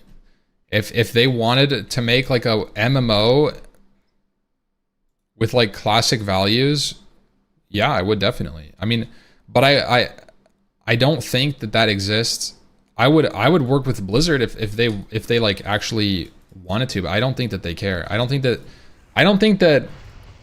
think Blizzard has their team and they're like doing their own thing and they're gonna deliver the whatever product they deliver, and that's fine.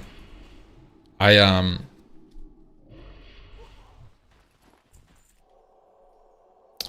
do think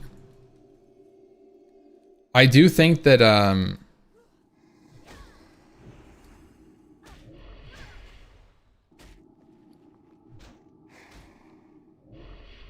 I do think that I have a good grasp on like what I would like from Classic Plus, but I do have to acknowledge that my experience is like not an average perspective.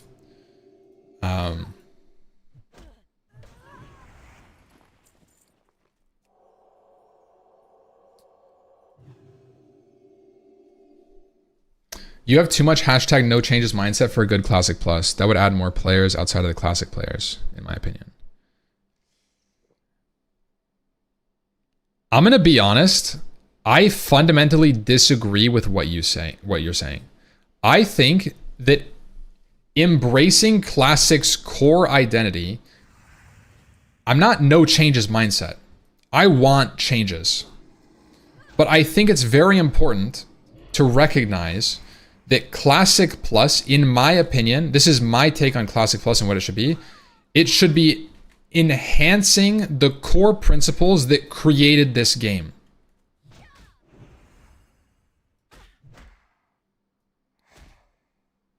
Like, that should be what it is, in my opinion. What is the core identity? The core identity, let me tell you what the core identity is.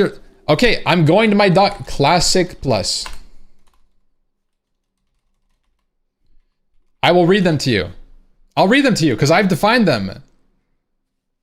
Okay?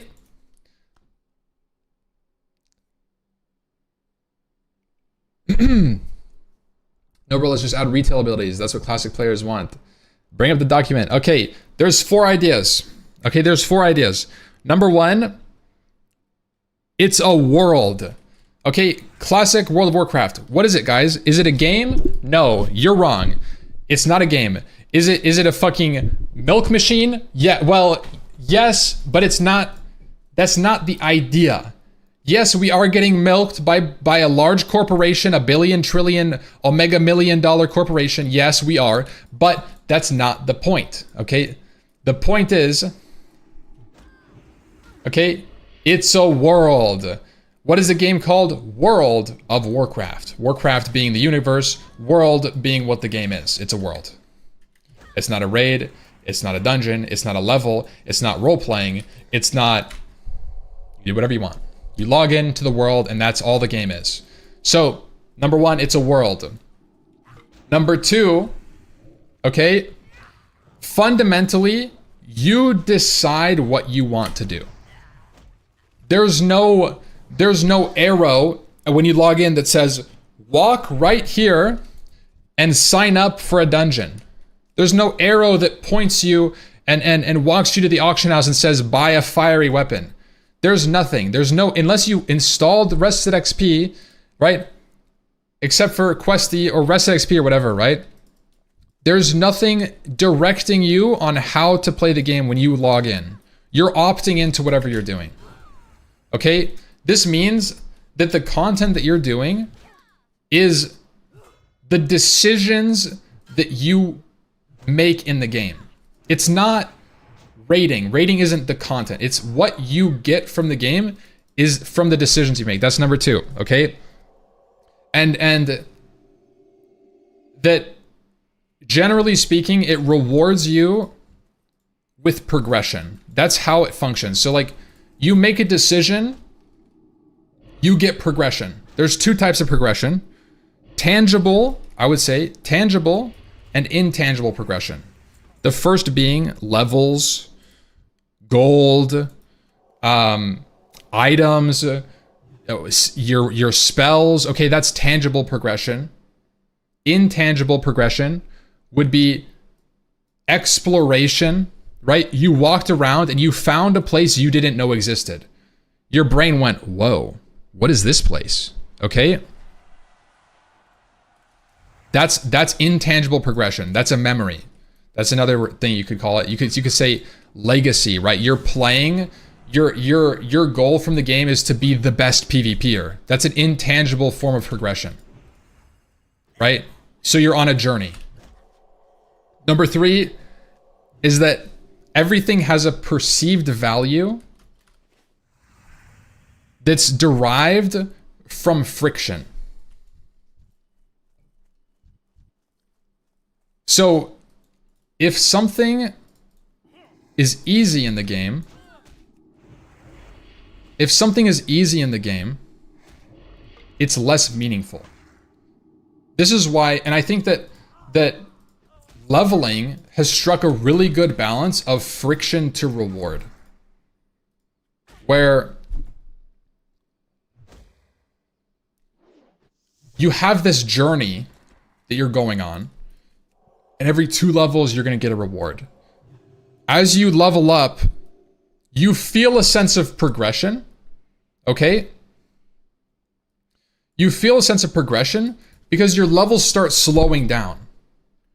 And that means you get less rewards, but that means that it's getting harder for you to get higher level, right? And you feel the journey, right? It's not, you would feel less accomplished getting level 60 if every level was the same difficulty. And so you can see that sort of like friction play out, and it kind of like helps create a reward system for the player, basically. You're creating a journey that like,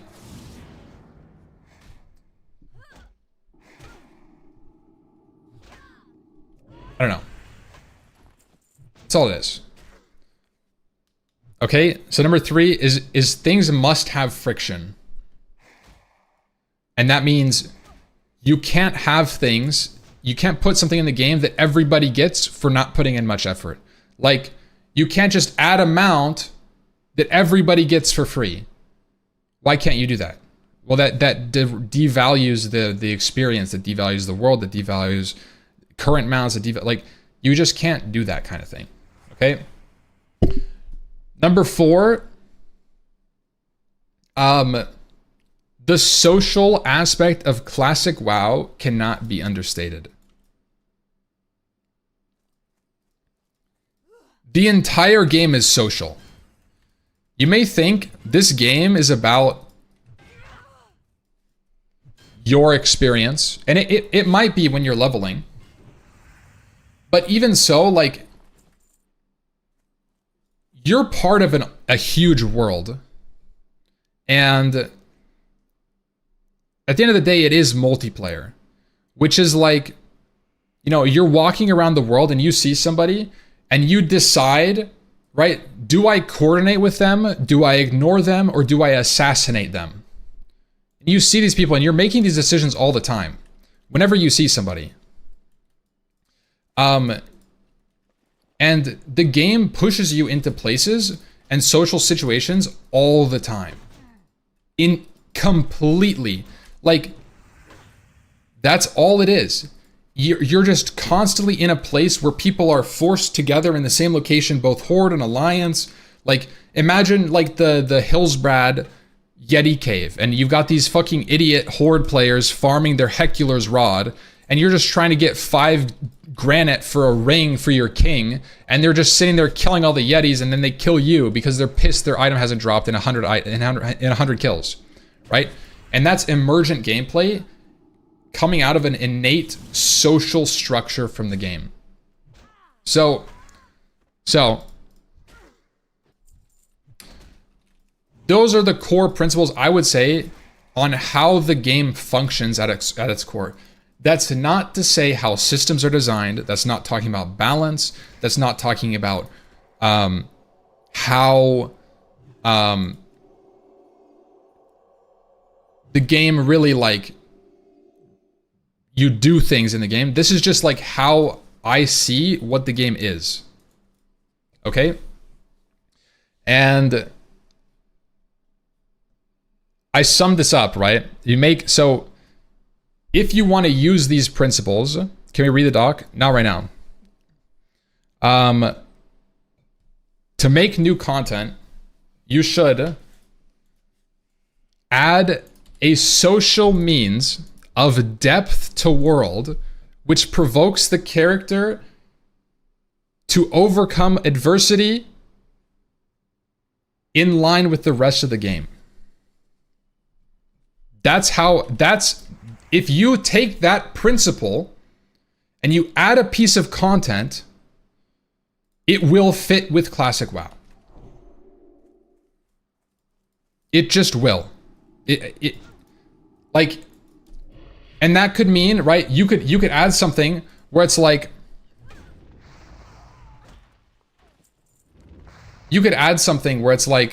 okay, let's create a quest, but inside of the quest, you go into your own instance. That's not social. It should never be added. Okay, so get it out of there. You cannot layer people away. You cannot isolate them. Anything that happens should be done in the world and not in an instance. That's what I mean by social.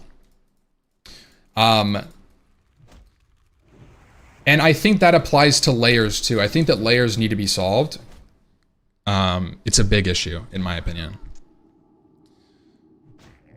And so something like this, like if you take this and extrapolate it to like a zone, you're making a new zone. You're making Hyjal.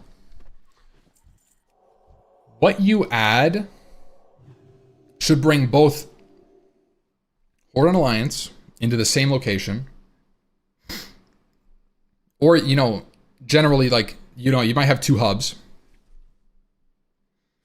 But they're doing the same thing around each other. If you think, like, you don't have to give them the same quest, but you should have maybe, like, reasons for them to go in around the same location. And in that regard, it preserves this sense of world. Even if you're only with other Alliance players, you're kind of doing the same thing. Maybe you have like some emergent group content that's nearby, where it's like, oh, you're doing a quest.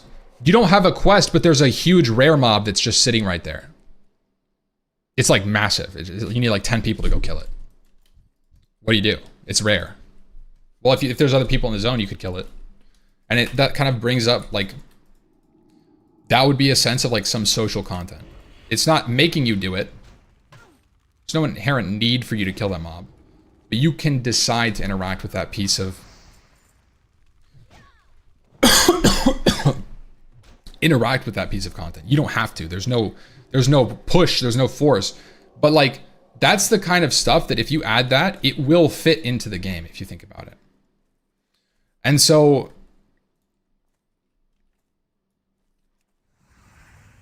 isn't that stuff like Fosrock? Kind of. I would say Fosrock is the end of a chain. It's not necessarily a random mob, but yes, right? That's kind of like you've kind of gone from like a solo quest to a higher level solo quest. So maybe if you started at like a lower level, you're like, okay, maybe I might need another person to finish this quest. Or you come back. And then after that next solo quest, the key quest, it summons an elite. And you're like, oh shit, wait, this is an elite quest. And then it kind of prompts you to interact with the people nearby. It's like, does anybody want to kill Fosruck? And this is a way that the game sneakily warms you up into social interaction. Because it starts you on a quest chain that's solo. You've agreed to a solo quest. You've done another solo quest. And then they snuck in an elite part. And this is the part where you're like, I'm 3 quests in. Is anybody around to kill this guy? And this is very classic. That kind of structure where they weave in social friction. That's like Red Ridge Elites is a great example. Red Ridge Elites, Morla Dim, Morbent Fell, Eliza in Duskwood. These key quests, these are really cool quests. These are amazing quests, I would say. And they like accumulate and they have like these sneaky ways of like group content. Things like, you know, you have an emergent gameplay situation in Dead Mines. Dead Mines has an emergent quest that you kill Van Cleef, right? He drops a letter. Where does the letter take you? To Stormwind. It's not a group quest. But your group just finished clearing Dead Mines. You go turn on the quest, and it gives you another quest to go to Stockades. This prompts you to be like, oh, like, do you guys maybe want to do Stockades tomorrow? Right? Like, it kind of puts that idea in your head. And they do a really good job at, like, sneaking that sort of content in. And I think that's what makes it so engaging. And that disappears at level 60. They stopped doing it, and presumably because they ran out of quests to design. But I think that there should be more things like that. Endgame, you know, like they have this stuff like at LBRS, you kill the whatever the dude is at the end of LBRS, and was it Wormthalak? I don't know. I think it's Wormthalak. And then, you know, you get a quest, and you get a quest for Ubers. You're like, oh, we gotta find an Ubers group.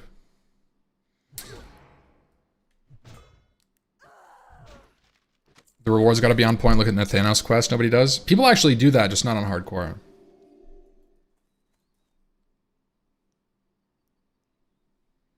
Apologies for being unclear. Your view on the world in Classic Plus should be is very good. Your minimal class changes is not. I mean, I don't think you can fundamentally say is not without backing it up. Why is my take that the classes shouldn't change that much? Why is that incorrect? I would agree, and in fact, I'm not even of the stance that there should be no class changes. I think that clear underdogs should be changed. I think Boomkin, Ellie Shaman, Enhancement Shaman, begrudgingly a little bit of Ret should be altered. I think Prop Paladin can be buffed slightly. I think anything else, maybe buff caster coefficients.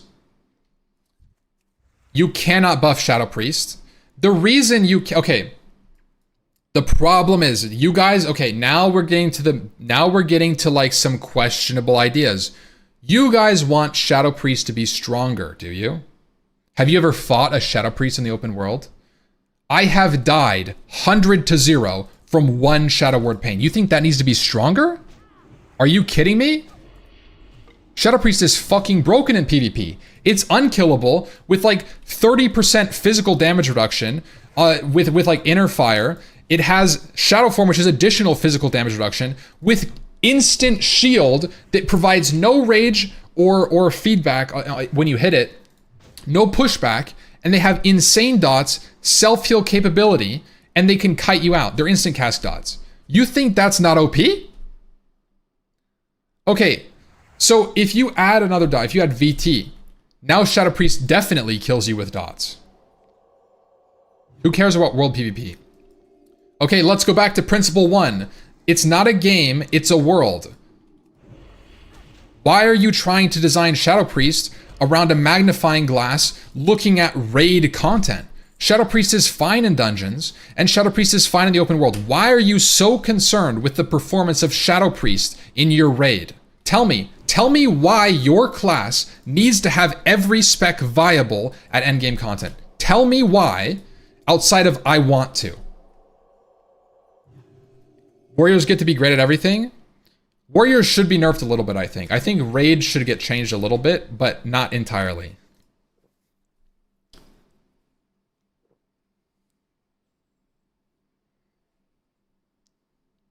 Because people spend most of their time in raid, not in dungeons and open world. You're telling me people spend their most time in raids and not in the open dungeon and world?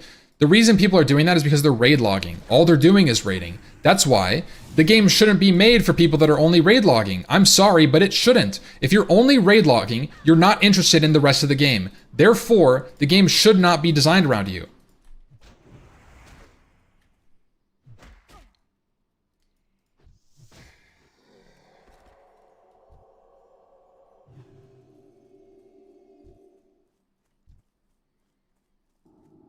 Like, I'm sorry, but like, isn't raid logging 90% of the players?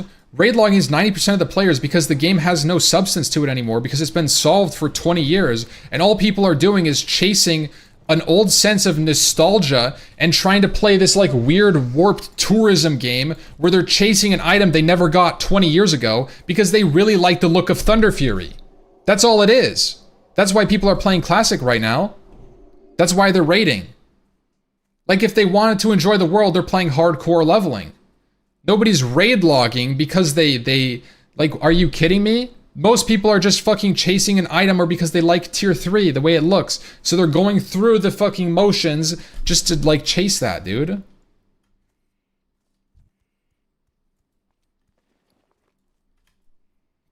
Yeah, like you guys didn't get the toys as a kid and now you're chasing them. Like, that's all it is. Can your argument for the Shadow Priest be applied to what you said about buffing Ret and Prop Paladins? Yeah, but I think Ret Paladin and Prop Paladin are actually underwhelming. I don't think Shadow Priest is underwhelming. Shadow Priest is actually pretty sick. I think Boomkin is also underwhelming.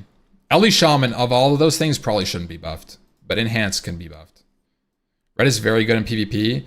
Ret is good in PvP, but it's not very good.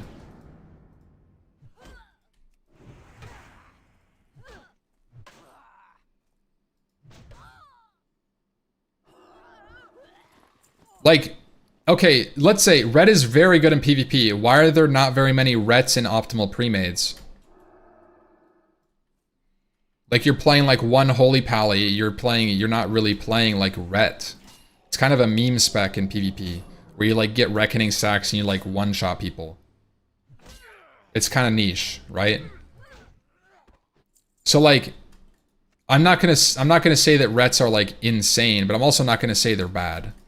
I do think they could use some love, and I think it would be stupid for me to say that they're not going to get changed, because you guys already know Paladin sits a little too close to Blizzard's classic team. If you know what I mean, if you get my drift, Paladin was a little broken in SOD for a reason, okay? A little someone probably tweaked a little bit too much because they played the class.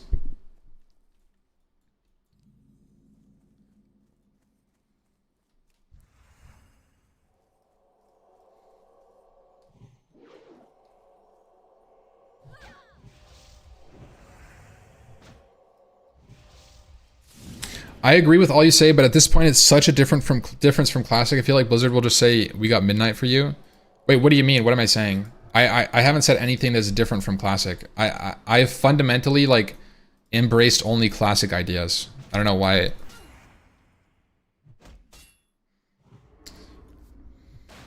The S-Fan files, that's demonic. That's a demonic term. Let's not propagate that. Holy shit.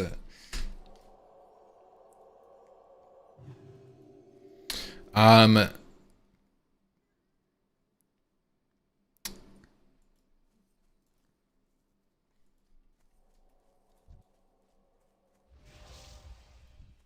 I didn't pull that.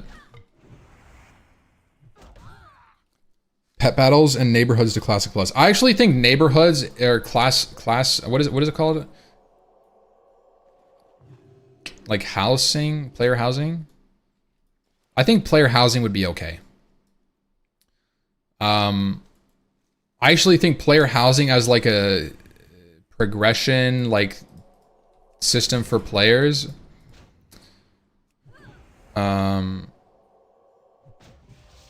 could be done.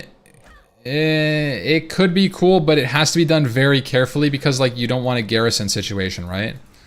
And I think that it's also very hard to put the idea of player housing in front of a classic community because they're only going to say garrison, and that's all they're going to say. They're just going to say garrison and then downvote it.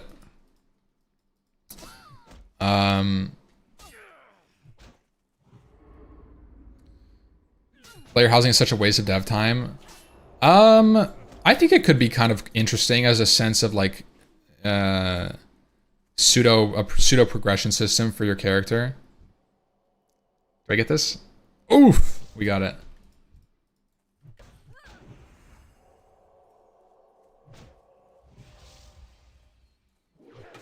Classic players want performance, not roleplay. I don't know. Classic players are a little freaky. I would say in the chat, one in the chat if you've roleplayed before. Come on. Come on. This chat is full of role players. Look, guys, you got to know your audience, okay? Look at all these role players. ERP does count. Yep. Yep, definitely. I would say especially. Yep. And Voss typed 10 ones. Okay. Interesting.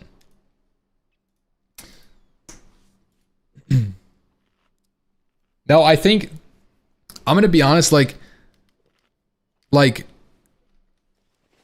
role-playing is fine. I think role-playing is great. Like if there was having like I don't know, how do you facilitate roleplay? Is you don't really do that. It's kind of immersion, right? So like it's not really, they're not going to just like put in player housing and people are just role-playing their ass off. Like that's not really a thing. So it's an MMORPG. A Goldshire Inn. Okay, that's crazy.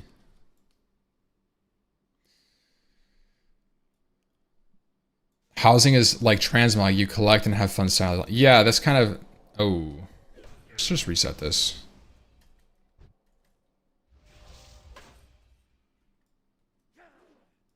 Guild Hall. I like the idea of a guild hall, yeah.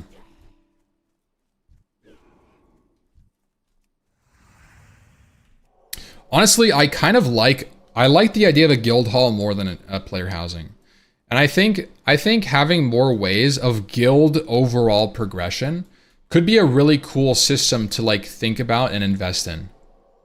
What do you guys think about having like guild quests? Not like player quests, but like guild quests. Is there a world there? I feel like more guild progression content could be kind of cool. I don't know how you would do it. I think that could be cool. I think guild content is really cool, and you could have like an event out of it.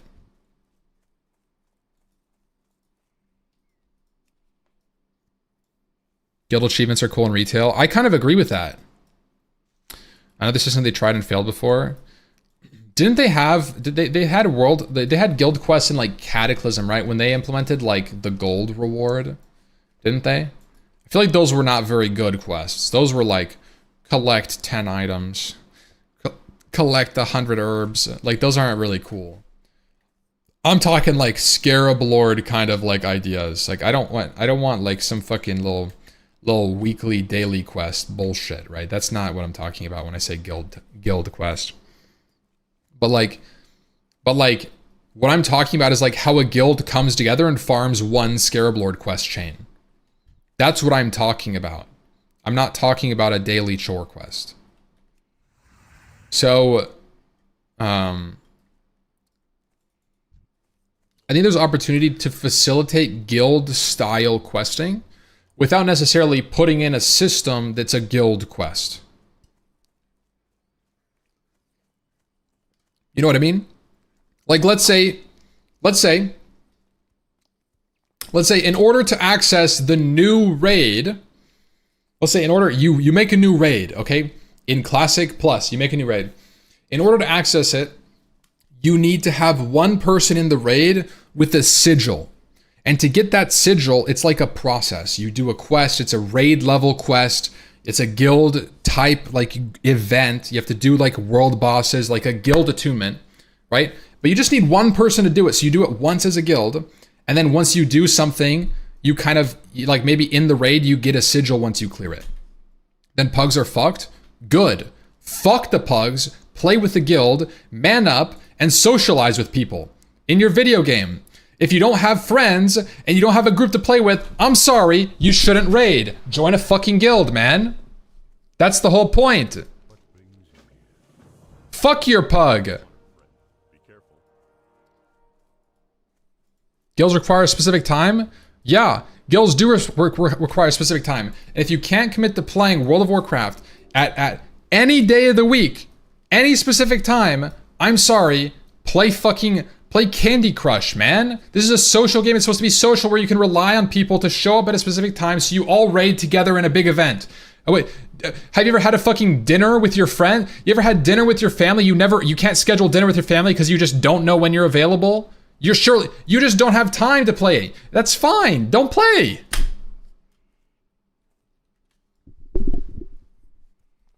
Bad take, but you're classic Andy. I'm sorry you don't have time to play a video game, bro. You probably have a fulfilling life, and the game shouldn't be designed around you.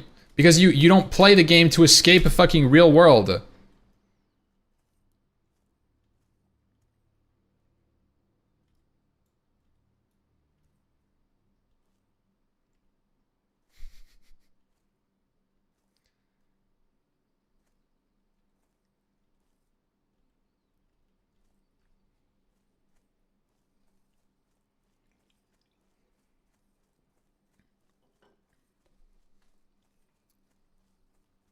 This ain't 2005, bro, and the player base has grown. The player base should not be designed around streamer wants in 2025.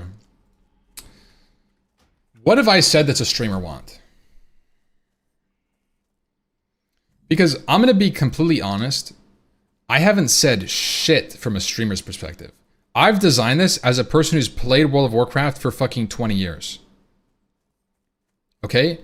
This isn't my perspective as a streamer who started playing World of Warcraft because I'm a streamer. Okay? Fuck you, dude. You played it for 20 you're saying you played it for 20 years and you don't agree with what I'm saying? Are you serious? Are you just selfish and you don't have time to play? Like, what are you saying? You don't want the game to be fun? What don't you agree with? I'm curious. Have you had a job? Yes, I've had a job. Have I had a job and raided? Yes. I've made time to raid. Why? Because it was my hobby. What? You can spend time weekly accounting. Wait, hold on a second. You can have a hobby and dedicate one day of the week at a specific time to raid once per week? Are you serious? You guys can do that? No way. That's not possible. I play 6 hours a day, but I don't agree with that whole tangent about a guild attuned to raid. Okay. That's fine, man. That was just a random idea. I think it would be cool, though. I think that a guild attunement would be cool because it brings the guild together in a social event that it's like team building, man. Why is that actually... I think it's a good idea. It doesn't have to be the way that I said it. I think you're speaking from an all or nothing perspective. Most people game when/how they want to. I would agree, but unfortunately, this isn't a solo game. And unfortunately, when it's not a solo experience, you can't always just game when you want to. Unfortunately, the game is structured around playing with 39 other people at the same time. And to get 39 other people at the same time, guess what? If you want to consistently raid, you should find one time per week and all agree to show up at the same time. Just like a fucking basketball club would do. Guess what? If you want to go walk to the park and go shoot hoops by yourself, that's fine. But if you want to play with your friends and play a team game, well, guess what? You're going to need to schedule that shit, dude. Like, that's literally how it works in the real life. You want to do something social with your friends, schedule it. You're not all going to be on the same schedule. That's fine. If you want to play by yourself, go do it. I don't care. But because it's a social game and raiding is inherently social, it shouldn't be available because you don't have time to commit to it. Like that doesn't make sense. You can do other things in the game except raid. It's not an L take. Look, if you don't have time to set aside to raid once per week with your guild, I'm sorry, you should just level. Just go play hardcore. Just play hardcore. That's it. There's solo content in the game. If you're of the perspective that you should be able to raid with no time and no commitment, I'm sorry, that's not a reality. That shouldn't be a reality. In the same way that it's not a reality that if you want to go play basketball randomly at any time, 3 a.m., you're not going to be able to find a fucking group to play basketball with. Are you crying about that? I bet you're fucking not. Why are you crying about the video game then? You're like, are you serious? It's the same shit. You're not going to show up to a fucking basketball court at 3 a.m. and be like, why are my friends not here? This is bullshit. Well, maybe you should fucking schedule it, dude. I don't know, dude. Like, it's so weird.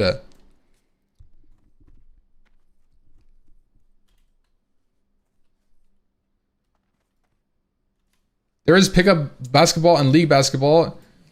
I'm not saying get rid of it, but like just picking a random time and expecting results shouldn't have, like, yeah, you're right. It's not going to always, like, you can't just randomly.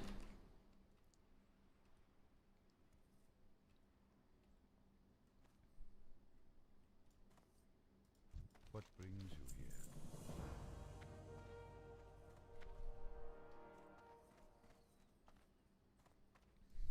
I agree with you sort of, but WoW and basketball are two different things. But unfortunately, WoW is a social game relying on other people in the same way that a team sport would be, right?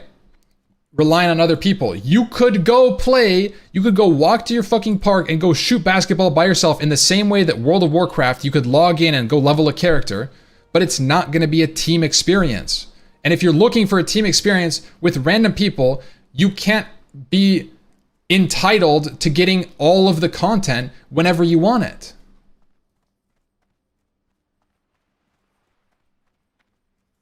That's what I'm saying. You can't just, like, if you're gonna pug, you're not gonna randomly log in at 3 a.m. and be like, wow, there's no raid here, I'm disappointed, I'm logging off.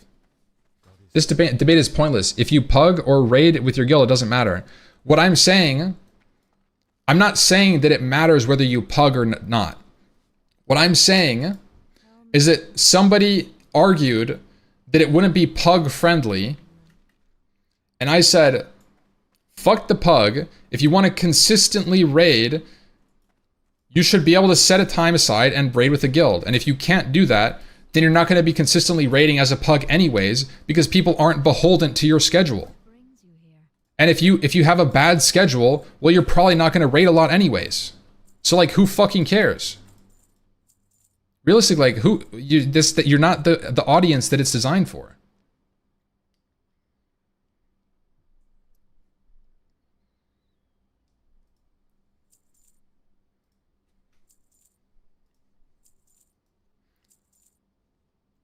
You aren't taking into consideration the age of classic player base and how many have kids. I know plenty of dad gamers that are able to set aside time for their hobby. In fact, I've raided with a lot of them. Some of them in Frontier. Okay? And just because someone has kids doesn't mean they don't play video games. But just because somebody plays video games doesn't mean they actually care about playing the video game. Like, it's not hard. If you actually enjoy this as your hobby, you can structure your life in a way that you have free time. Like, that's just life, man.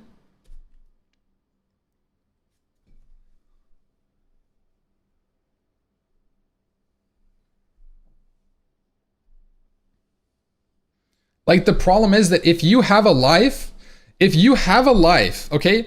If you have a life and you don't have time to play World of Warcraft, I'm sorry, that sucks. I wish you did. But the reality is that the game shouldn't be designed around people who don't have time to play the game. And that's just the reality. This game is supposed to reward time spent in a video game. If you don't have time to spend in a video game, you're not the audience. You may have been the audience 15 years ago, but I'm sorry, you're not it anymore. You're not it. And that's okay.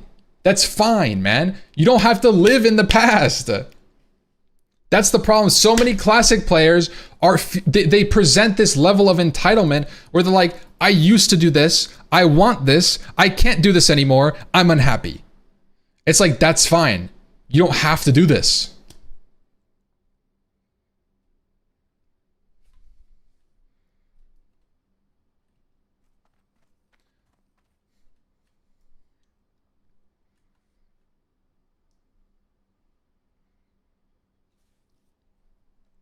Started with a debate saying that you shouldn't do with guild. Yeah, I agree. I mean, listen, people, if you have a job and kids, do not play video games. You're not about the life anymore. No, you can play video games. Video games can be a hobby and it can be fun and rewarding, but it's like, it's just, it happened in SOD too. I remember to this day, I don't know what he said, but I remember some guy, I was in a BFD GDKP, and I remember some guy that was like, I really love 10-man raiding because it lets me pug whenever I want. I can log in at 2 a.m.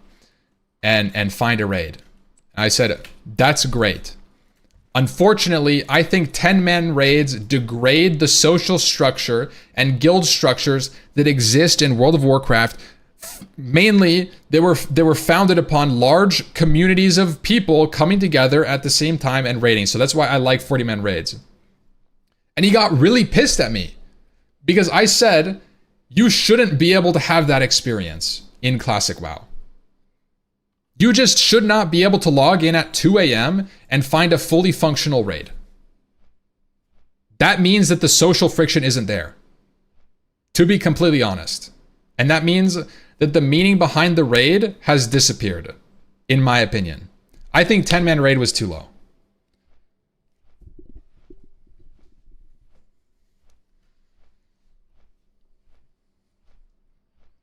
If you find a pug at 3 a.m., it should be the most demonic 6 hour. I agree. It should be a. Sorry, 10-man is bad, not my stream anymore. It's true, man. I'm sorry. I cut my hair, guys. I'm a different person. Lower people means your individual performance matters more. That is true. And I could see more 10-man content, but I don't want to call it raiding. It's dungeons. 10-man is dungeons. In my opinion.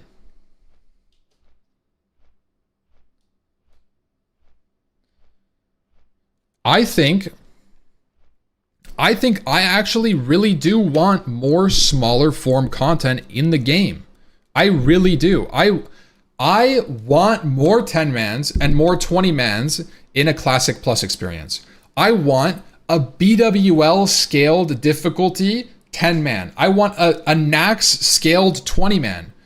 Give it like let's have more stuff like that in the game. I think you can have smaller raid sizes to help, especially to help people who do have smaller guilds and smaller communities, and like they get like more end game sort of content with their closer group of friends. I think that's a really good idea. And I think like I think that like Karazhan and ZA kind of did that, and ZG and AQ20 do that in some respect, but they're too easy in my opinion. They need to be harder. I really do think that they should be harder. M. Hendo, thank you so much for the prime, brother. Glad to be back. I genuinely believe having a Giga 40 man that is only sweats and then unplayed. I Genuinely believe that having a Giga 40-man raid that only sweats and the unemployed can participate in. That way, the boomers can have wow factor in their 40s instead of their teens. What is the wow factor? Like, oh wow, they cleared the raid. I prefer smaller guilds. I've done both. I just prefer 10 or 25 mans. I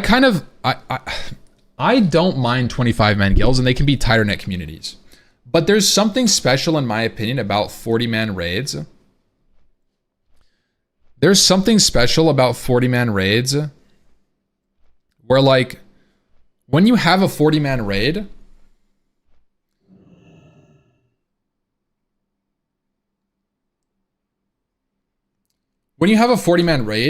you get things that you don't get in a 25-man. You get class friends.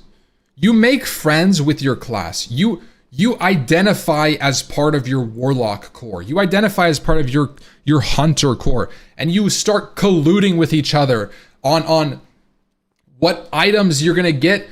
Maybe you're like, okay, you could have the boots because I want 3-piece, and I'll take the shoulders because I really want them, and we could kind of like be like figuring this out. Every single time I have played in a classic guild, you get that experience. It really does happen. It happens all the time. And if you don't have this experience, either you really aren't like an active person in the guild, to be honest, or like you're maybe like a rogue and there's one rogue. But like, you get that experience in a 40-man, right?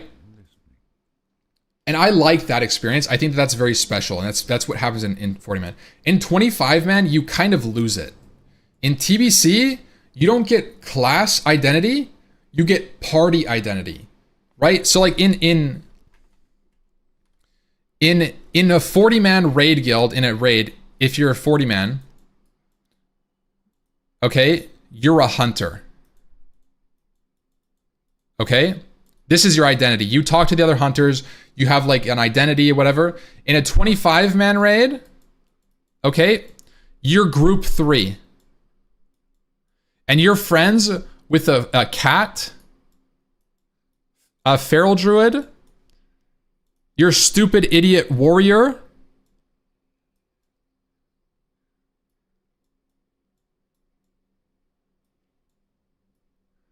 okay, and then there's another hunter guy in there. And then there's your shaman friend, who I'm gonna draw as a nice guy. Like a big alien, because he's a Draenei. So like, this is your group. This is your identity now. So you've gone to Hunter Council to group 3, right? And then in a 10-man raid, you have no identity. You're just you. You have no identity in the raid, really. Right? Like, there's no like identity in this sense. And so as you progress in the size of the raid, you lose that kind of sense. Yeah, you're just a DPS. Right?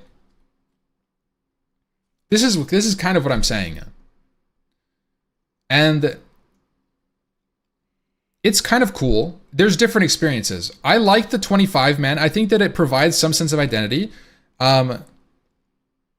You equals no identity. I'm talking about game identity. You don't really identify as like anything. You're not like, oh, I'm the hunter, I'm the whatever. You're kind of just chilling. You're just being yourself. There's no like game role identity, in my opinion. I've done this. I mean, you could say like you're a tank, but like,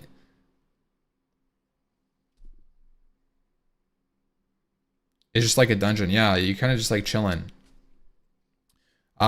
So I think that bare minimum raid should be like 25, because you still get this kind of experience in TBC. And you missed out on Scarlet Enclave. It's the direction Classic Plus should go for raiding. Yeah, I never played it. I really do wish that I mean, I guess I could still do it, right? But I don't know. I wish I knew more about Classic SOD stuff, so I could kind of comment more on it.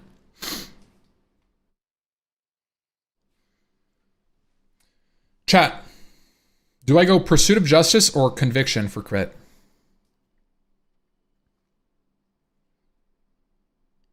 I think you're onto something where raids need mechanics that require every class. I think that's true.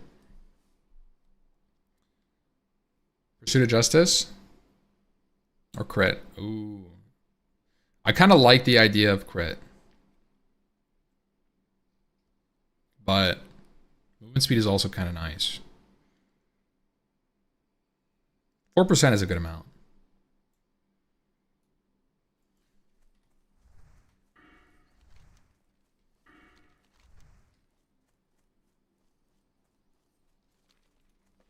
Yo, what up, snack boy? We are doing SOT again on NA Wild Growth in phase 3 right now, getting ready to take down Sunken Temple. That's kind of cool. That's a cool idea, man. I'm glad you guys are doing that. That's kind of cool because that's like emergent gameplay stuff. It reminds me of like Project like TBC. You guys remember when like Soda did like Project TBC and like that kind of stuff back in the day?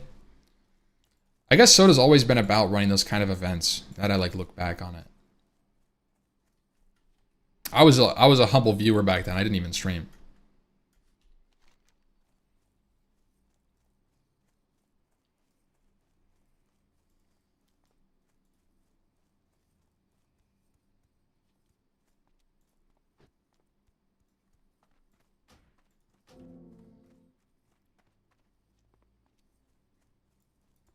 Thank you, bro. You been on Piano 9 recently? Actually, I have been. I've been speedrunning. Yeah.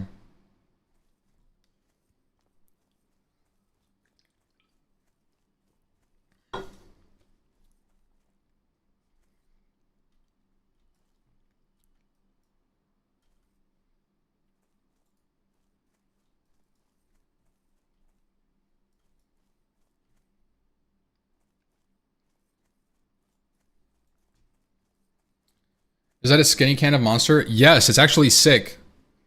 This is a 12 ounce instead of a 16 ounce. So it has like less caffeine in it, less everything.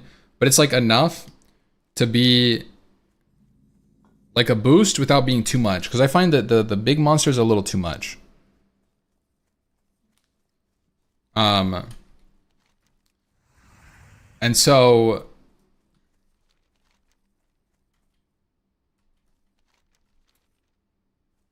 $355. Yeah, $355. I can't see them. I can't see my OBS. I can't tell if you see. Do you read books? Not really. Although I have read recently. You know, I read a book called Designing Virtual Worlds by I forget his name. He was a guy, basically the first guy to make like a MUD, a multi-user dungeon, which is like a predecessor to MMOs. It's like a text-based thing. No, I actually read it, dude. It was an interesting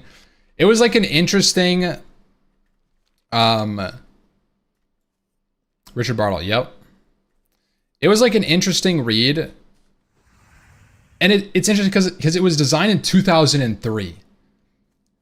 The book. He published his book in 2003. And WoW came out in 2004.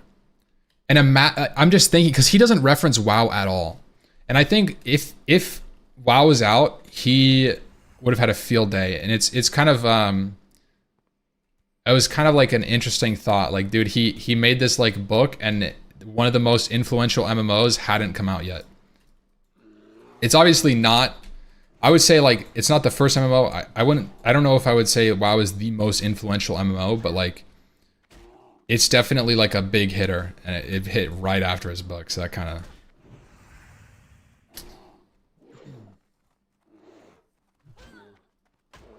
I think EverQuest. No, I don't know. It might be. It might be WoW, honestly. But like you have to remember that WoW is made upon other. Yeah. I don't know. Like you have to. The thing is, like, I didn't really play all the other MMOs, so I can't tell, like, Ultima, Dark Age of Camelot, you have, like, this stuff, you have, like, Ashran's Call, you have EQ, you have,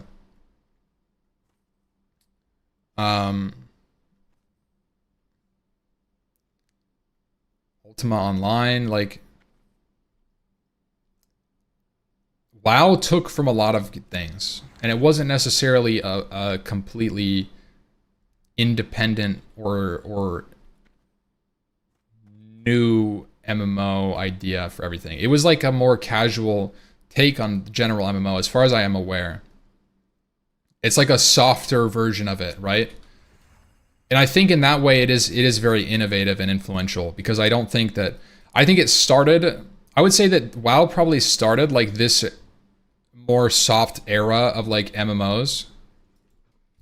Because really, like, it was much worse, guys. It was so much worse before WoW. It really was, bro. Like, dude.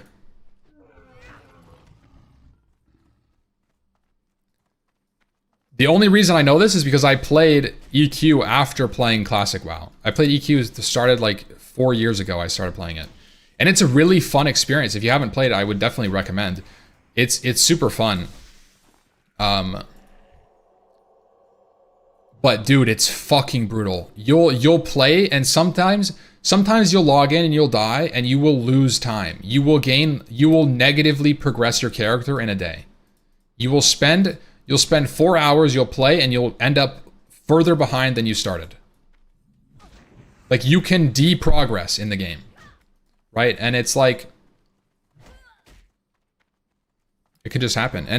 And I will say that old MMOs do something really well, and it's immersion.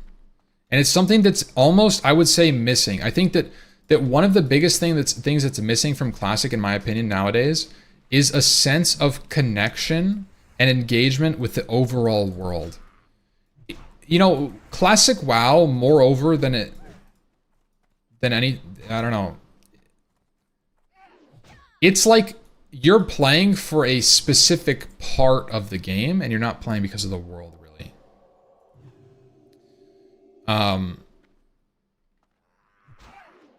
Anymore.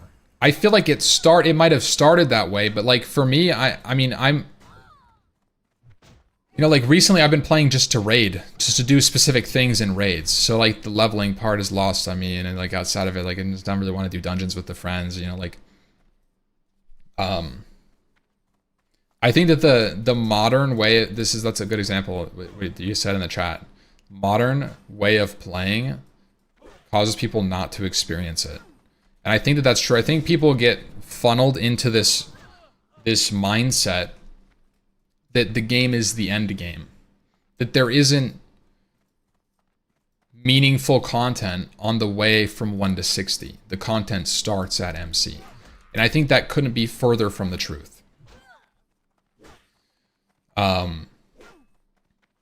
And that if you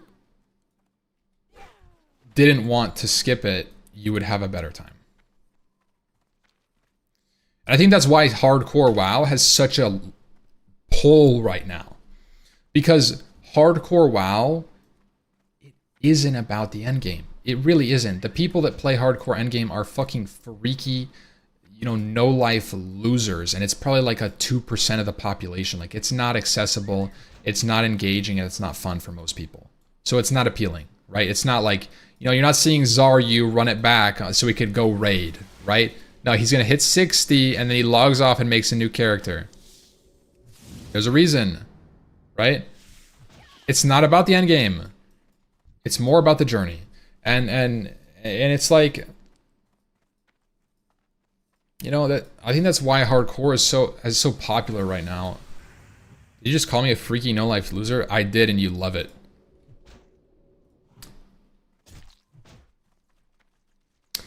It's not the destination, but the journey to the end goal that makes WoW good for you. Yeah, definitely.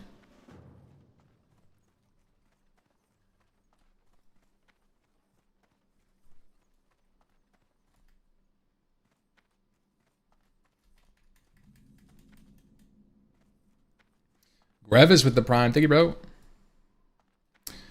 Playing EQ on dial-up, leveling with friends 14 hours a day. Can't recreate that shit. No guys, just figuring it out. Dude, me and Liz did recreate that. We did on P99. It was funny. We played like mostly blind. We had never played EQ before in our lives. Both of us. Maybe like as a kid, like level 3, right? Like nothing substantial. And we played nearly blind. I hit level 60. Me and Liz, and we had a friend DGC, and we actually had like a group that we kind of like had a static group going all the way up to like level 45, 50. And then it kind of like fell apart over time. They went ahead of us. We stopped playing as much. But I hit 60. Still don't know that much about the game. Excited for a fresh server when it does come out. DGC's a raid leader now. Yeah, I have a fresh leveling group. I invited people to a Discord, Voss. I got 5 out of 6 people. It's me, Liz, Bald and Fat, DGC, and Zeissman, who's like he's like an EQ Omega shill nowadays. Apparently he was a streamer too. He's like a GTA guy, but he just plays EQ all day now. Are you not streaming P99? I don't really play it. So like, I want to go really hard on green. If they ever released, I guess it's not green. If they ever released a new P99 server, I would stream it 100%. Even on my, fuck it. Dude, I'm at a point where like a CBA like sponsor, like metrics and whatever, like I just want to stream and have fun. And so I would stream on my main account, I think, if I played a P99 fresh. It's a fun experience. And it's a lot of like yapping. You just yap. Problem for you with hardcore is that I also like the PvP during leveling. Yeah, I mean that is the one problem with hardcore right now, is like there's no PvP outlet for you to do.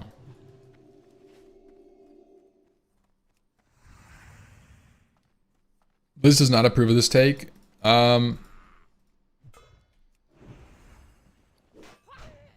We're doing okay.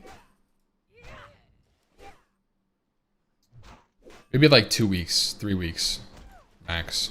It's whatever.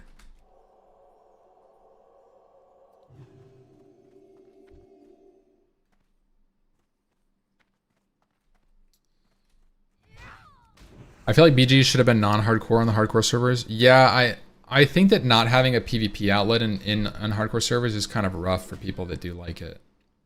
But at the same time, it's like really hard to have that level of immersion when you can just die and be like, haha, that was a fake death.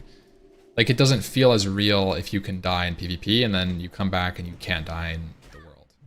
I think it's really important to keep that congruity, that congruence between, like, you shouldn't be able to change the world's, like, physics. Like, in real life, you can't just be like, haha, like I can have a PvP battleground and like I could like, you know, do whatever, and then you come back to like this other real world and like I think it'd be fine. I don't think so. I think that your brain realizes these congruencies before you'll admit them.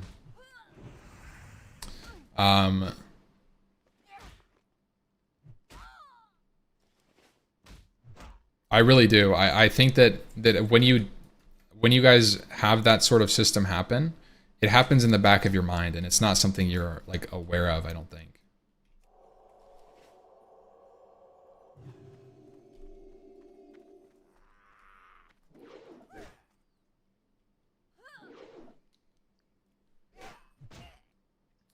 PvP is another mode. No, duels are not the same because you're not actually dying. You're not going through the motions of dying.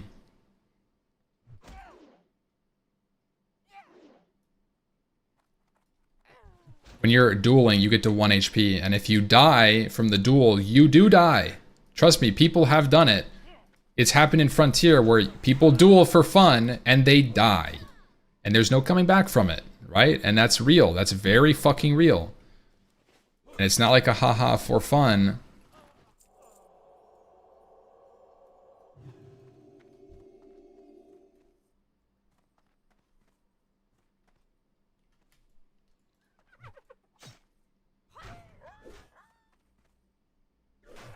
Now, they could add like dueling tournaments in hardcore. Like if they added like a dueling ladder, right? Let's say in Classic Plus. Let's say in Classic Plus, you have a dueling ladder. And they have like rated 1v1 duels. You could implement that in hardcore because realistically, you could say that it's not necessarily a duel to the death, it's duel to winner when you play hardcore. And so you don't actually go through the motions of dying, but you win the duel, right? And so like a flag football PvP, that's honestly a good idea. You could do like a flag football, like I got you, and then you kneel down until the end of the round or something. You know? Like that you could explore PvP options. You could definitely explore PvP options that don't have death in it. But I think that you can't have a character that's supposed to be hardcore, die, and then get teleported back to a hardcore area of your character. That breaks immersion, even if it's not noticeable.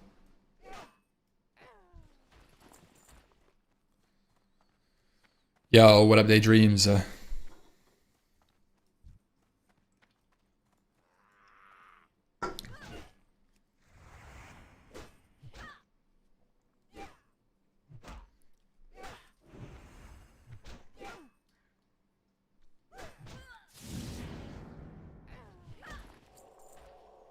did not bring water for this. I didn't think I was gonna need it.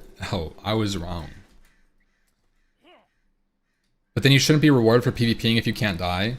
Well, if you think about it in the terms of like a gladiator or like a boxer, let's say a boxer, you're not actually killing a person when you're boxing, hopefully, but you're getting the prestige from winning a fight. Why couldn't it be the same in a game? Why couldn't you have a competition agreed upon that there's no fatality and whoever wins gets the right, like,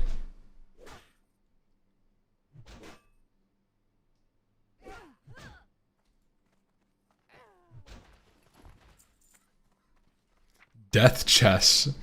Hardcore chess. If you lose, you die. Jeez. You can use wisdom. Feels like, I don't know, wisdom real? Is wisdom a real buff here? 10 mana per 5. Oh, wait, maybe? Honestly, you know what? Let's wisdom up. That might help our sustain. Good comms. You rewarded with loot? You can definitely get rewarded with like rewards. Why not? Why can't you have? Yeah, why wouldn't you be able to get like a gladiator or like weapon or something for winning a bunch of duels? I think that's fine.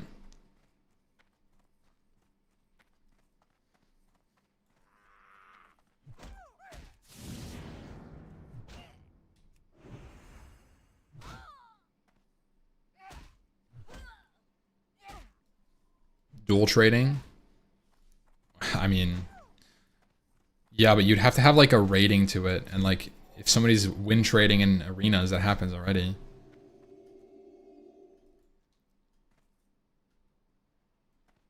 A mock raw vendor pay for items with ears? That would be crazy. Honestly, that's not a bad idea. I think that's an interesting idea. Now the problem is that ears are cheesable. Technically speaking, ears are cheesable.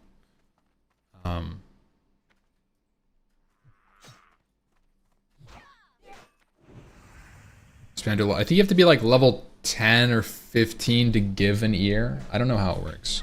I've never mock routed somebody. I'm not that kind of player. I'm not a PvPer, to be honest. I've PvP'd. Like I almost got glad. I was 2,500 in twos in TBC. TC Classic. It's fucking hard, man. It is. It is really hard.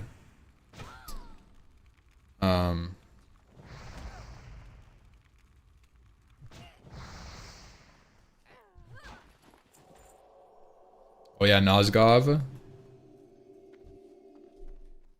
Leaf Girl. Russell Druid is so fucking hard. I was terrible, bro.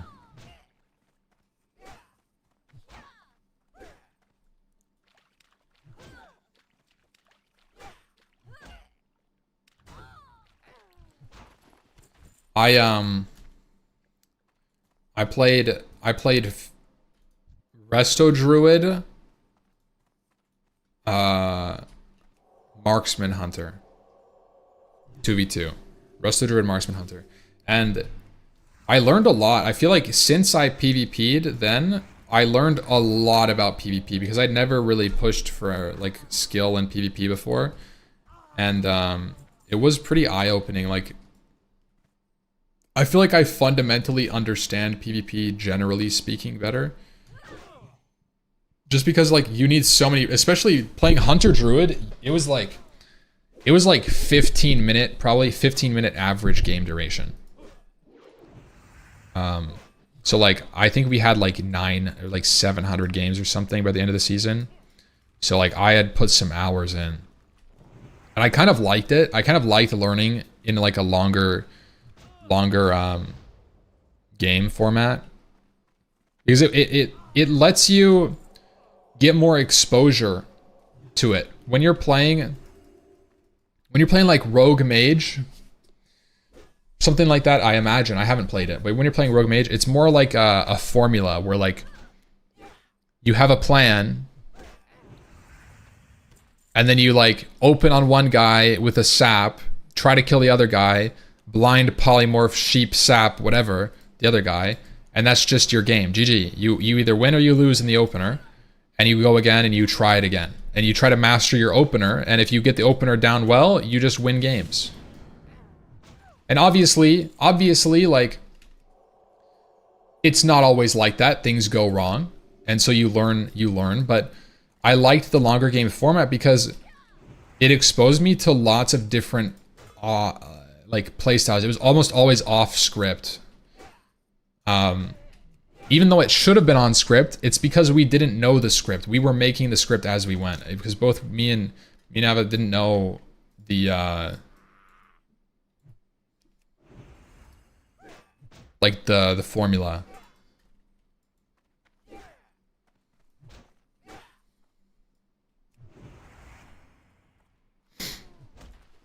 Classic Plus is still down the line. What are your thoughts on TBC Hardcore and OnlyFans 3? I talked about it earlier this stream. I think TBC Hardcore is relatively inaccessible in terms of rating. But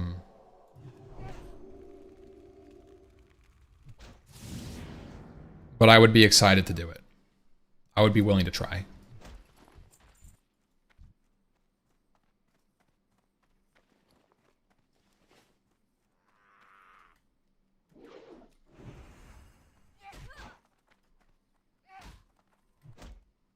Phase 4 is very doable. You think, what is Phase 4 fucking ZA? I don't think TBC Hardcore, I don't think any raid in TBC is statistically easy to start.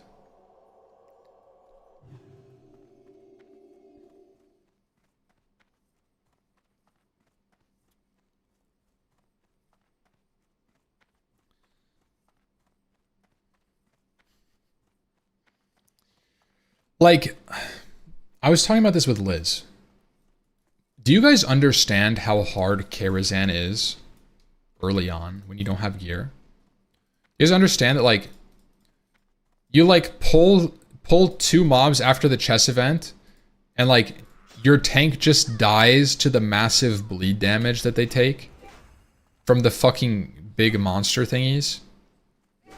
Or like you pull a pack of mobs after the curator, and then all the mobs are like taunt immune and magic immune, and they're just bonking your healers, giving them pushback while you're taking 80% HP chunks from the golem. Like, you guys may not remember the trash wipes, but I'm sure you have them wiping to Karazhan trash. I'm 100% certain you guys have done it in the chat. And a lot of people forget about those wipes until they're reminded of the situation. It's like in the back of your mind, just thinking about like, dude, your Nightbane attempts, like,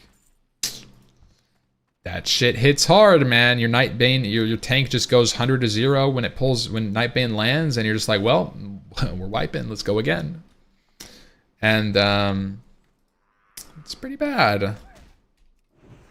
Yeah, like even the first trash packs where they charge and like your people can just get chunked, like double charged.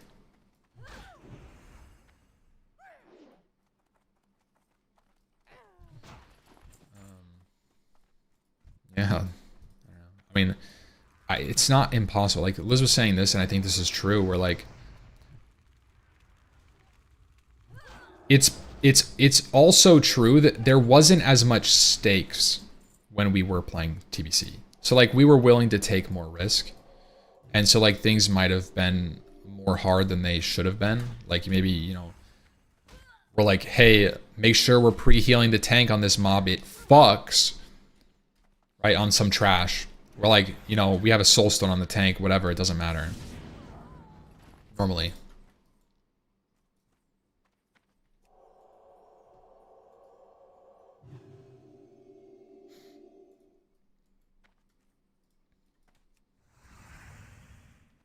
Over half the bosses in hardcore. Yeah, I mean,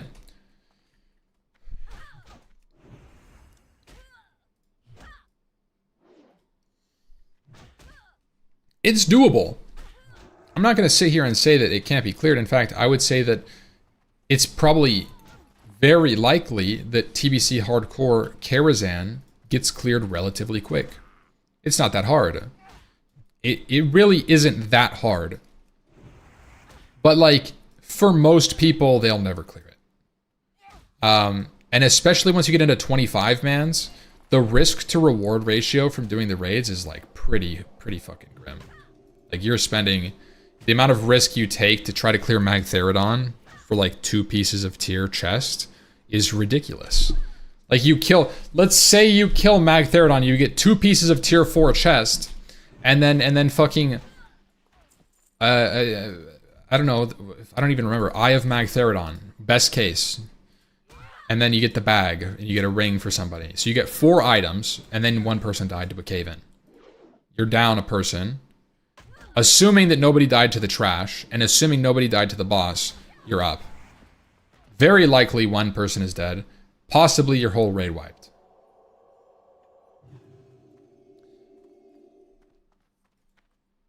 And we talked about this before, like, I think it's actually not a bad idea to bump the amount of loot you receive in a TBC hardcore. I think that could be an interesting way to kind of balance the risk to reward ratio that exists, to kind of bring it in line to classic a little bit.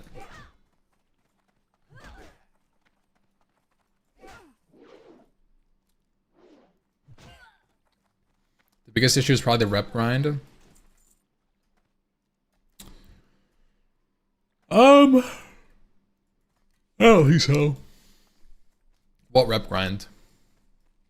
What rep grind are you talking about? Because you just do, like, if you have a good group, you can just farm normal Shadow Labs and normal Shattered Halls, and they're not that bad. It's not that bad. If you're gonna go Exalted with like Honor Hold, and you just do normal Shattered Halls with a good group, like you're not gonna die. I mean, when me and Liz were farming, we did like 15-minute runs of Shattered Halls, and we would pull like 8 trash packs, or like, not 8 trash packs. It's like, you know, when me and Liz were actually farming it in appropriate gear, early TBC, not full tier 4 bis, we got the spell damage weapon from Honor Hold like the first week before Prince Malchazar. And we were doing like 15-minute Shattered Halls runs and pulling like 4 packs together. Like I would pull from the start all the way into the main room with a double caster pack. And it was like hard, but it was doable. That's 4 trash packs for reference. That's 4 different trash packs. If you took it one by one, you're never gonna die. So like it's not actually that hard to do normal. The heroic ones can be difficult though, like that they really can. On gear level.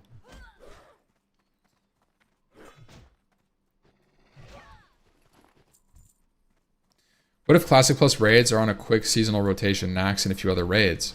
All dropping roughly the same level of gear, but with different stats, resists, and being time limited means you can't get everything out of Nax right away. I mean, that's an interesting concept. Isn't that kind of what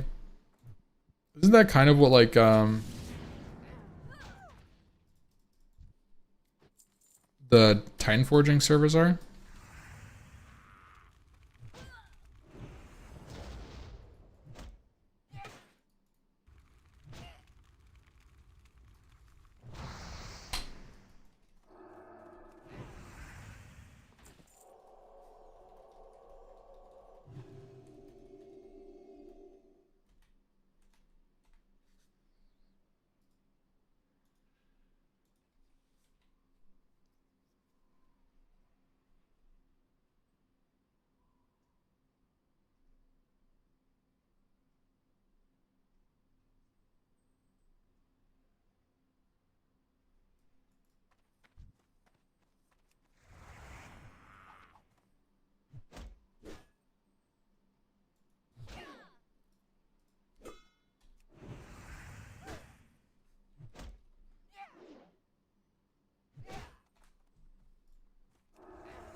All right, let's go turn in.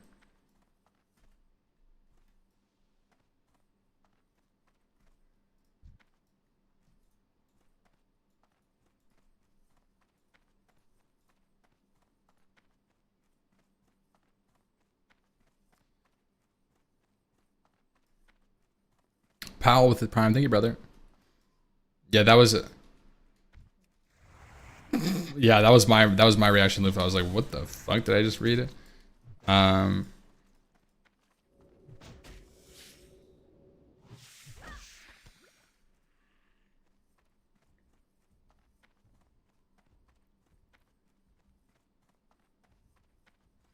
Yeah.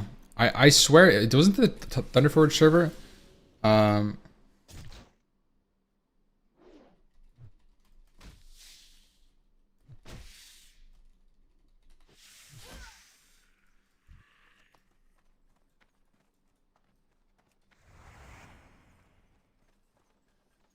What up? Have a good one.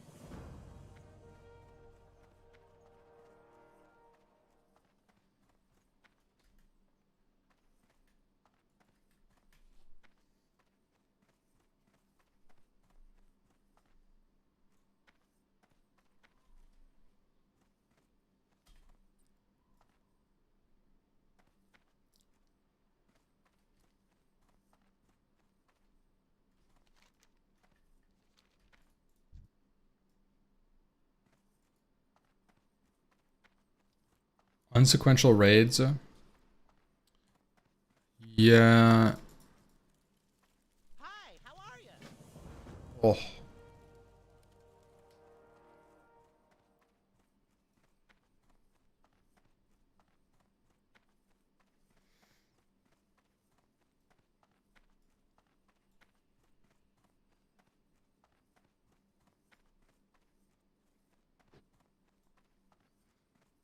Yeah, I did see this.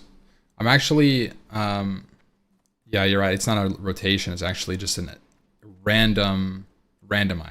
I mixed that up.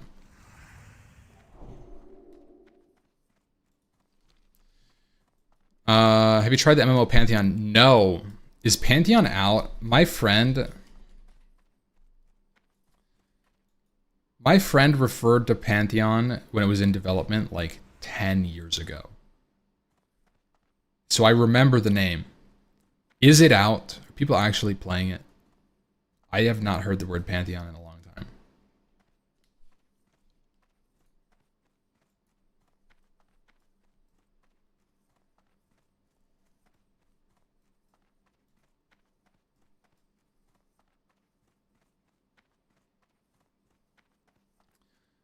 And the other day you spoke about making professions relevant endgame. Here's an idea. Yeah, I do think making professions relevant in the endgame is insane. Like they need to do that. That'd be such a good change for the game. And I think that there needs to be more ways for people to kind of like lean into self like solo content revolving around their profession. I think that there really should be more ways to kind of interact with your profession as a solo player. Like if you're a blacksmith miner, you should have things to go farm and make. If that's what you want to do. You shouldn't be forced to, but you should be able to do that if you want to. And live that like blacksmith life.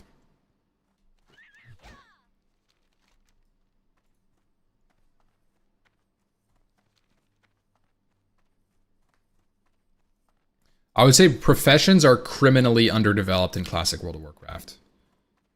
And I like what they did in TBC. I actually suggested the idea of implementing something along the lines of like nether vortexes. But what I'm really looking for isn't necessarily a nether vortex system for weapons or items, but rather that you integrate profession items into the raiding scene such that maybe you can utilize the extra raid item drop, whatever material drop, and turn it into items based on whoever gets them.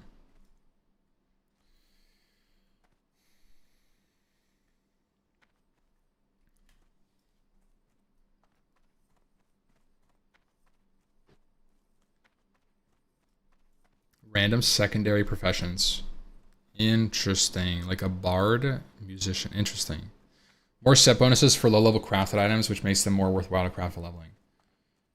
I definitely think that they could integrate like maybe some better crafting gear. Like, cause like what it,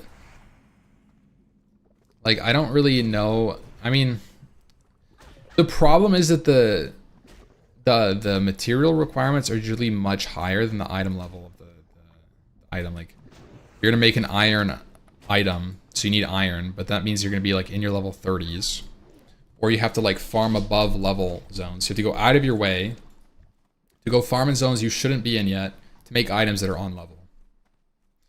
And it doesn't really feel that good. Do you have a React channel on your Discord? I don't, but if you put in the videos chat maybe, or just in sub chat, I usually read sub chat all the time. I don't like that a fresh 60 can slap on crafting gear with no rep requirement or something. Boosting goes wild with that. Like Bloodvine. I kind of think Bloodvine should require tailoring to equipped. Maybe not. Maybe that's bad. That was like a fresh off the press idea.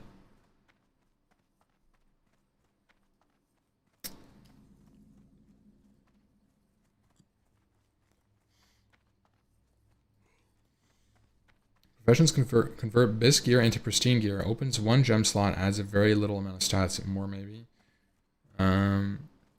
Mats from raids and materials.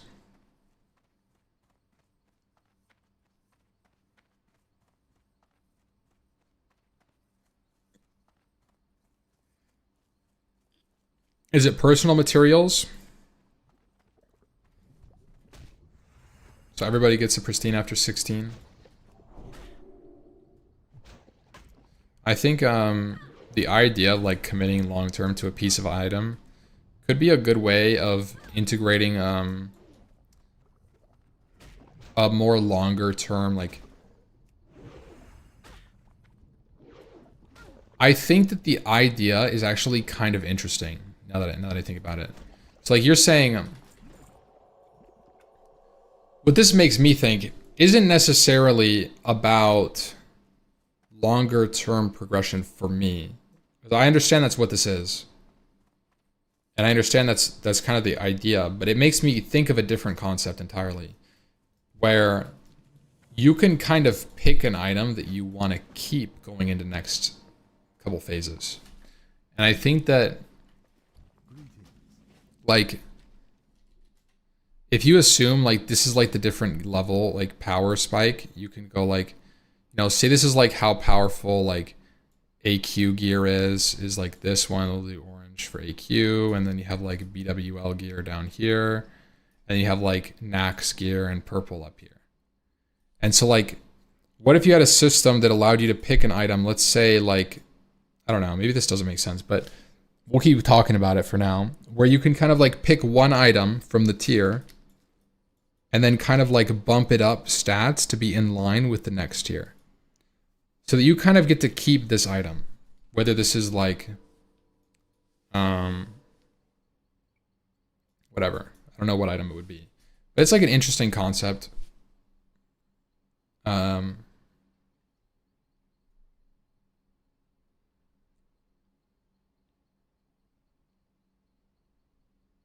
Interesting.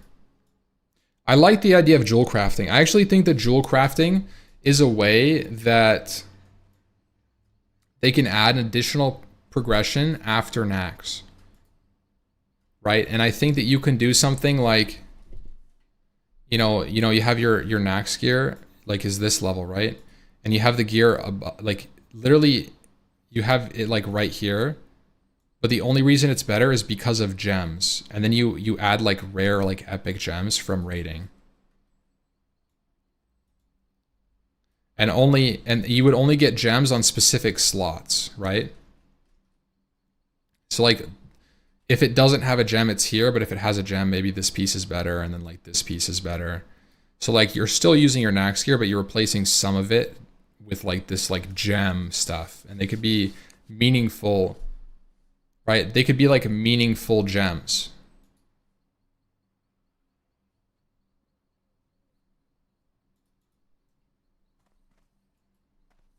Isn't that what they did in Shadowlands and it was hated? Yeah, I don't really know. I thought that Shadowlands had like RNG gems. I'm saying that specific items should have gem slots. A shop Still enchantable? Yeah.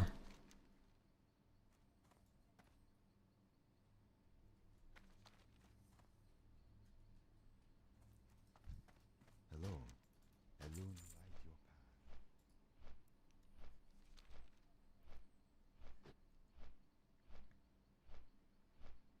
Making resist meaningful.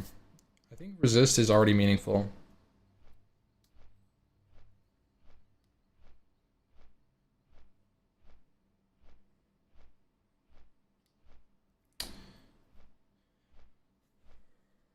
I feel like resist is pretty good. Like you need NR gear for like Visk and in oh, I mean in terms of a way to prevent power creep. Oh, no, I don't. I hate that idea.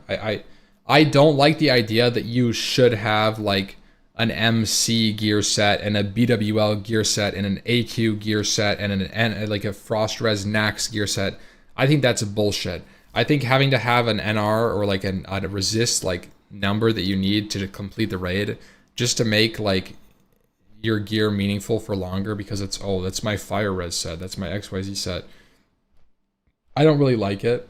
I think it's kind of a lazy way to make it like it forces you to wear specific kinds of gear. Nobody wants to carry around like 10 gear sets in their bank. That gets very overwhelming and encumbering very fast.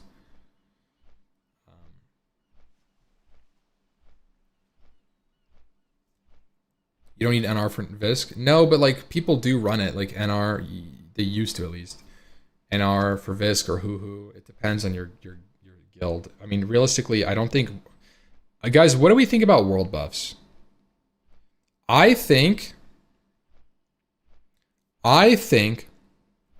world buffs need to go. I think they need to go. I think they need to be gone. They really do. Remove them. Just take them out. Because I think world buffs should be in. I think world buffs should be in the game, but you can't use them in raids, which means you should use them for dungeons. Okay? Fuck the world buffs for raiding thing. It creates a balancing nightmare where you can cheese mechanics and it creates less meaningful raids, in my opinion.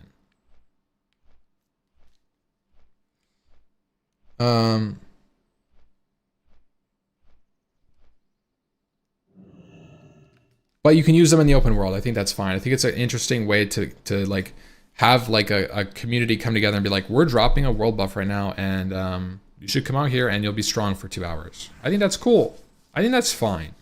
You want to go run Strathholm really quickly and farm like some orbs with your world buffs? Great. I hope you have fun with it. Like that's a great usage of world buffs in my opinion. I think there should be no boon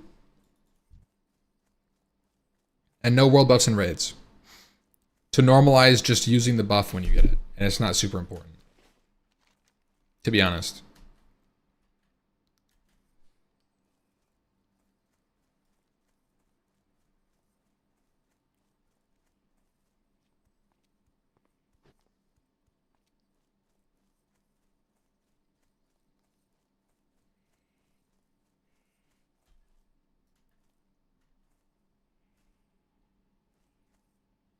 We raided ZG without world buffs, and the first time we saw Bat Phase where we saw Az jump down because we had such low... yeah, I mean... You literally see... Like, you skip mechanics all the time when you have world buffs. Like, people literally... People, like, don't even get to dance on Hygen because they have world buffs. A lot of people. Or, like, they just don't do mechanics. You just don't do shit. Like, you don't teleport Noth. You don't fucking get a Locust Swarm on a noob. You don't have to worry about Makesna. You don't have to worry about... Like, there's so many things. No world buff means more consumes, which I'm not a fan of. I fundamentally think consumes need to change going into Classic Plus. I don't think it's engaging or fun to farm 40 different types of consumables for a raid. Okay?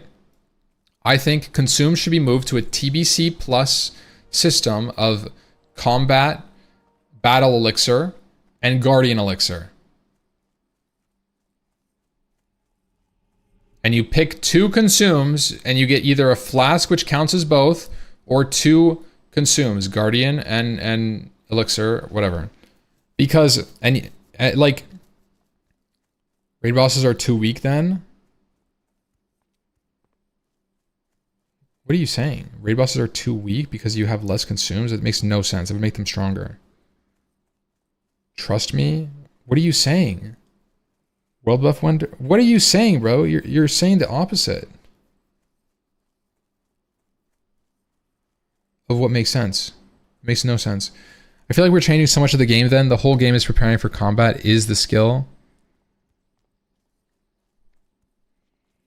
If you're moving, consuming, and consuming and world buffing, then half of the end game is gone. Okay. But it would presumably be replaced with engaging content. That's the whole point, is that you shouldn't have to spend your time fucking farming gold to afford consumables, your list of 30 consumables, and then like doing what? Like what? You're walking around and collecting buffs and right-clicking item, and then you're going to the next buff and you're right-clicking that. You're going to it's not good. It's not fucking good experience. It's not good gameplay at all to do either of those things. I don't think it should even be a core part of the end game. It's terrible. How do you feel about heroic versions of dungeons or hard mode difficulties for classic content? I think that the difficulties need to be static. I think, well, yeah, I think that the difficulties should be static. That doesn't mean that challenge runs can't exist. Like, let's say if you clear it in an XYZ amount of time, that's a challenge run. But I don't think it should be harder because you checked a box and give better loot because of that. I think it's a bad system to have 2 of the same content, let's say ICC, normal, and heroic. It should just be ICC. The Lich King is as strong as the Lich King is. It's not the Lich King is as strong as you make him. Doesn't make sense. And I think fundamentally, going back to the core values, it makes sense to have a NPC be a specific power level based on what makes sense in the world. Right? Let's say you add a huge dragon to the world. You add Illidan to the world. You don't want an easy mode Illidan because people want to kill him and have fun. No, you got a fucking badass Illidan, and if you can kill him, you get rewards. If you can't, well, you got fucking beat up by a badass demon guy. That's the game. That's the game. There should be no easy mode.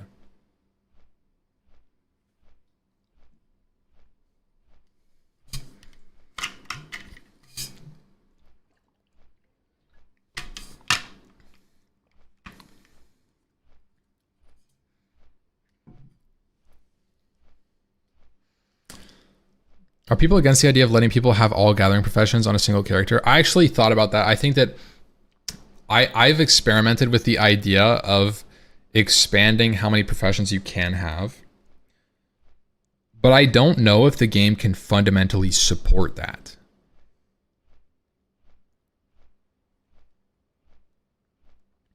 I think that if anything, you couldn't have all of them.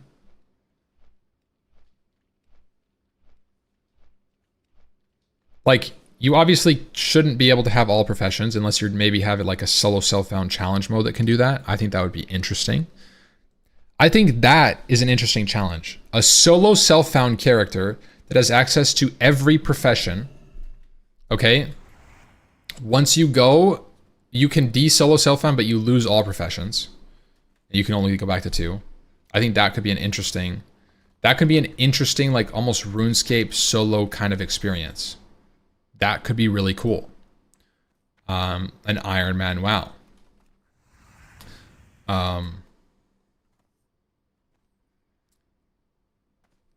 But I don't really know how well that would work.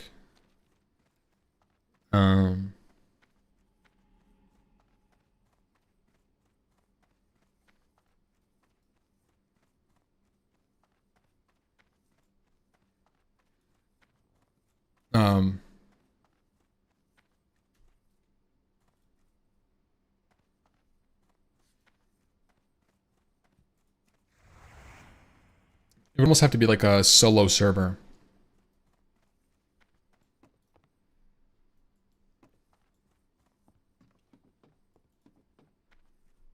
Honestly, having every profession sounds like it would be an interesting server.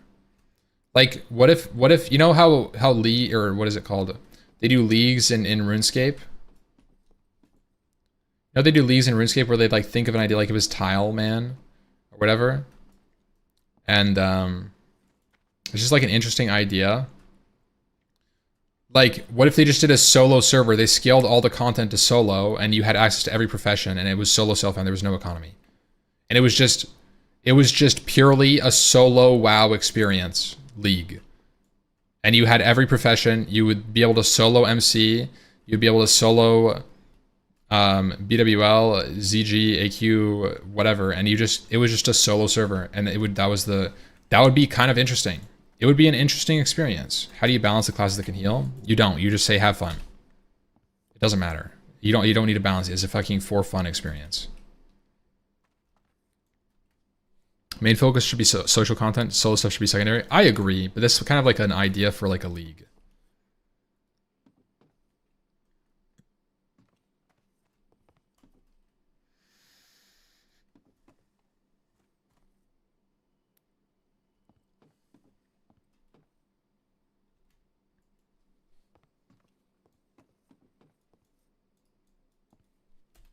Now, I don't think it's a good idea for Classic Plus. It's just an interesting idea I was thinking about. That's like more of like a RuneScape pilled experience. And the social aspect would be that you could share your experiences among other people that were doing the same thing and flex on them by getting max professions, or flex on them by being able to solo the raid.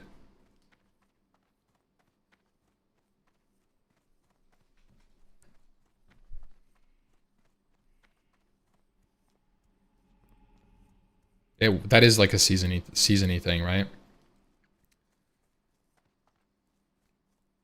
IKEA furniture? I don't even know. That's not even mine.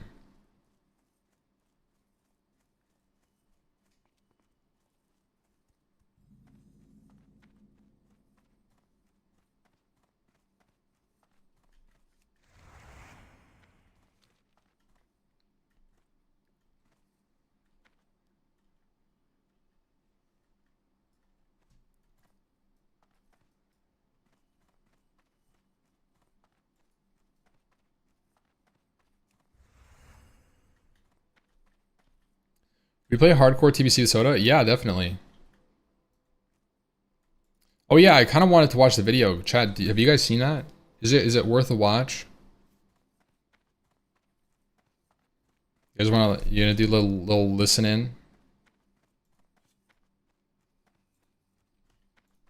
I just pull it up. We don't even have to.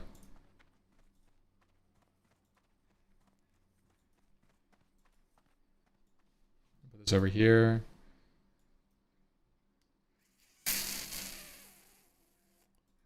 Soda poppin'.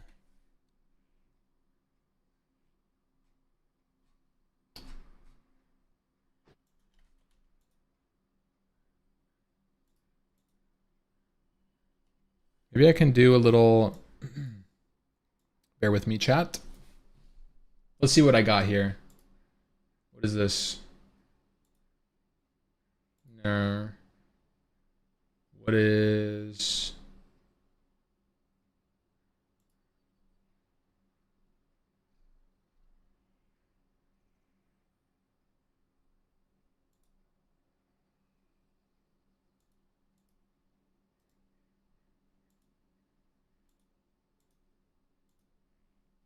Oh.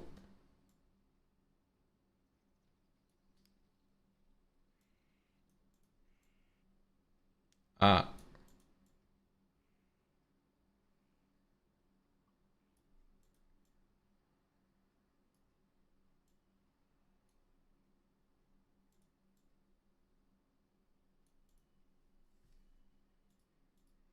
That's working.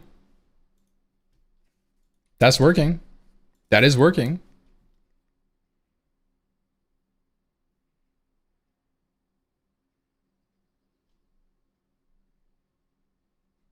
Just skip him watching the seeding video. Oh wow, okay. I want to get together with like Do you guys hear that? just a bunch of WoW players like Zaryu, How's the sound? Peo, Ampi, whatever. Wait, me? Just grind out what would make a good Classic Plus. I thought about it so hard, and I just don't want. It's maxed. I don't want another sod, and I don't trust Blizzard to, you know, have an actual pulse on the community to know.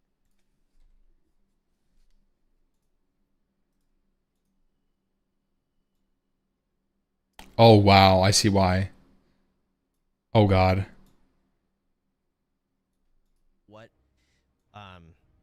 What to actually do for it. And also, so tell me to kill myself. if No. I'm wrong What? here. Don't But do here's that. Something. This is a high thought that I had. So an issue in Classic is there's gold buyers or gold sellers. There's always going to be buyers if there's sellers. And there was a bot problem. And the reason they don't ban bots, at least what people theorize, and it makes fucking sense, is if they were to ban all of the bots, they would lose a large number of their subscribers because a lot of them are fucking bots, and that would fuck them up investment-wise, right? So if Classic Plus came out and it was a separate subscription, yeah, you had to pay a separate subscription for it, but they banned bots from the beginning, would that work? That way they don't have some massive ban wave that This fucks does over feel like a investors? high thought. That's a bad take. That feels a That little wouldn't work, high. guys. Then don't even bother with Classic Plus. Yeah, because that the was- botting problem ruins it. It really does. Don't bother. What are you saying? There's just botting, man. A botting problem completely ruins the gold. I mean, he's economy. kind of Makes right. it No, he's unplayable. kind of right. I At mean, the highest end, you pretty much the bots should get banned. Okay, you know what? They should get banned. And he's right. I mean, like adding a different cost, right? Bots that are running, that are technically subscribed, they would have to pay a new sub. But like, box price, yeah, I don't know. Buyers need to be banned. End of story. I kind of agree. I think that they need to be more permanent. Like, if you get caught with RMT, I think it should be like a 3-month ban, not a 2-week ban. Like, guess what? You were cheating in the game. You got caught buying off of this bot. You're banned for 3 months. We'll see you next phase, maybe. It might be 2 phases from now, right? Like, that's the kind of thing, like, it needs to be, or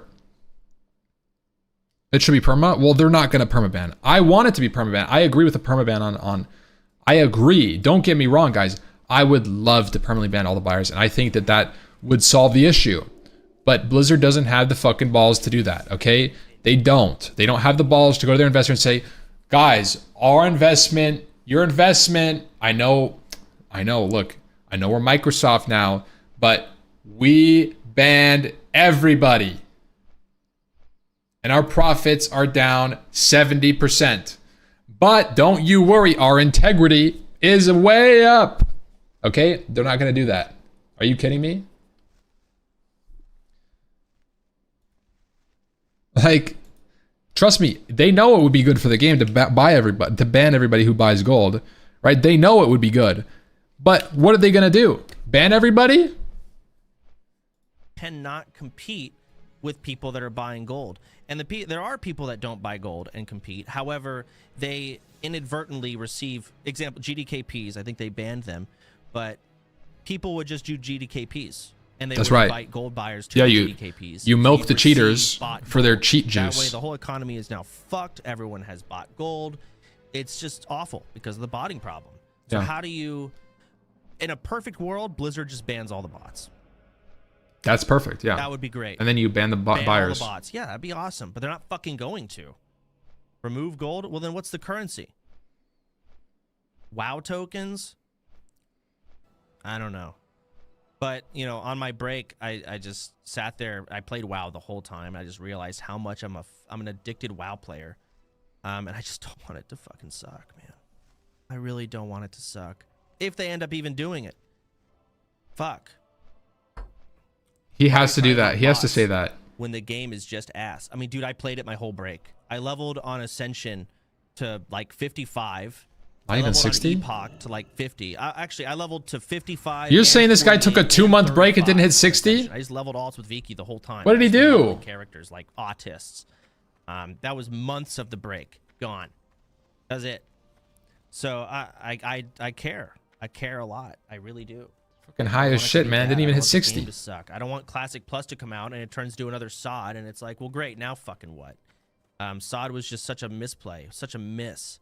For so many reasons. As a meme, by the Number way. one, I think they took after all the other private servers and did the same fucking bullshit where they're like, you know what we'll do? We'll go ahead and add spells from future expansions, and that'll be Classic Plus. Fuck off. No. I'm just tired of, even Epoch and Ascension did this, but granted, they're private servers. They're not, you know, a $1 billion company. They just took spells from future expansions and said, wow, innovative. No. I'd rather they did things of like, in terms of, say, Druid, instead of just giving Druid Cyclone, make Hibernate castable on humans. And no, like that's too OP. That's Druid pilled. What the fuck? Cool. You shouldn't be able to polymorph. Okay. How about this? So you get to hibernate people, but you can be polymorphed in cat form. How about that? You're gonna be pigged. You're gonna be little turtled. Okay. Yeah. Okay. You're gonna start getting polymorphed then. You little freak. No. That's too OP. Little Druid pill? Lich King rotation. Or another idea they could do for Classic Plus. Scare Beast Human. Classic into TBC into Wrath. Maybe combine all 3 expansions somehow into one big mega expansion, and that entire thing is Classic Plus. And that's Titan Forge mode. They could take the high risk mode. They could. I don't know if I even want that though, because Wrath had so many buttons, and I kind of enjoy Classic and its simplicity of it not being overly convoluted with intense rotations. I agree. I don't think there should be filler as much. I think that Wrath. That's what I mean. Where it's like I want to. Wrath has a very distinct style of like. You have a rotation. You go like 1, 2, 3, 4, 5. 1, 2, 3, 4, 5. You know, you have like a couple big buttons, and you're pressing filler in between, and there's no free GCDs. It really is the start of like no free GCDs. And it starts like that even in TBC. And it's a little bit more stressful. It's a different environment than classic raids, for sure. Haunt, UA, Corruption, Curse of Agony, Shuttable. Yeah, like... I think it's a great style if you're looking for more skill expression. It really is. It's great for skill expression. But if you don't care about skill expression, you're just there to chill, I kind of like the classic vibe. And I think that's what... And I think that is what, like... What is a free GCD? If you played a Rep Paladin, I could tell you what a free GCD is, okay? It's in between your judgment casts. Those are free GCDs.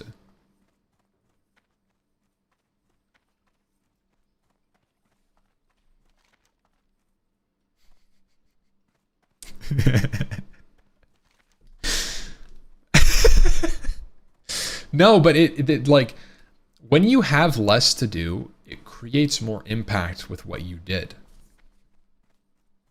Kind of pick the brain of, I want Zaryu's opinion on this. I want Peyo's opinion on this. I want Ampi's. I want tons of people's opinion. I would love it if the community could come together and talk about these things, and we could actually get like we'll never get it, an overall consensus of what the fuck Classic Plus really should be. I've been writing that. You know, different ways to add longevity to the expansion too, so we're not just fucking, all right guys, we beat it, let's start it over. And it's never going to be RuneScape. You know, you're going to have gear progression, and it's going to get retarded at some point. Call him, he's crying. Reset it again. But Who's you crying? could add some longevity to it. Soda? Soda community crying? polls would be great. Yeah, fuck yeah, I'd love community polls. I'm hesitant because, again, WoW players are really stupid. So are RuneScape players, and it works for them. Maybe it'd still play out. But there's nowhere to talk about this shit, you know? Because there's like 18 different WoW versions. So you go on the WoW Classic Reddit, and it's like MOP most of the time, or yeah, I don't know. Nobody plays Classic anymore. There's like a private server Reddit with like 10 Yo, people on it. bro. There's just nowhere to even talk about this shit. It sucks. Ass. I hate it. It made me so mad. The whole time on my break, I'm like, what? where do I go for this? You know, I'm a viewer at this point. Where the fuck do I go for this? This is the game I'm passionate about. What do we have? Nothing. Made me angry. That's partially on Blizzard. I feel like YouTube comments. I feel like Blizzard should have Classic Plus podcast. I was unironically thinking about that. Like, that could be an interesting idea. I mean, there's also me. Yeah, I know, dude. Soda came back to streaming because I took a break. GG. No, I was actually thinking about. Right, like I kind of talked about this earlier, how I want to do like a pseudo podcast section where I just talk about Classic Plus ideas and like come up with like a list of ideas to go through and just talk about it with you guys and explain what I think my topic, you know, how I think this should play out, why, you know, like one of the topics would be like PvP systems. Like what PvP content should exist in Classic Plus, why, like what exists currently, how would it change, and why I think that would be good. And kind of with guests, I wasn't thinking about with guests. Just do it now. Please do that. I mean, I literally, like, I wrote this Classic Plus document, right? Like, I'll just show you guys. Like, I wrote this document, which is like a ton of pages of stuff, right? About Classic Plus, and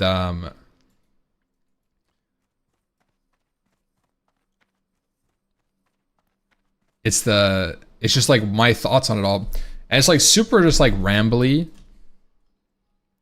but it was like the Ampstein files. Oh god. Is that where we're at? So yeah, no, it's just a bothersome thing. I don't like that. I don't like that. Video I wanted to watch. That has some implications that I am not a fan That's of. Classic Plus. That's so down the line. TBC Hardcore only Fangs. I really want to do. And C-Dank's video, honestly, is what cemented, like, you know what? I think this actually could work. Thousands of WoW players are getting ready to do the dumbest. Okay. C-Dank's video voice is throwing me off.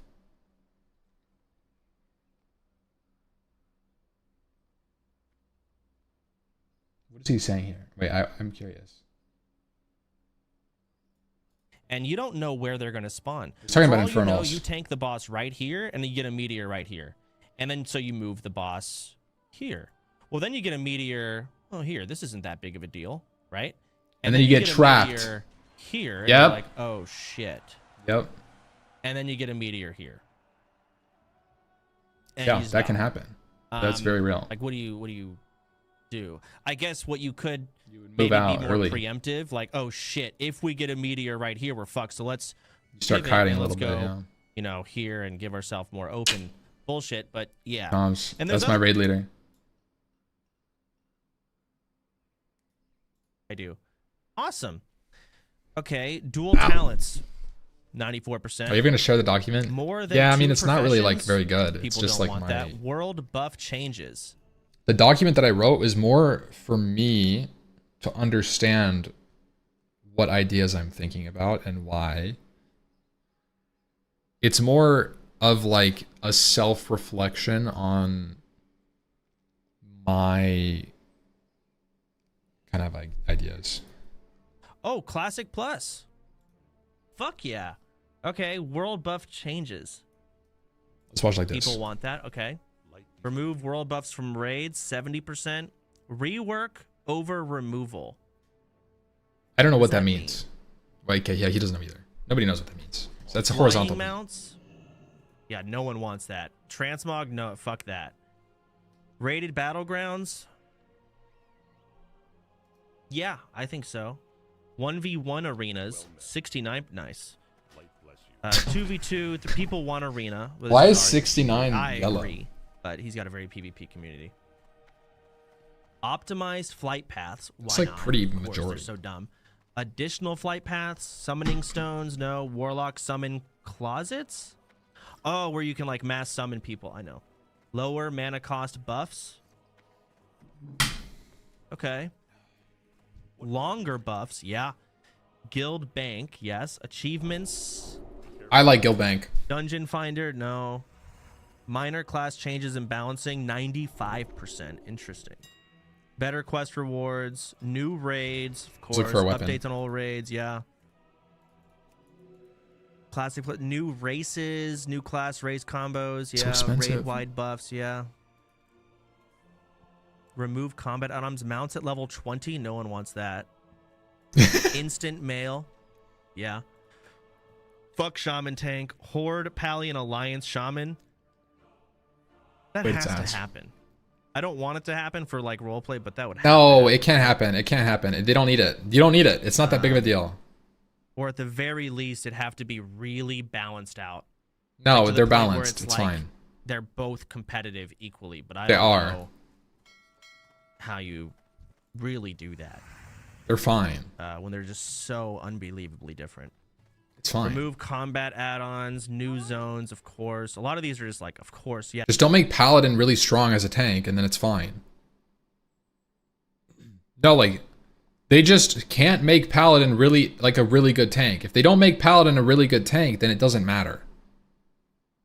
Like, the difference between Holy Paladin and Restless Shaman is, like, whatever. Yeah, Salve, yeah, Kings, yeah, Might, but, like, Wind Fury. And Chain Heal. And you can Tranquil Air, and you have Strength Totem, you have Tremor Totem, like,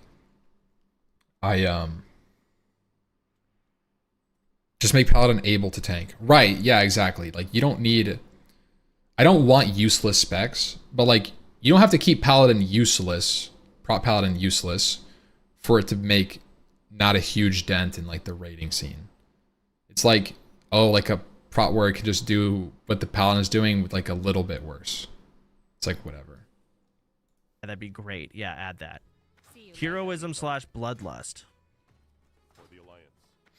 I don't think it, I think that if you do make, I talked about this before, if you do make Paladin good, you can compensate by adding a version of Bloodlust in. I think it should be more like a melee PI in the sense that it's like a single target Bloodlust, like Hysteria. And you're running like multiple 5+ shaman. Even if you have 5-man, a 25-man group, you'd have 5 shaman, 5 hysteria for 5 melee. That's a pretty big portion of your melee core. Like a Warcraft 3 type lust. Yeah, exactly. And you could make it like a 20-second lust, and it could be kind of cool. It's in the game. It's in blood. It's already existing. Like NPCs have it. It's not like. And the reason I think that is because lust is too strong. Bloodlust, raid-wide Bloodlust is too strong. Party-wide Bloodlust with casting spell speed and melee spell speed or haste is too much. But I think that like you could add like something like that to compensate for like a Paladin buff. Oh, to add it to classic. And I like the idea of that because I like the idea of not creating homogenization by adding both. Like you shouldn't have Alliance Shaman and Paladin Horde because fundamentally having them on different factions creates 2 different raiding environments.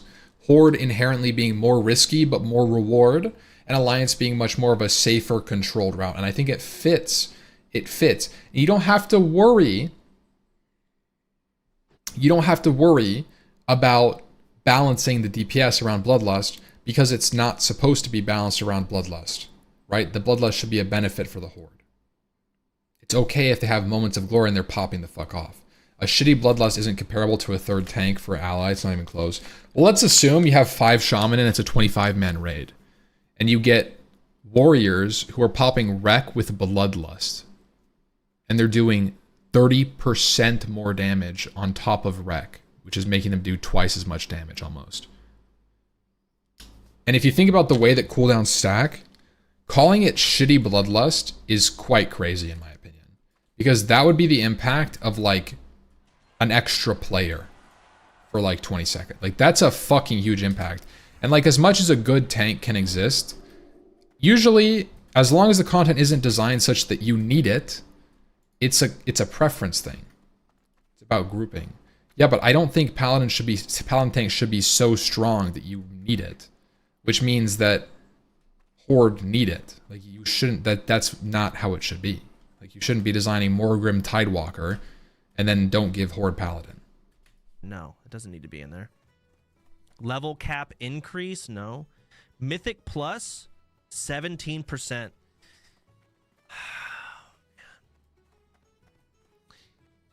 I just Don't want to wonder face how PV you Shadow. add Shadow doesn't need to be longevity buffed, man. Classic. It's fucking OP. Right? Because once you hit, again, we're thinking Classic Plus. Once you hit level 60 and you go through the game, and let's just say for Classic's sake, you get all the way, you clear an Axe Ramus, the hardest raid. Now what? Aside from PvP, is there any other way to add maybe there is no answer to the question. Mythic Plus would maybe do something, add some level of competitive PvE. There needs to be more like. Maybe Mythic Plus isn't the There needs to be more bars to fill. You know, like in RuneScape, how you can kind of like max an account. You don't really need to. There needs to be more like bars to fill, like progress to be done, collecting to be done. There could be more of that kind of thing. And it's not like you have to do it, but that would be an option for somebody for long-term gameplay. You don't really need to touch Paladin. I agree. I don't think you really do either. Maybe there's a better answer. I don't know. Additional BGs. Shadow Weaving. Okay, but if you buff Shadow Weaving, then you still just run a holy, or like a Disc Priest respect into Shadow Weaving, and you still don't have Shadow Priest.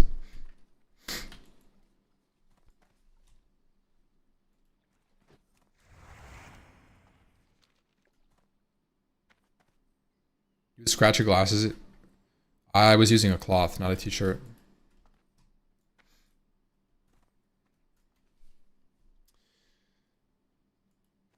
Stop focusing on instances. What do you mean? Oh yeah. I agree.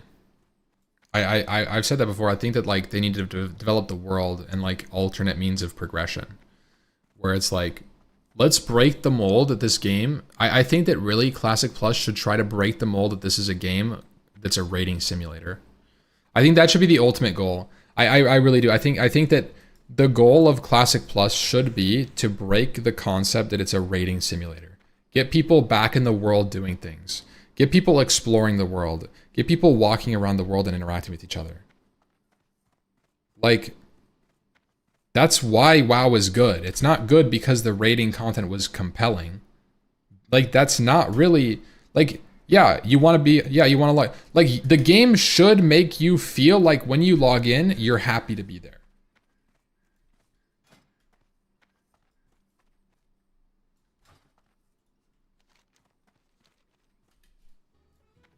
No, I don't think I want additional BGs. I actually played retail a bit with Viki, and I like the BGs that are in. I don't like Eye of the Storm, or like Isle of Conquest, or the Mine. I don't like fucking, them. Ascension, and she hated every battleground besides Warsong Gulch.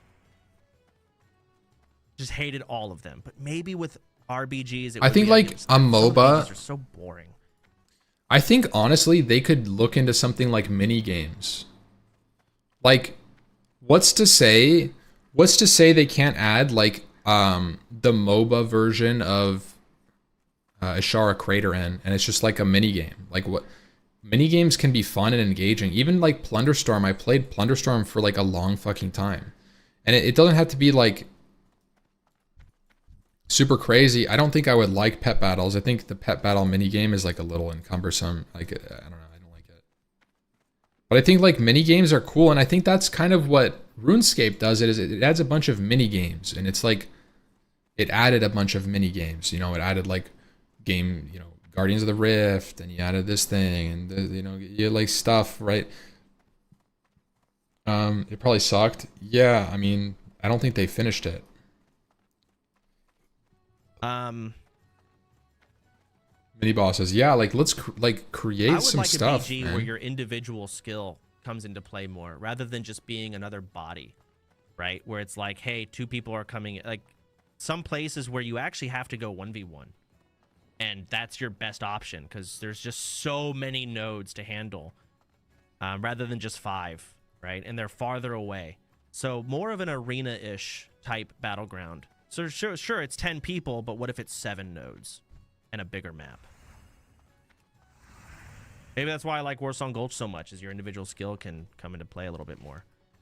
Mob quest scaling, remove heartbeat. Heartbeat is when your CC will randomly break. I don't know. That's a tough question. People said no. Shorter mount. Do not remove shorter mount time. No, shorter mount time. The people can escape PvP too easily. Yeah. Shorter mount time. Don't do that. It does kind of fuck up Personal PvP. loot.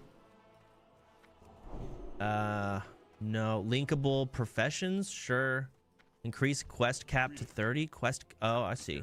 Extended character stats. I don't like HD that. Graphic toggle. Is it weird? I don't like quest cap to 30 because it makes you just like accept everything and you can just do it whenever you go there. It becomes less of like I feel like that's a weird question. Why should the quest cap be larger? Like 20 is a lot of quests. Why is there even a quest log limit? Well, because if there was no quest log limit, you would accept everything with no no worry. Having a limit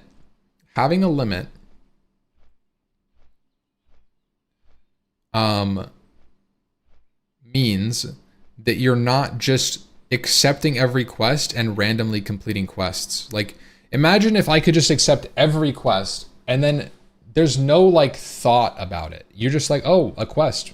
There's no reason to decline this because I don't have a limit. And like when you limit is trash, it's not a good argument. What do you mean? Having a quest limit is essentially like in a real world, you're juggling so many things. You can only juggle so many things before like it's not a good, like you can't focus on it. Gives more meaning to the quest, to the areas and plan. Yeah, I mean, like it gives you decisions.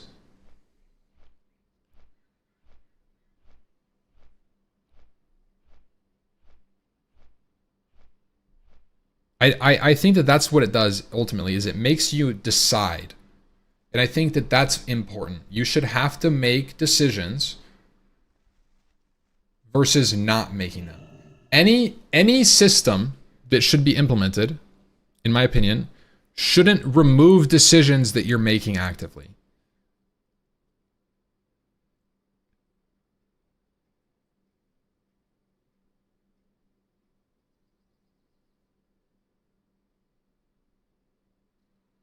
Right?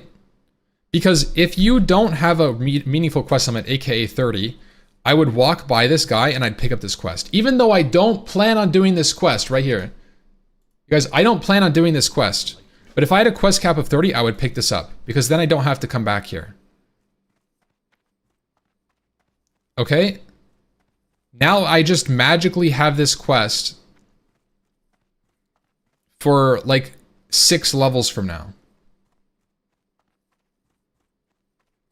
25. I think 25 is like probably okay, but I just don't see why you would even change it at that point.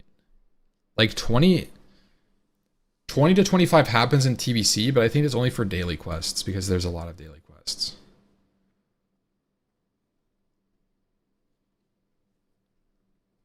I feel like it's just like, why change it? I feel like of all things, that was so random to me. I never thought about changing the quest cap. It just doesn't feel... Because it's annoying?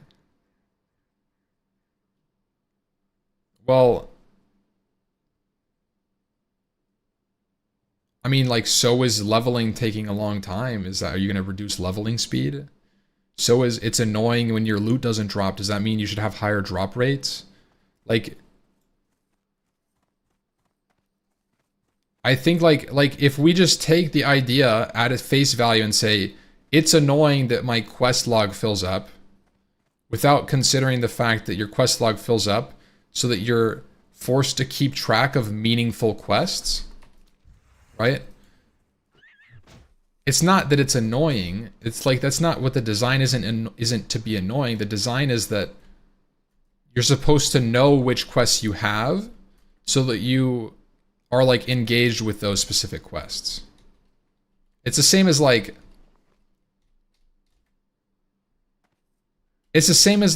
yeah, like bag space. Like, is it annoying that you run out of bag space when you're a low level and you don't have good bags? Yeah. But that doesn't mean you should have 28 slot fucking gigantiques. You know? Like, it is pretty much the same as bag space. It's not comparable at all. Yeah, it is, because you start like really like deciding which items you keep and which items you throw away.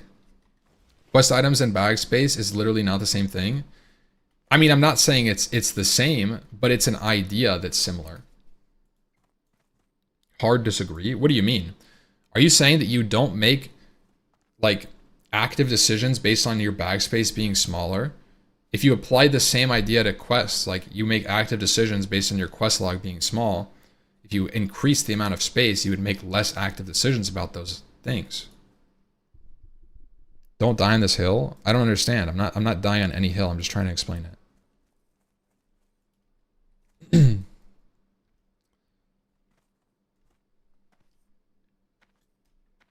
Yeah, I don't know. It doesn't make any sense to me. You guys are brain dead, bro. You progress bags as you level up. That's true. You do, yeah. It's like a sense of progression. You're right. In that sense, it is different.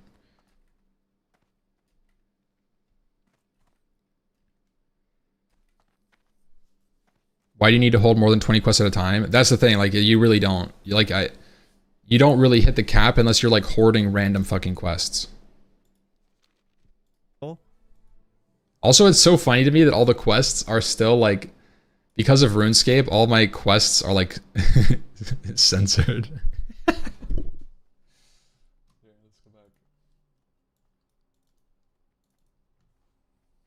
Shared mob tags for questing? No.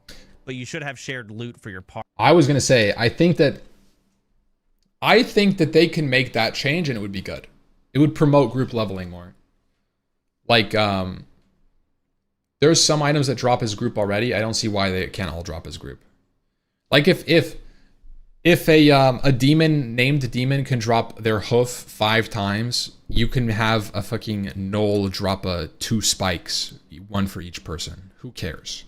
You know, make group leveling a little bit more convenient and it would be nice. That would be a good change.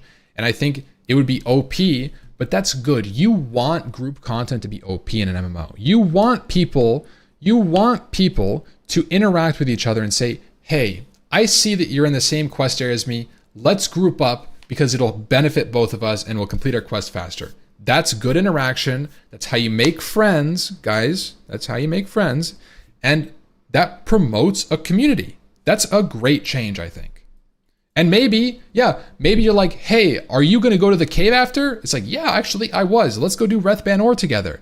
And then maybe you're like, hey, wait, do you have the quest for stockades? Do you want to maybe like head to stockades together? Like get a little freaky in the cages? I mean, Party for quest drops. Where were we? Shared mob drops for questing. Shared mob drop. That's a good one. Focus targeting should be Over in the here. game. People said no to focus targeting? I'm surprised 60% said Really? yeah, 64 Is is that like a because majority people on suck at the game questing. and they don't want to add something that they're not good at? That has to be it. And I'm not even trying to be mean. Don't have quest for stockades because my quest log is That full. has to be it. Remove 1% miss when hit capped. I kind of agree with 25, I but guess it adds a little RNG to it, sure. Nameplate range. People want that. Jewel crafting. Okay. Sure. Horizontal gear prog. Horizontal gear prog. Can someone explain to me what the fuck that means? every time they say it, dude. Shrug, like OSRS. Like Nobody RuneScape? fucking knows. Okay, that What does that mean? What does that mean? What does that mean? Just say Nobody's gonna say different anything. stats? It's brain dead. In my opinion, horizontal gear prog is brain dead. It really is. It's a Okay, brain so dead instead of take. It doesn't mean making the anything. We gear already talked about better, this.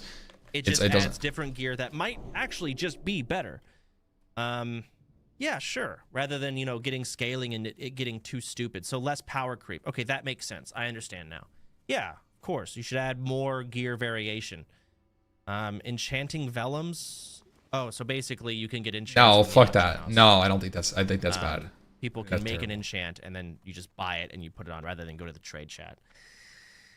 Yeah, a lot of people are actually for that. No, you shouldn't be able to sell enchants. enchants. Enchanter. I think that's something that is Yeah, that makes no annoying, but should sense. stay. Glyphs.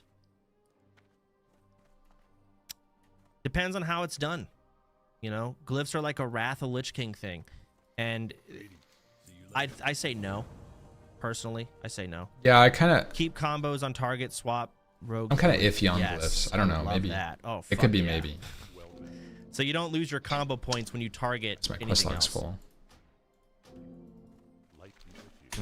That's actually so annoying that even if like you swap targets and you don't attack the target you swap to, and you go back to the other target that you had combo points on, they're gone. Now maybe if you start farming combo points on another character, you lose or you don't. I guess I'm gonna have to drop these quests. I'm never But gonna if you do, just guys. swap targets and then fuck. go back, you don't lose them. That's dumb. Dungeon/raid maps added. Yeah, add those. PvP trinket 2 minutes. Wow, people said no to that. Zari said the same Really? thing. They want PvP trinket to remain at I think 5 people are just minutes. brain dead and they don't know what that means. This is Zari's Maybe list. do OnlyFans in a different MMO so everyone is a noob. Maybe Rift or EverQuest 2. No.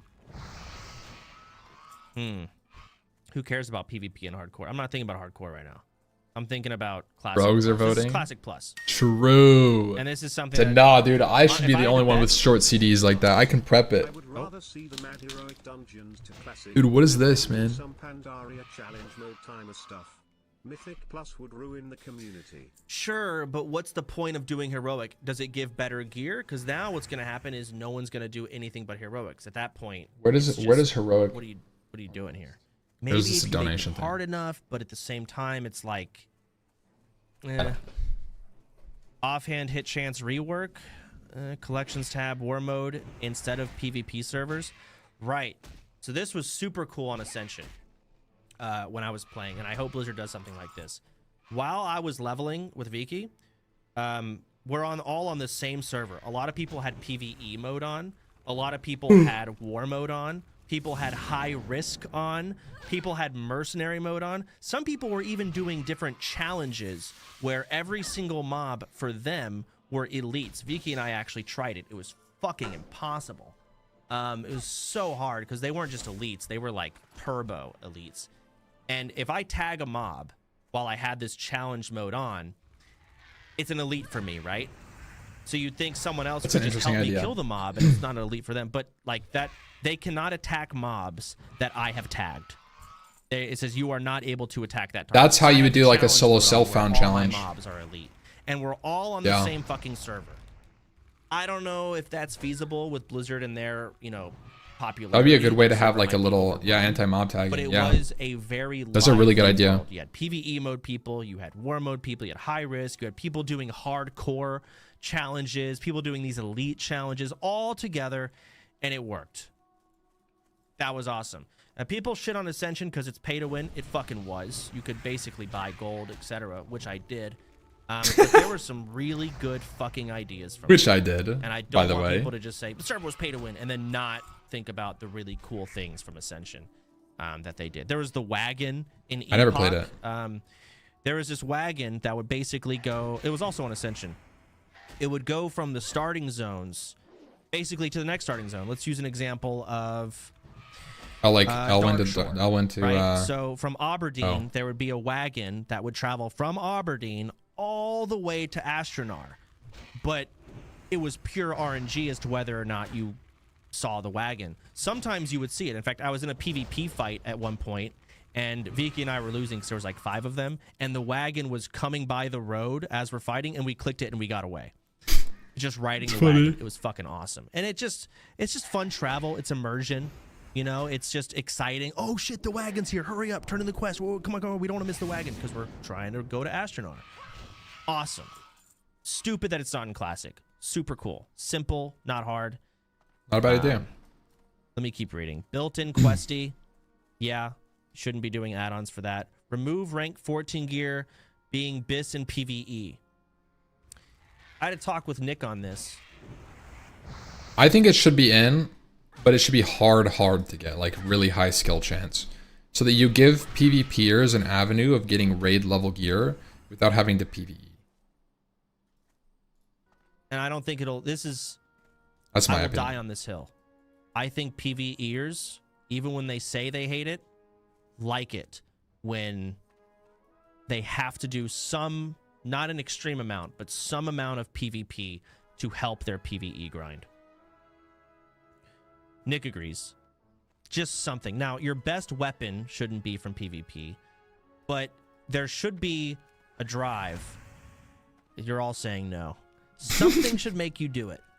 Yeah, I don't know. I mean, I kind of for it somewhat. I kind of get what he's saying because in Playing TBC, MMOs, like I would do a that lot on of my people prop do. paladin, and it's like an interesting Trying to like think- I don't know I what wouldn't it have should be, PvP'd but if there I didn't should get be an rewards like actual that. benefit to PvEers if they go into PvP a little bit. There should. I'll die on that hill. More quests in existing zones. Yeah, of course, duh. Like a lot of these greens are so obvious. Reworked itemization for existing items, entire new specs. No. Yeah, I agree. No. More class-specific quests added. Why? What class would you guys, if they did do a class, what would you do? I know that leak was saying Spellblade, which I think is dog shit. I don't think that's ever gonna happen. Making a new class for Classic Plus is terrible. I think it has to be an existing one. To be honest, I guess you could make like a spec for a mage, Blood Mage. Like these people are saying Blood Mage. Lumberjack is what the fuck is a lumberjack? Necromancer. I mean, they kind of have like a demon guy, demonology lock.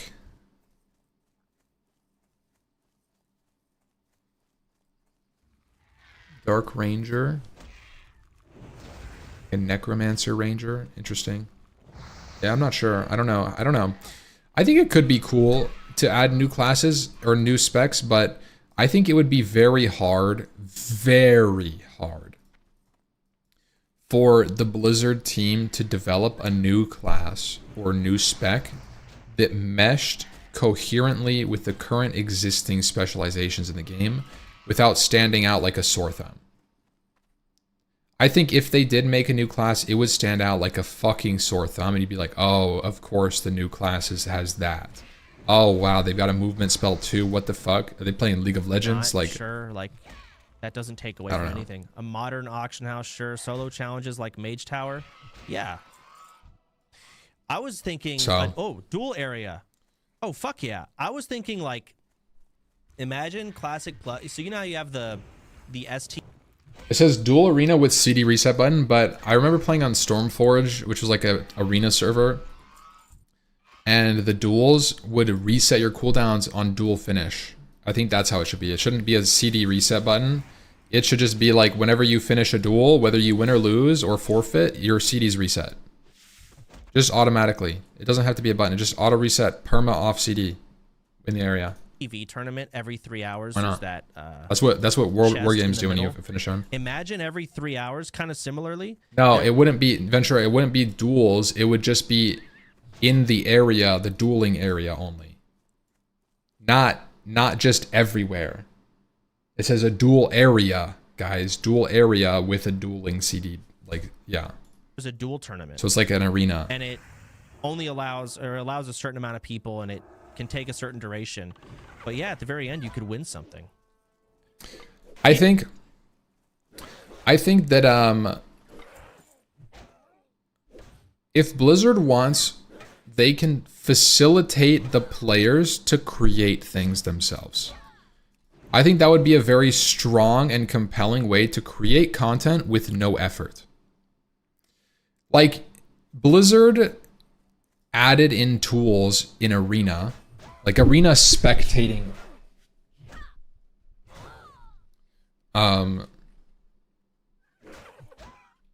Like an Arena spectating thing, right? Where like you could like run an Arena tournament. And I think that like Blizzard can add tools for player tournaments or player hosted events like that, like a spectator tool a little bit. Specifically, I think they can do that for like a dueling tournament. Like imagine if they made like, I don't know, just a dueling arena, right? They made a dueling arena somewhere in the world and they gave people the power to create like a tournament structure within the game.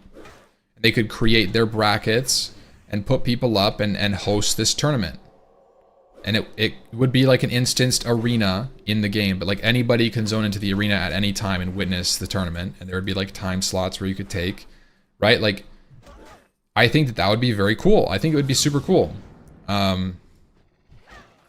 To give like players like more of like a creative outlet and tool, something like that, that can create immersion. Because like think about some of the really cool events that have happened in game, like the Classic Dueling League. Classic Dueling League was huge early on, and if they gave tools to help facilitate that, it would be even better, right? There would be no grief. You wouldn't have to do it out in the middle of fucking a hidden mountain somewhere and get summoned. You would be in the city. Everybody could watch. It was uninterferable. There would be official brackets. Maybe there would be like an official pool reward that would split automatically in game, like a gold thing. Maybe you could put gold in to like enter a community tournament. Like there could be so many cool things you could do if they wanted to give you the tools to do it. And I think that would be really cool. Like giving people more of a like they did it with arena tools, right? So they obviously think it's like an interesting idea to let people spectate, but like try it with 1v1 duels. I think that'd be cool. PvP is the only way to really add a lot of longevity. PvE is just so difficult. I don't know. Integrate professions further into raiding, mage table and warlock soulwell. Sure, why not? I mean, a lot of these are obvious. I think the biggest thing is that I just really hope Blizzard doesn't, the biggest thing they don't mess up is one, longevity. How do they make the game have longevity? And two, class changes. Yeah. That's the biggest thing I really want them to not fuck up. They and could I just fuck really up hope classic they don't with some just bad add class changes. TBC spells and add wrath spells. I'd like it if they would completely change up classic and rework spells already in the game.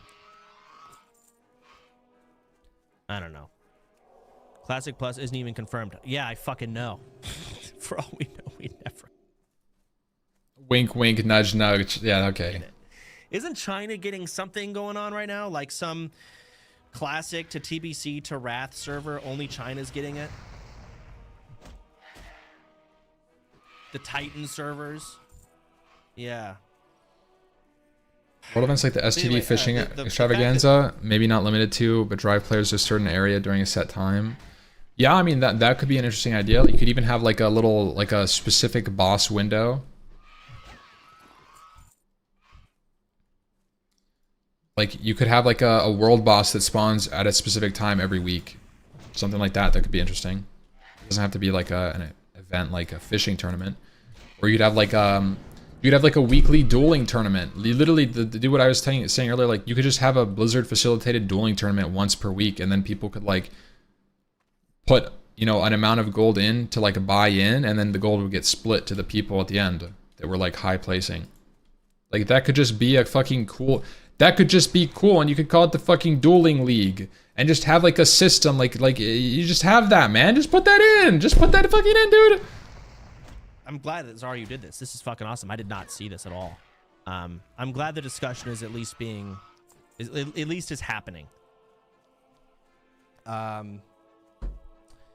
In terms of back to TBC hardcore, which is more, you know, on the horizon. Oh yeah, TBC hardcore. I want y'all's opinion on this. So there's pros and cons to doing this two different ways.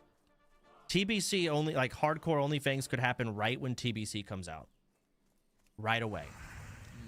However, the downside of this is, let's assume we clear all of the raids and whatnot. We're really only going to have Kara, Gruul,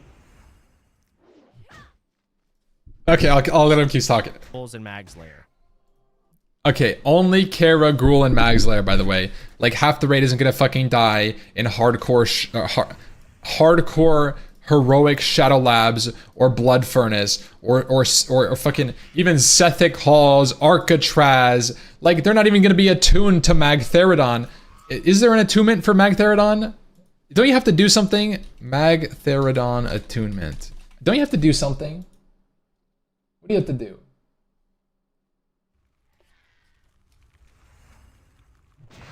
Just Kara? No, you have to do Shattered Halls. Don't you have to do Shattered Halls?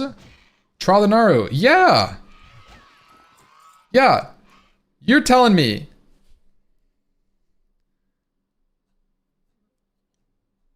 Hold on. I'm looking at it. Serpent Shrine Cavern.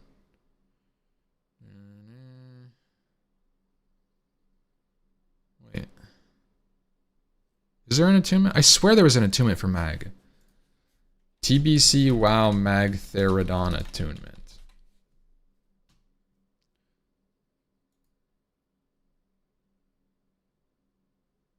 Oh, you have a quest from Mag. Oh, you kill Mag for the Trial of the Naru. Ah.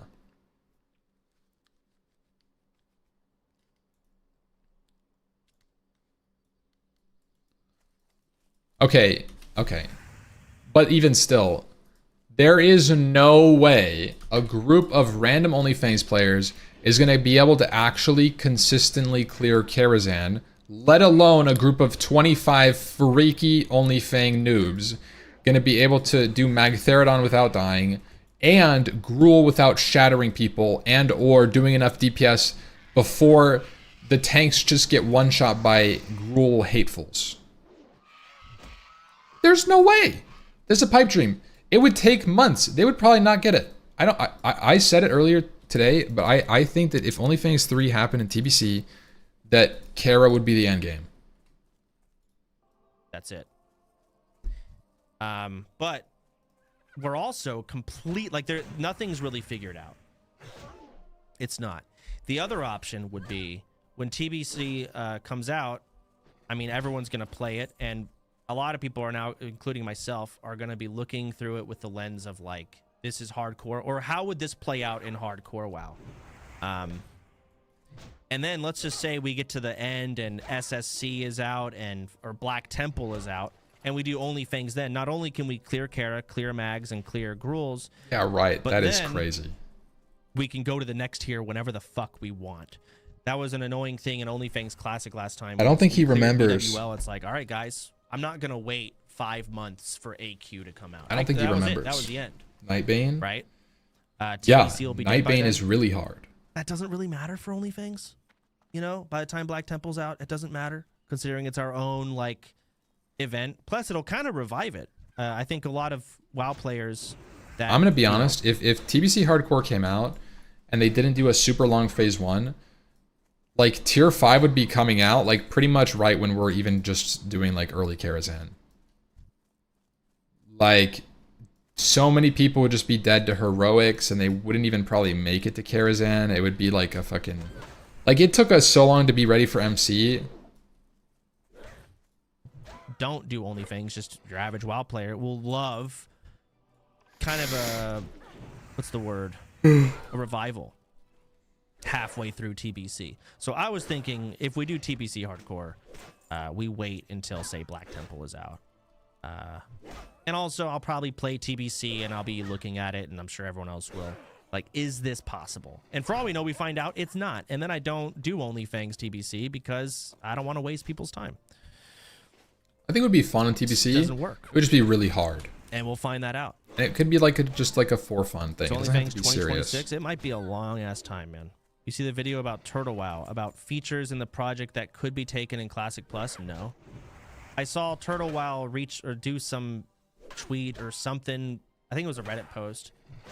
Basically messaging Blizz saying, can you guys, like, I don't know, stop. It was some sucking? strong. I think they were much nicer, but... Bro. Let's see. Turtle WoW Blizzard. I did say yes, I would play if it was legit, right? Obviously, I'm not going to play something that's against What did I just get? against the TOS, against Blizzard, What is TOS, this? against Twitch TOS. Like, What the hell is this? What did I just get? Unrelenting Cry of Dread. What is this?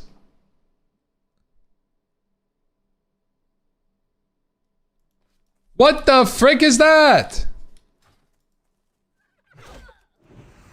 You guys got that shit? Yo, go crazy.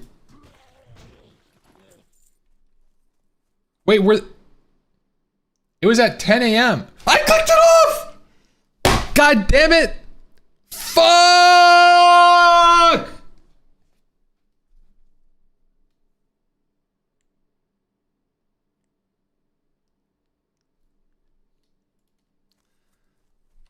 Dude!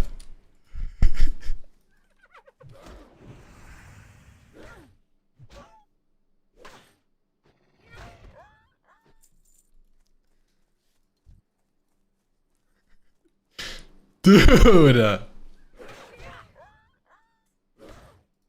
What was that? What the hell was that buff? What was that buff? What was that buff, by the way?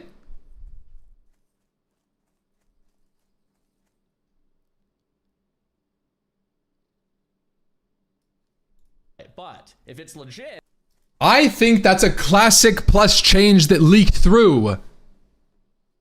I think that's a classic plus change. You relog. If you relog, you get it. Okay, wait, relog. Guys, everybody log in, get your buff. Guys, log in, get your buff.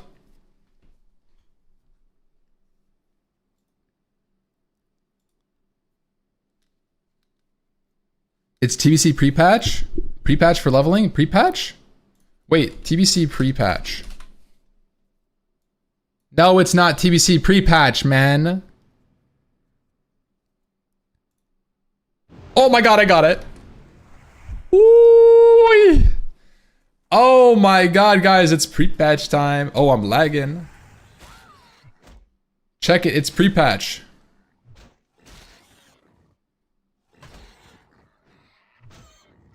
See if you can click it off again. What the hell is this? Check stats if it works. Oh, it's working all right. Oh, it's working. Look at this. Oh my god. Guys, I literally woke Liz up. I woke Liz up with the what the hell?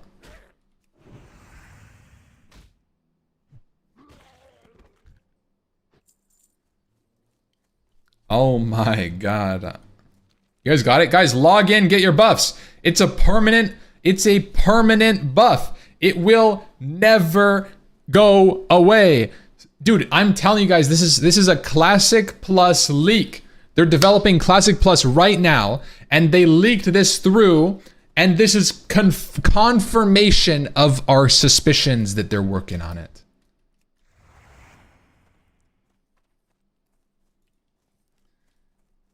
An entire house, and I hear you go crazy. I just realized I have the window open, and I screamed. It's 10 a.m. and I just said, like, I just screamed, fuck, man. 10 a.m. and it's a family neighborhood. There's probably people walking their dog. The HOA is gonna be on us, guys. You guys can't close your window. 10 a.m. late enough. Yeah, the kids are at school, right? It's fine.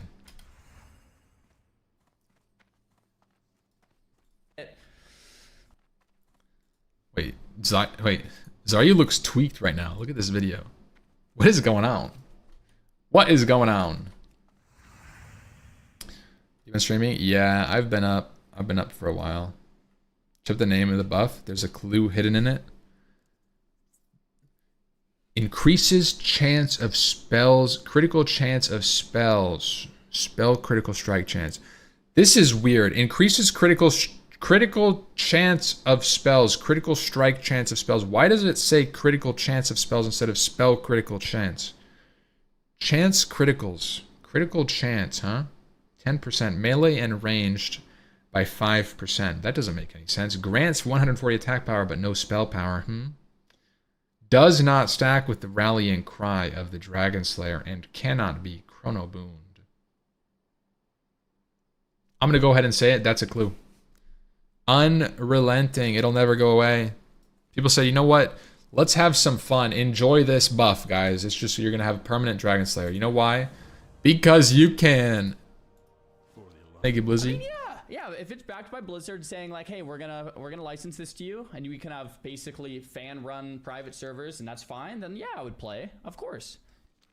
That's another thing that would be sick. Imagine if Blizzard had. That's what. Well, basically, they yeah, take all the does. private servers out there, and they're essentially like custom games in Warcraft 3.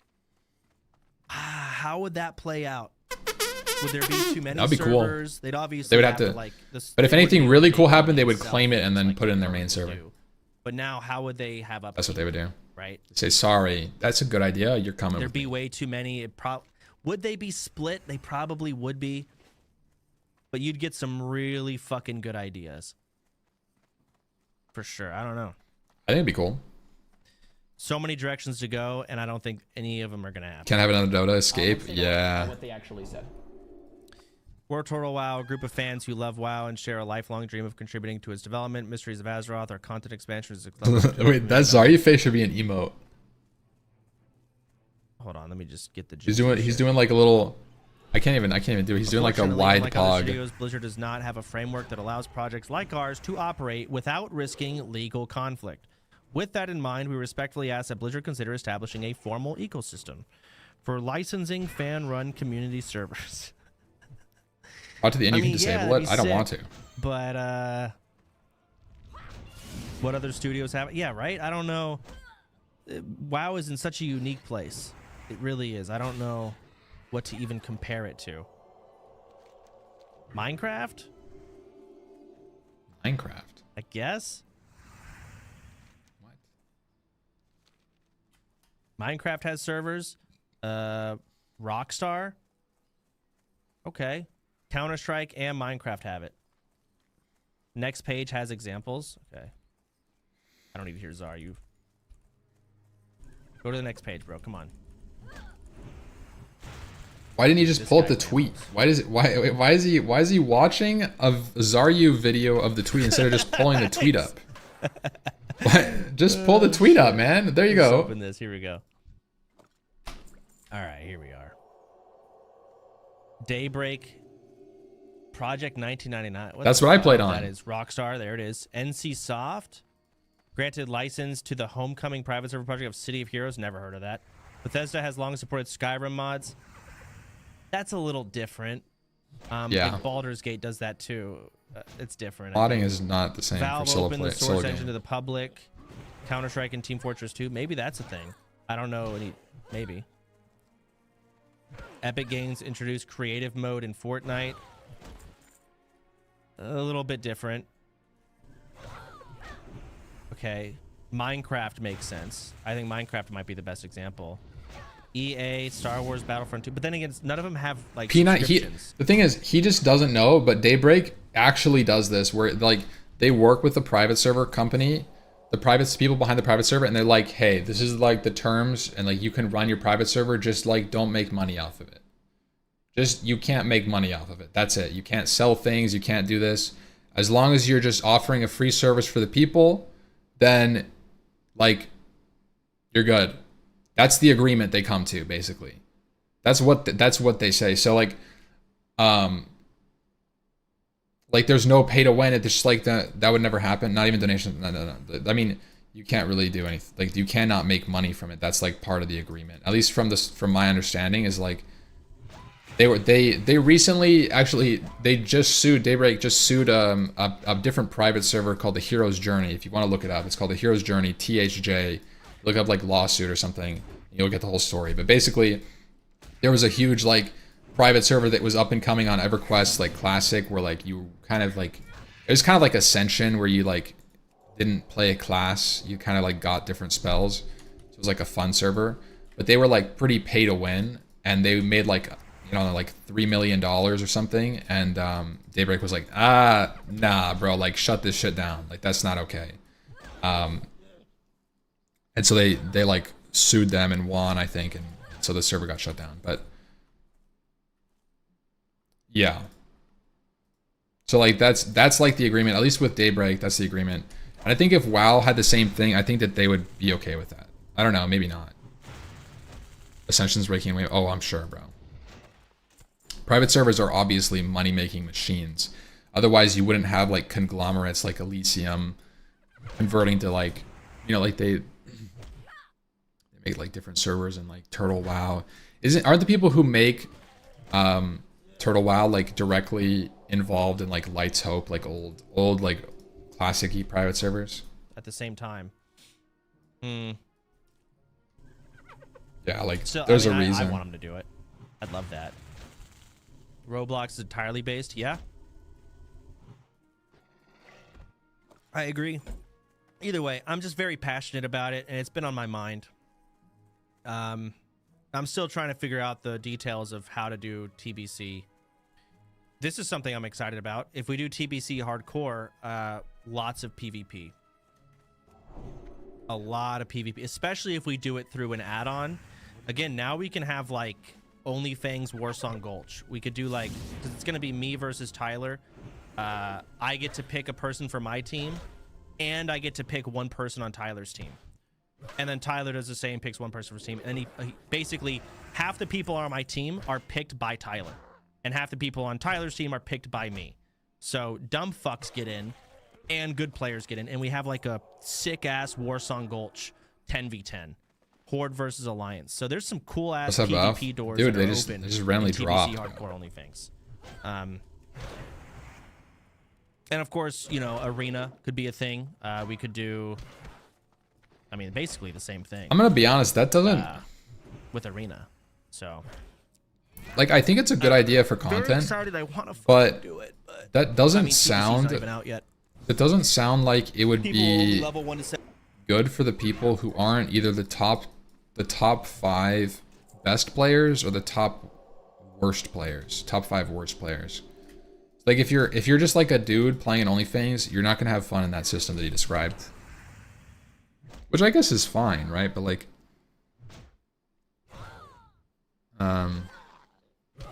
most people wouldn't be engaged in that because it's only a 20-man content with Warsong. 70 once, yeah, and then I have to think about like fucking who are some of the worst players from OnlyFans? They're so bad. I just can't, like, TBC really is that much harder. It's not a hard game, but God, they were so bad. Yeah, we wouldn't. It is horrible. And I just don't know if they could do TBC. It might be too much, unironically. I got to look into profession farming. Do we allow the auction house? Probably not. And if we don't allow it, what does that mean farming-wise for us? It's not that bad. TBC consumes is easy. Because you don't need, you need like So just a many flask. things. Or Yeah, yeah, but most people DSP, just use I don't know flask. what DSP is. Make some challenges for a resurrection ritual for... Wait. Challenges for resurrection rituals. Buff is for the Oh, anniversary shit. event. Wait, what? Maybe I have to, like, they have to beat... Join the World of Warcraft 21st anniversary celebration. Caverns of Time. Join the celebration of World of Warcraft's... Join the celebration as World of Warcraft celebrates its 21st anniversary with a variety of activities. To earn currency and purchase a plethora of items. And this year you can don the Intrepid Threads. Oh, you guys can't see. Intrepid Threads of the Loyal Watchman Ensemble. Grab the quest from any holiday celebrants and hitch a ride to Caverns of Time through portals located in Orgrimmar and Stormwind. Players receive an automatic 10% and experience and reputation buff during the anniversary event. They must complete a repeatable quest every day to add another 10% to the total? I gotta go.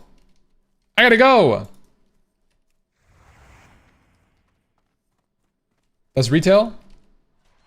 God damn it!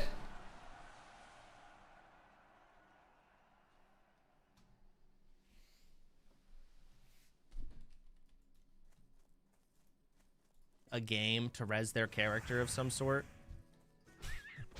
or something. Yeah, we could do res rituals. That'd be funny. I hurt my hand, guys. I slammed. Guild self-found thing again, and Guys, I've been going to the gym and I slammed. I I slammed the fucking chair arm so hard my arm hurts. My fucking hand, I broke my hand, guys. Oh my god. This is fucked True up. GSF, no outside gift times. Yeah, of course. They don't warn you Not about this. hardcore. Yeah, now it's not hardcore WoW. You're right. You're so strong. Yeah, guys, I've been working out, See what I'm man, saying? Like, I and don't now know. I broke my hand. So many different directions to go with it. Okay. Oh, hey guys. What are you doing here?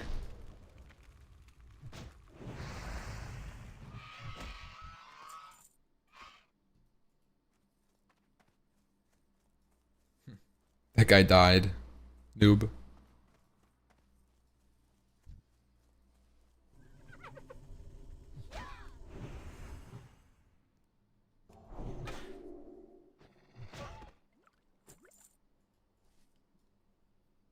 What is that buff? Oh, that's nothing. It's nothing.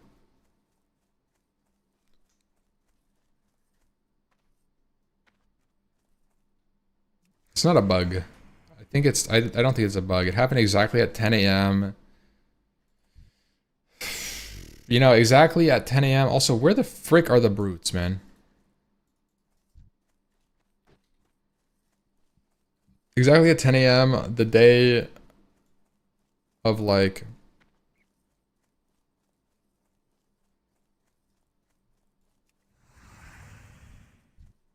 You know, kind of, I guess not exactly, but like anniversary day. Gets removed in dungeons. Yeah.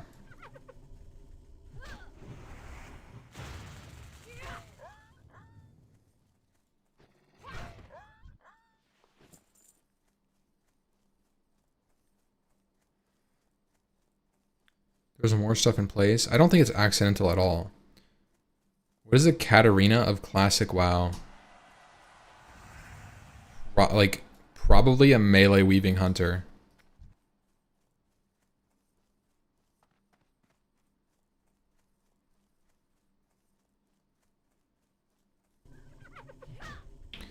Going for World First 70 in a hardcore TBC? Probably not.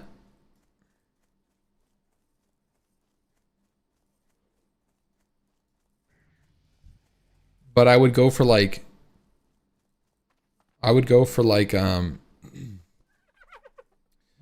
raid firsts. I don't really think 70, first 70 is like... I'm not practiced in that. Somebody else would get that who is practiced. Although I guess Zeroji got world first, or I guess not world first, the most recent server first 60, and he wasn't like a... He shouldn't have. There's just nobody else that was faster. I died.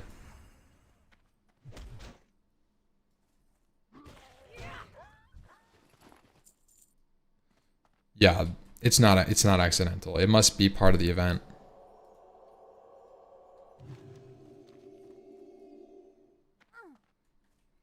Slave Pens Mage.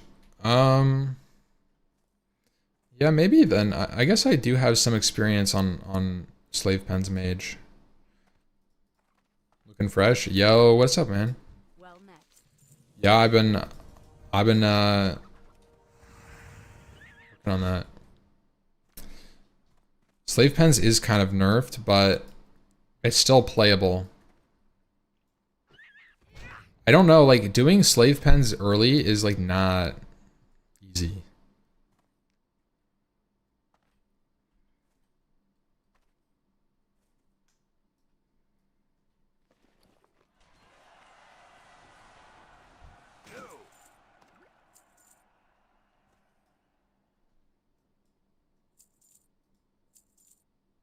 Be good. Hey there.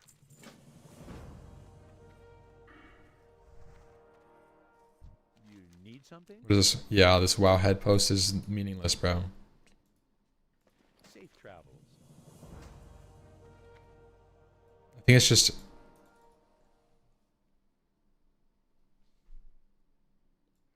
This buff is to help players level ahead of the release of Burning Crusade. Similar to Joyous Journeys. Likewise, this buff can be turned off. On any official news. Thank you. Thank you, Wowhead.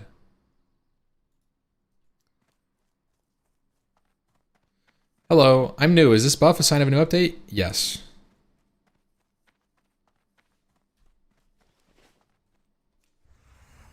It does not stack.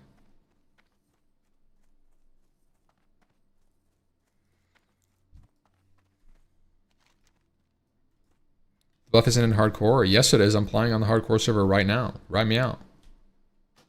Wait, Shobek is playing WoW? What the hell?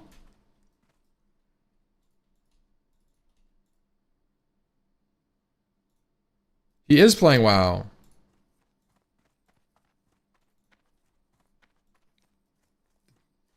He's back, boys. Hey there. See you around.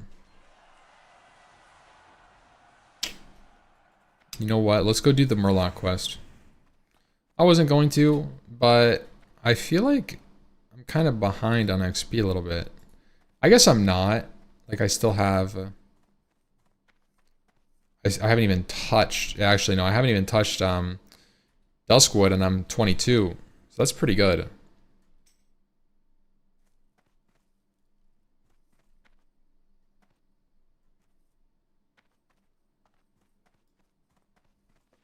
Hello. Safe travels. Hey there. What can I do for you? Just use RXP? Nah, I'm just chilling. Right now, I'm kind of in this spot where I'm thinking about Classic Plus a lot. So my train of thought just gets completely derailed, you know, like so often. And I kind of like the idea of playing with the guys, not guys, but like Be careful. with the idea that I'm like conscious of what I'm doing. I'm not following an arrow or steps. I'm like conscious of what I'm doing. So I can be like, hey, this area could use a little quest update. Let's think about like this. What if we added a quest that brought us here? And so I'm kind of using it to like just explore the world and just like focus on the world a bit. Because I haven't really like played Classic in so long. Just like actually played. I've speedran and like followed guides and just like, you know, stuff like that. You're not on the payroll. You're right, I'm not on the payroll. But I'm really passionate about this game, and I want to find like common ground with Classic plus Andes, because it seems like it's such a polarizing topic for so many people. You know? This is a rerun, actually.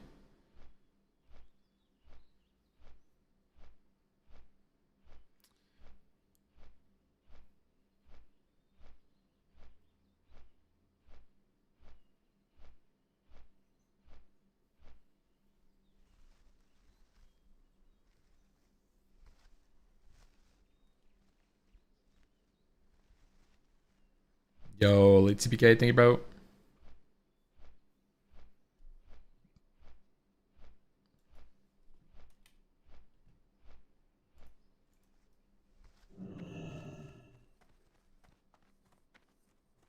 Starving for something new to do in Classic? I know, dude.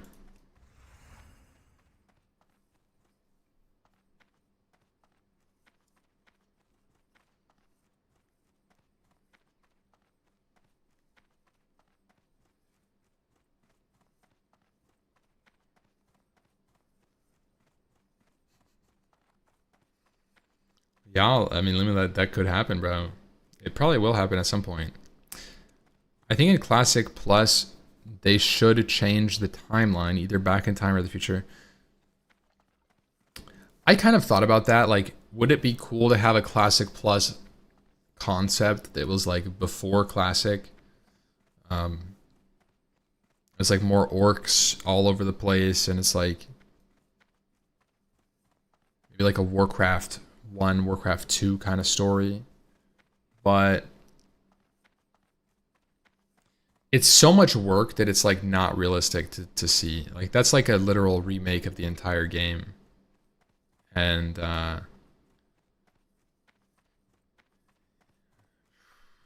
yeah. I think it's very important. I actually wrote about this. I think it's very important to preserve as much of the game as it currently is as possible. Like it should be, all of the things that you add should mostly be additive, and that like you want somebody who has played Classic to log in and have Classic Plus, right? That's the concept, Classic Plus. But when they log in, they see Moonbrook and they experience that pillager killing them, just like they did in 2019 and like they did in 2004. And they sit there, they sit back and they're like, oh, this is home, you know? And that kind of experience can only happen if you don't erase things that existed prior. I think that's very important. It's not that you can't add alternative means to getting from point A to point B, but you shouldn't remove things in favor for what you think is better. So like stockades, for example, shouldn't be reworked to stockades version 2 because somebody might have a really fond memory of stockades. Maybe it's their first dungeon they ever did. Like it just shouldn't be remade. There shouldn't be, it just shouldn't be like that. Maybe you can add another quest to it. You can add to it, but I think that fundamentally speaking, it shouldn't be completely modified or warped or changed for most things in general. I even think that classes need to be kind of like respected too in some regard. Like you can't rework a class entirely. You can maybe buff some things that exist or like change some things that exist, but I don't think that you should fundamentally rework them. Like for example, I don't think Rogue should get something like Shadow Step. That's very much not Classic. That was never Classic. It's never in Classic. That's a TBC spell. You shouldn't get Fan of Knives. That's a Wrath spell. You're supposed to be a single target character in Classic, right? Outside of your Blade Flurry window when it's like really powerful, it's meaningful. So like, I think it's very important that you don't change how that works. Tricks of the Trade. Tricks of the Trade is actually not a terrible idea because it doesn't fundamentally change how the class works. It just increases their utility as a raid member. And I think that's something that Rogue does lack over Warrior. So that could be an angle. It could be.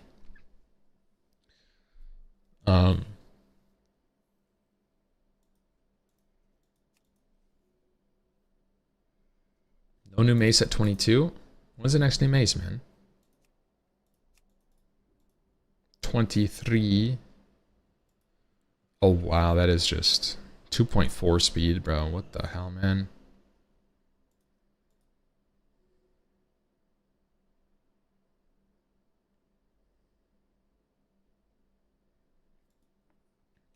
What if we got that guy?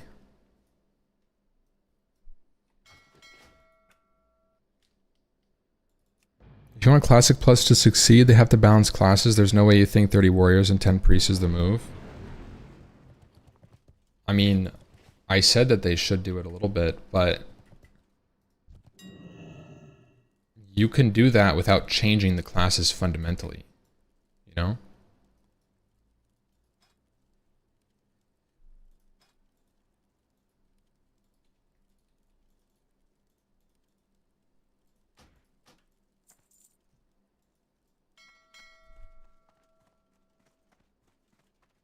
Do you guys dislike the new combos Sod brought? I enjoyed healing mage personally. They just need balance.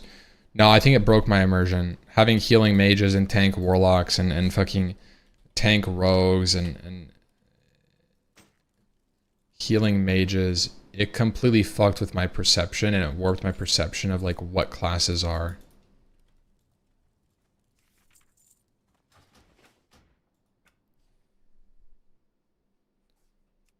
No, Tank Shaman, I don't think Tank Shaman. It was fresh and creative.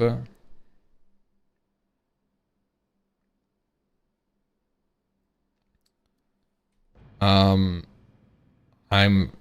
mean, that's fine. You can think that. My opinion is that it may have been fresh and creative, but like, I think it completely warped class identity.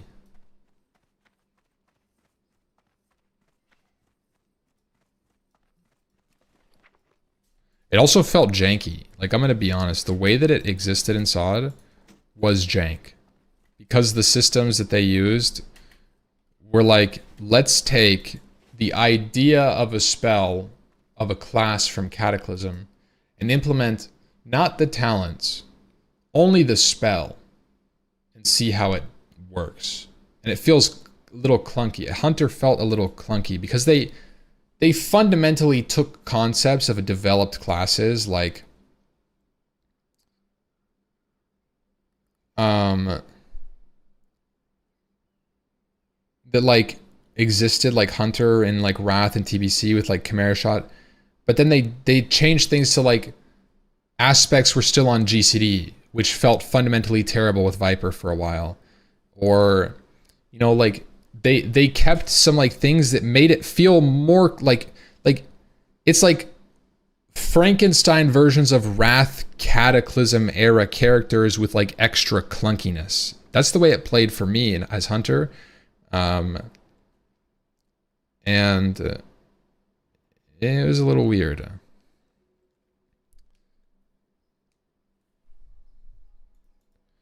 Priest rework mid vanilla. 2006.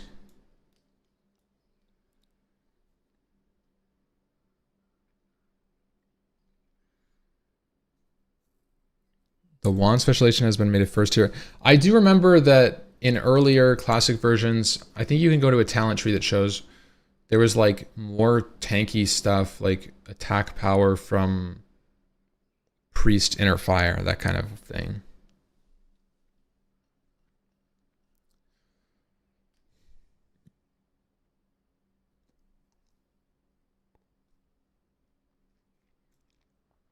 Power word shield has been improved to only cause a 15-second weaken soul. I wonder what it was, which previously required a 3 talent point. Wow, it must have been like.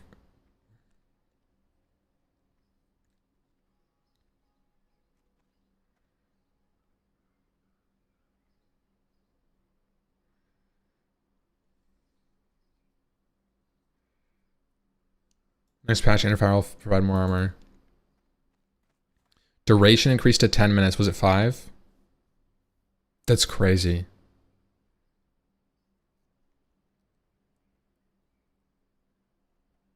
Wait, but now the effect will be removed when the caster endures 20 successful damaging melee hits. Increase the mana cost and remove the melee attack power boost. Remove the melee attack power boost from the ability, such as it offers the priest very little benefit. Yeah. Nobody was meleeing. New 21 points are Divine Spirit and Mental Strength. Mental Strength being... what? Mana cost on instant spells. Divine Spirit being 20 Spirit.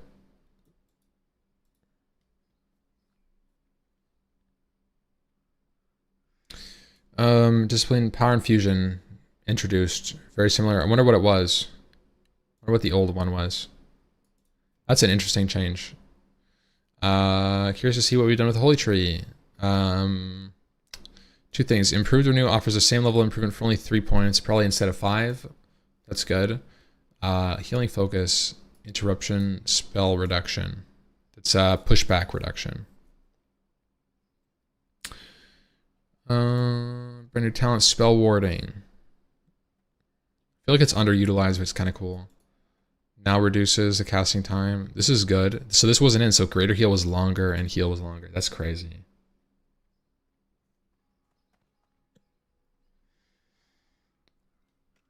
Holy Nova is now new. It has no cooldown. Oh, now has no cooldown.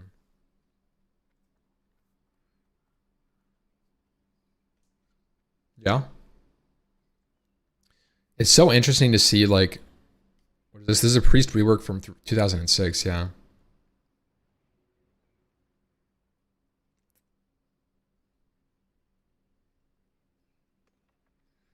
I would want to see, like, the... Oh, man, I wonder if there's more of these. This is cool.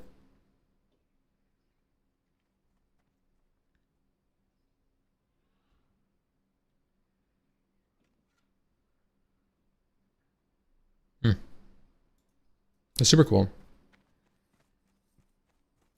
Can I help you? Oh yeah, Holy Fire is a core ability, must have been a talent. Interesting.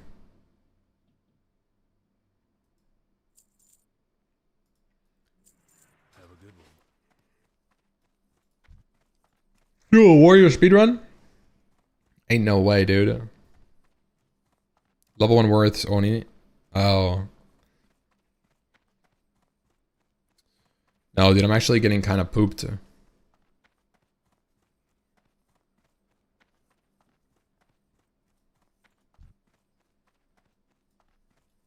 Oh, I wanted to buy some armor.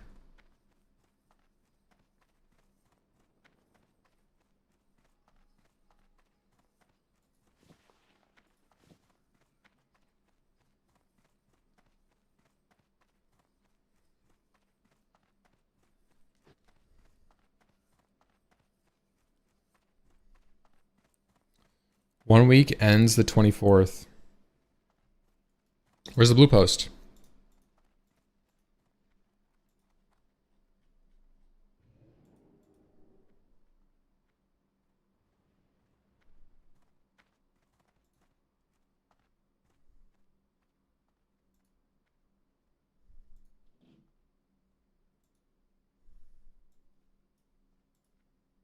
Yeah, you can link.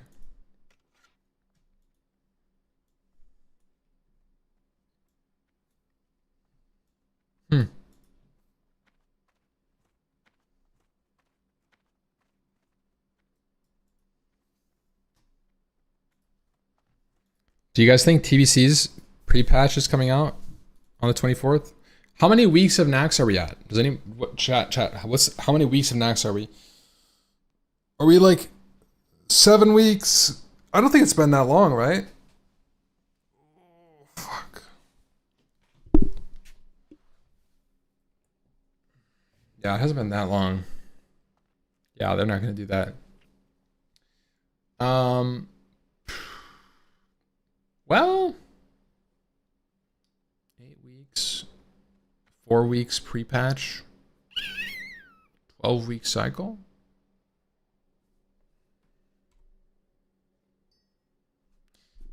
If they, I think the earliest possible pre-patch would be December 2nd.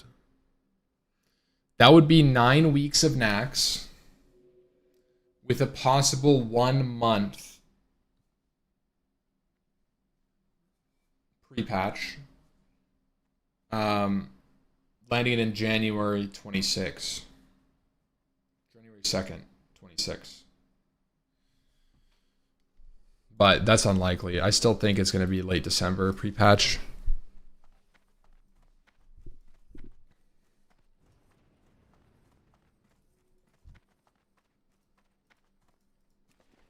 How long did the other anniversary phases? Like 13 to 14 to 15 months usually before any noticeable changes. So like any news or whatever. Holiday season pre-patch? Yeah, I think so too.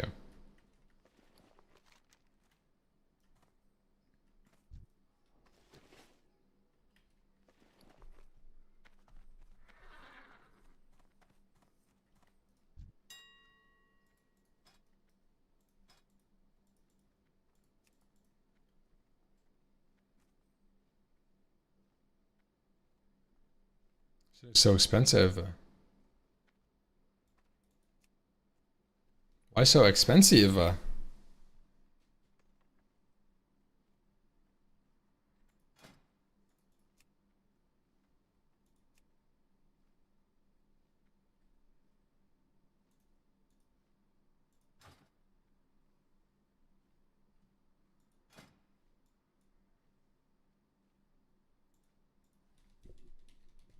Maybe we could get a little Battleforge set.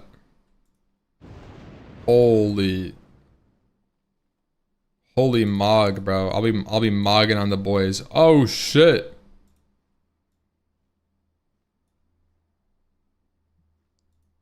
Chat, let's mog out. Honestly, it's a good set. We'll be strong as fuck. Holy shit.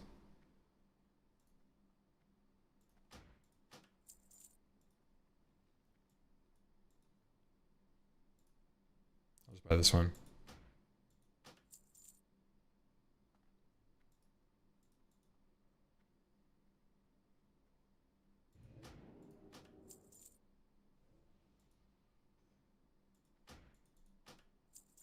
Huge mogs. Yeah, you can't get normal Oni with this buff, yeah.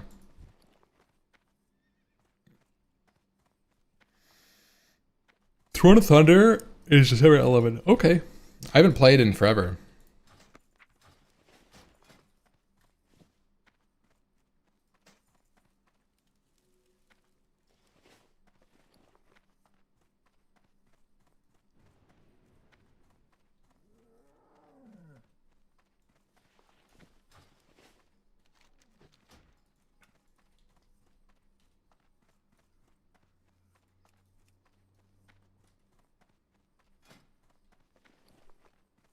Yeah, you can take off the buff. Yeah, it's not a big deal if you have it. Okay. And we got Flash of Light. Nice. Exorcism.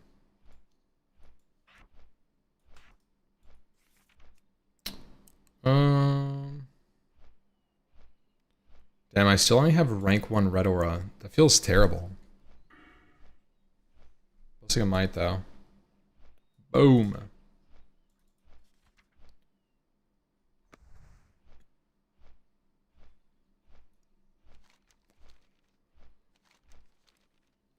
The pre-patch isn't here yet.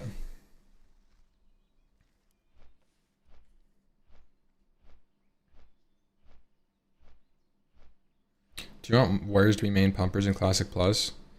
I think that warriors can be relatively strong still in Classic Plus. But I would want to see more representation from other classes as well. I would say specifically casters. Casters, and then maybe give some of the more utility-ish classes like more utility.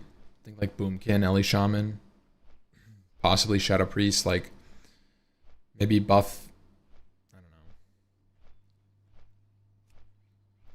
You could buff like the healing on like VT on other players, but not yourself, and that would reduce Shadow Priest solo ability. That wouldn't increase solo ability. I don't know. I have a hard time with Shadow Priest because I think it's really I think Shadow Priest is the strongest dueling class in the game. Like 1v1 class by a good amount. So it's like kind of hard to for me to be like, yeah, let's buff them. It's warlocks. I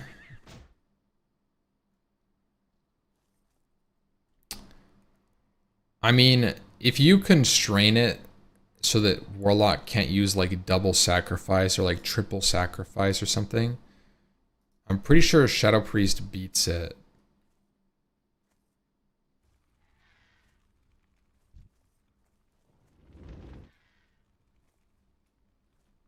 Like, I don't think it's just a win for Warlock.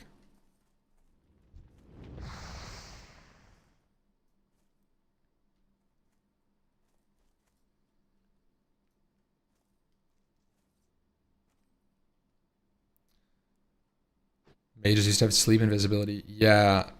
Mages, I did know about sleep. I did not know about magic lockpick or invis though. Sacrifice, it's useless versus priest. Oh, you're right, actually. Yeah, dispel it.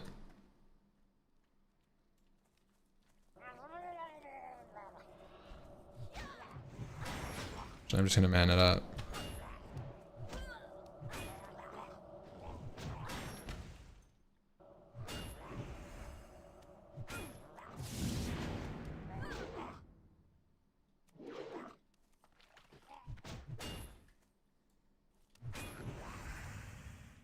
Some Hunter Lum, no GCD aspect in combat traps, and I'm happy. I was talking to Only about an idea. And he said something like, what do you guys think about this trap? He said like, what if hunters had traps that were activatable during combat, but had a longer cooldown, so you're still incentivized to use it out of combat, but it's pressable in combat. Like, let's say 30 seconds to a minute if you press it in combat. It's kind of interesting.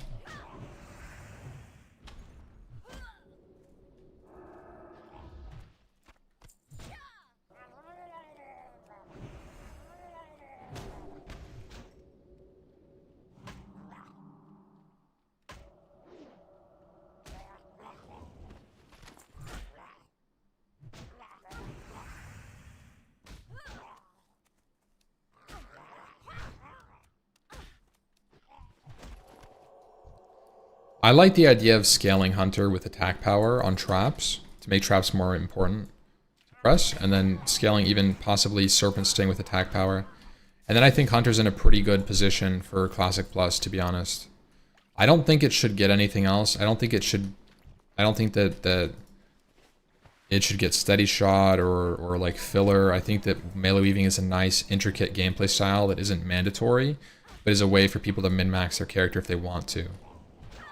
Maybe add some pet scaling a little bit, although pets are already menaces in Classic, but you could go down that route, like TBC route. Even if it's not a lot, like not a ton, it's like a good amount.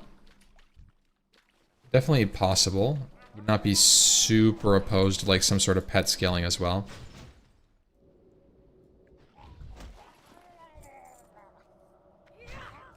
Instead of nerfing warriors, they should buff the other classes. They need to nerf warrior a little bit. Like, they should hit warrior where it doesn't hurt. They should nerf like attack power scaling on Bloodthirst. That's not like, right? That's not gonna reduce how many buttons you can press per minute because Bloodthirst didn't just generate rage, right? So, you know, it's just a pure DPS change. Your number changes. They shouldn't normalize rage. I don't think. I think that's boring. I think that's like an unfun way to change the class. So I think you make Bloodthirst deal less damage. It scales, like if it's 35% AP, you go to 20% AP, 15% nerf on scaling, right? And then that's a pretty big deal because, you know, somebody with, and obviously you get rid of world buffs. World buffs disproportionately affect melee classes due to the just buffs favoring melee in general. So that would bring melee more in line with casters, a little bit closer. And then I would say you nerf Frenzy, or like the warrior attack speed buff on crit, either to have less charges, or let's say like 5 to 10% less attack speed buff.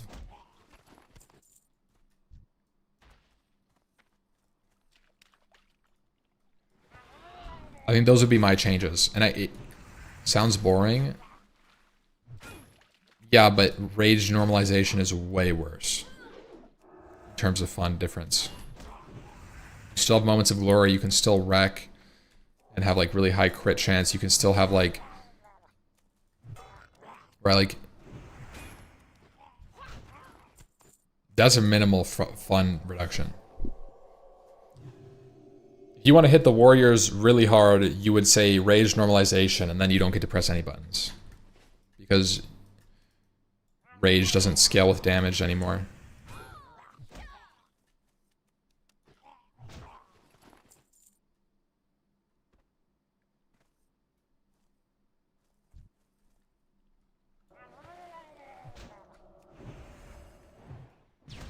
87 months. Oh my gosh, Mompy. Thank you so much.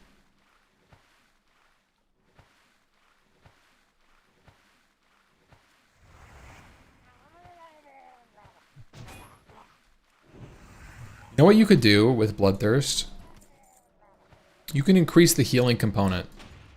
Right? You can take away a little bit of the attack power component and then increase the healing component. Maybe what you can do is increase the base damage of Bloodthirst and heavily reduce the attack power component, such that people are like okay to play Fury to level a little bit. And it's kind of like an interesting like healing, because like there's a lot of healing involved in the Fury warrior's perspective. It could be interesting. What if they just gave mobs more armor so caster DPS is not affected? I mean, they could do that, but you have to remember that's going to affect more than just warrior. That's affecting feral druid, that's affecting hunter, that's affecting rogue. So if your goal is to nerf all physical DPS, sure. Yeah, you could just add more armor. Definitely. That does mean that it increases the value of armor penetration. Like, some bosses get to 0 armor already. Others don't.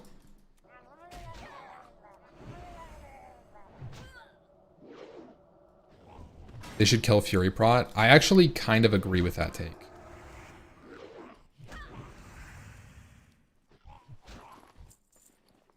As much as it's pretty emergent, I think that well, I think what you can do is say because you don't have world buffs anymore, and because Bloodthirst is presumably getting nerfed, then you like just the gap is already closing a little bit. You could also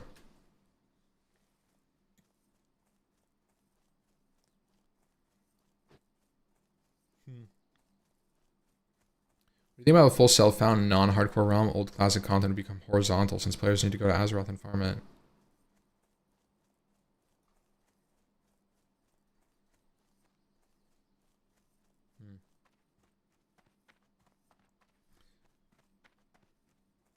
I did think that it would be a cool idea to go like a full self-found like Iron Man mode where you have access to all professions and everything has like a league, kind of like a shorter server thing, like Tileman or like RuneScape League kind of deal.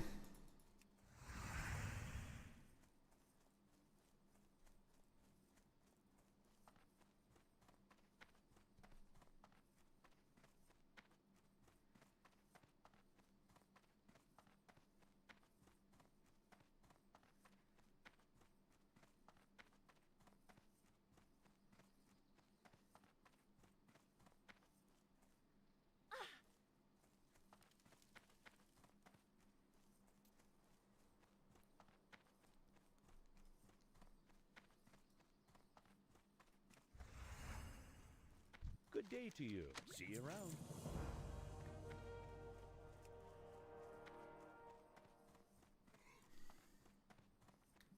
Heal DPS, heal dungeons and DPS raids. Shaman, Paladin, Druid are good options for that.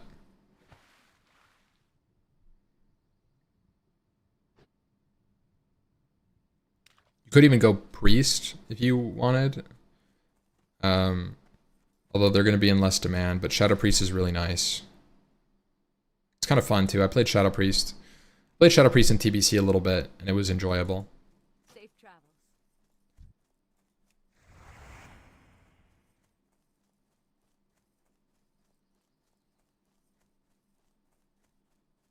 Yeah, I read the blue post. There was really nothing about it, right? It was just like a... Was there a different blue post? The only one that I saw was like a little reply. Didn't really say anything. What's the buff? It's just Oni buff. No, but I think my ideal warrior...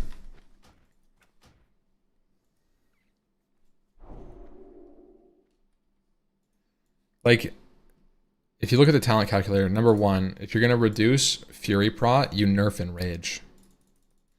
So like... Number one, you nerf Enrage. This will address Fury Pro, right? You nerf Enrage, you nerf Flurry, and then you nerf Bloodthirst. So it's 3 things. I would say Enrage goes to 15% melee damage bonus after being the victim of a critical strike chance. I think it needs a big nerf. Flurry goes from 30 to 20% attack speed. It's still pretty high. 20% attack speed is a big deal because you're critting a lot. And then Bloodthirst, instead of 45% of attack power, goes to like 30%. Oh god, the GGG triple tap nerf. Okay, but Warrior needs it. That just makes Warrior irrelevant in Classic. Do you guys unironically think that changing Enrage it doesn't do anything for most Warrior DPS? First of all, most people are never even getting crit in a boss. And so you're saying 10% attack speed on melee autos and 10% fucking attack power on Bloodthirst is gonna nuke Warrior? Are you kidding me?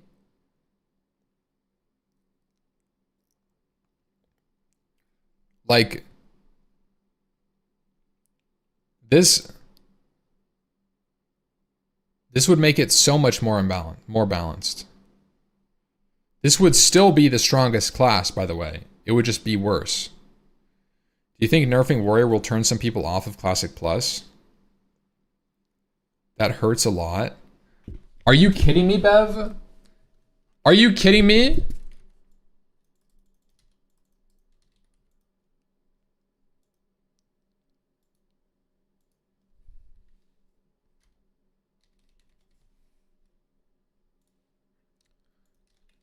Yes, Warriors need to be nerfed by 10%.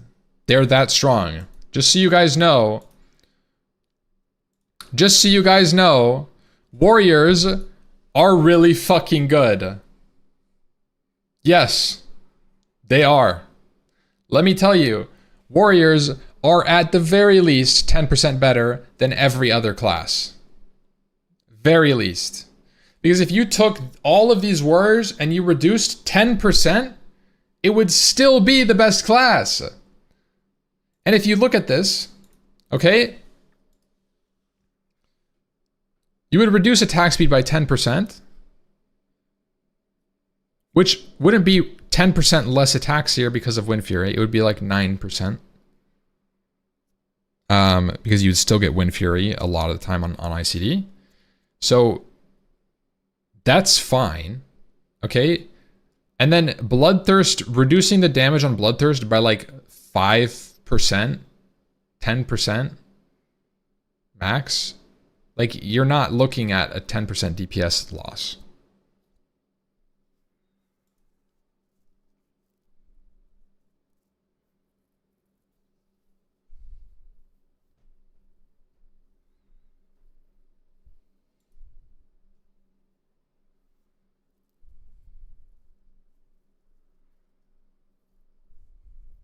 Also take them away. Talked about taking away world buffs. Yeah, but that nerfs rogues, that nerfs ferals, that nerfs everybody. It disproportionately affects melee, which is good because if you look at this graph, you can see that casters are on the bottom and melee are on the top.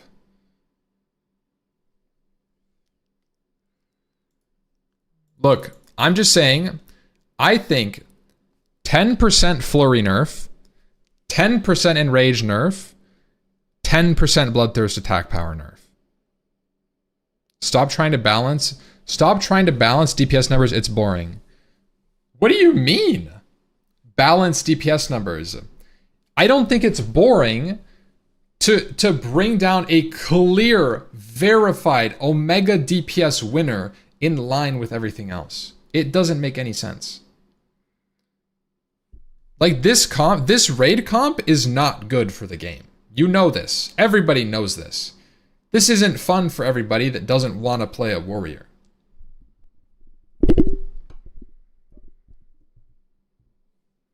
Warrior is good at DPS and PvE. What do they do in PvP? This doesn't even nerf them in PvP. This change that I'm talking about does not nerf them in PvP. I didn't touch arms. In fact, you could even buff arms for all I care. And it doesn't PvE. Yes, they should be nerfed in PvE. They're too good.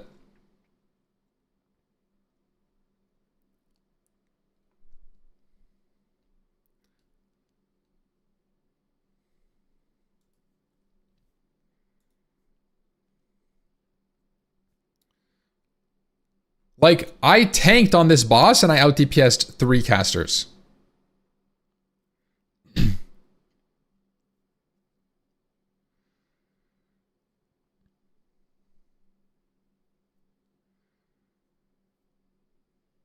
I had a shield on.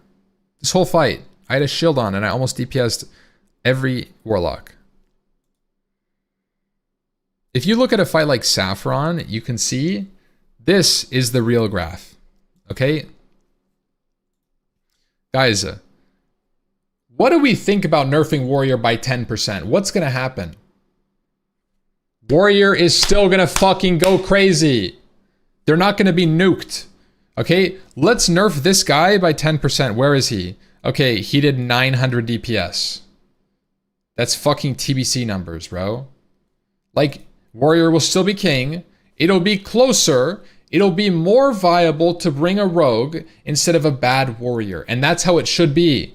You should want to bring a rogue that's good instead of a bad warrior. But as it currently stands, you want to bring as many Zugs as possible. As many stupid warrior brain idiot losers as possible just to do the most DPS. It doesn't matter how good they are. They could do nothing but press Bloodthirst, Whirlwind, Heroic Strike, and they'll out DPS everybody.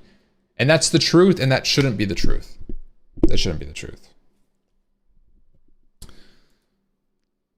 Okay? Like, it really shouldn't. I think you just need to increase utility classes' usefulness more than decrease warrior power. Warriors, Bev, you play a warrior. You cannot tell me that it's underpowered or that it doesn't need to be nerfed. It needs to be nerfed, and everybody needs a utility. Not only does warrior need to be nerfed, warrior needs to be nerfed, shadow priest, warlock, mage, fucking hunter, boomkin, probably not feral, honestly. But like, all of those classes should be buffed. Ret should be buffed.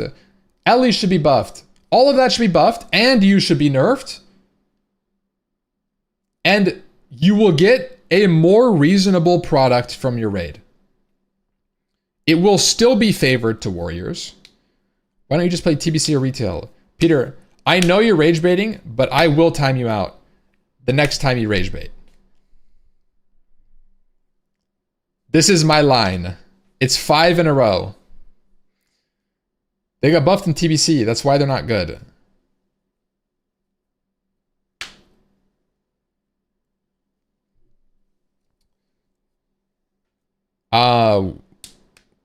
Yeah, I think TBC is a good example. Legit though, you're just saying what's popular to say. Are you kidding me? I'm trying to find a way that isn't rage normalization, nerf warrior. I'm not saying what's popular. I'm saying this because it's fucking true that this is not a healthy raid environment. Going into Classic Plus, if they make hard content, guess what's gonna fucking happen?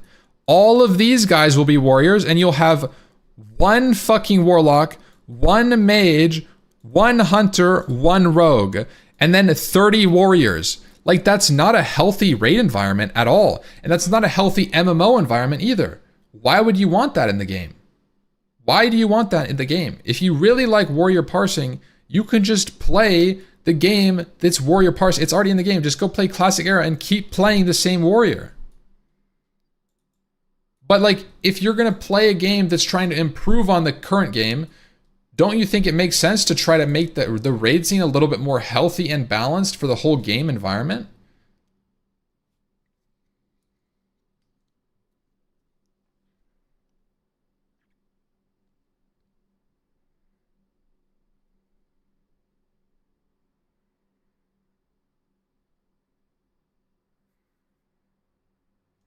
Like, even on, this is a fight that isn't even like favoring melee. Like, KT is like I mean, KT, I guess in this it doesn't matter. Like this is not phase 1 included, but like I'm trying to find like I'm just trying to find an example where like I'm wrong here. I think it's balanced enough and the game could use other changes more so.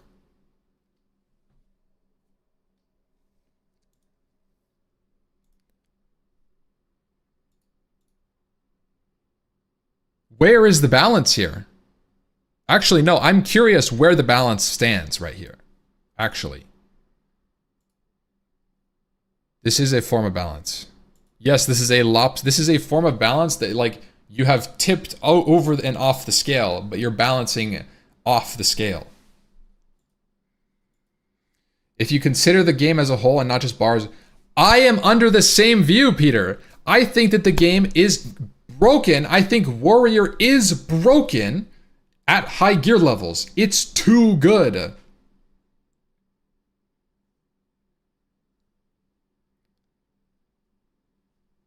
You don't need what I'm suggesting doesn't touch PvP, right? If you had rage normalization, it would. I don't want that. I don't want them to touch PvP. In fact, they can buff Warrior in PvP. They could buff Warrior leveling. I don't care, right? That would be good. That would be good for the class. Why are we standing on this hill that Warrior shouldn't be touched because of the whole game when it's very clearly extremely overpowered to the point that if it stays like this and you balance the game around having a non-stacked comp, it'll be too easy content. But if you balance the game around having a stacked comp, you're going to be forced to stack comp.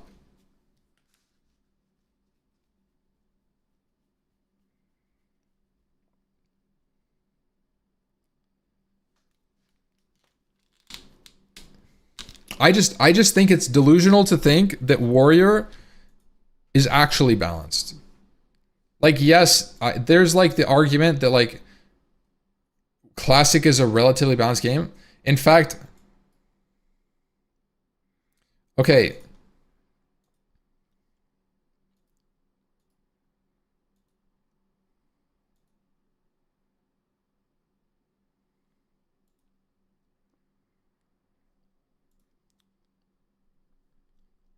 Guys, don't talk shit about Peter. He's a gamer. Like, it's not about Peter. It's about the class Warrior, okay? Guys, don't get it twisted. I even wrote, in my Classic Plus, I wrote, Classic is a relatively balanced game. I will read this word for word, what I typed 4 days ago. And I agree with what Peter's saying. This says relatively. Classes are relatively balanced when looking at their kits across all facets of the game. I'm not saying that every class is comparable to a warrior with buffs in terms of raw DPS throughput, which seems to be a common metric used. I don't want all classes to be able to out DPS a warrior. That's what I'm saying. But rather that other classes have moments of glory in other aspects, whether it's an Ellie Shaman who one-shots you with an NS Chain Lightning Earthshock crit, or a Rep Paladin who wreck bombs you, or a Shadow Priest who dots the world running by an AV and kills 10 people with Shadow Word Pain, right? There's moments of glory. But I think that there are opportunities to change how viable these classes are in more types of content. And to bring down in line so that you don't have to buff these classes a lot to bring them in. Like, Warrior doesn't need to be 50% better than its alternative. In fact, Warrior out DPSing the only other pure DPSs, Rogue, I would say, by over 30% is very clearly broken. When you have two pure DPS classes and one melee, pure DPS melee classes, and one is 30% better than the other, that is very clearly broken. Because Rogue is supposed to be pretty good here. Right?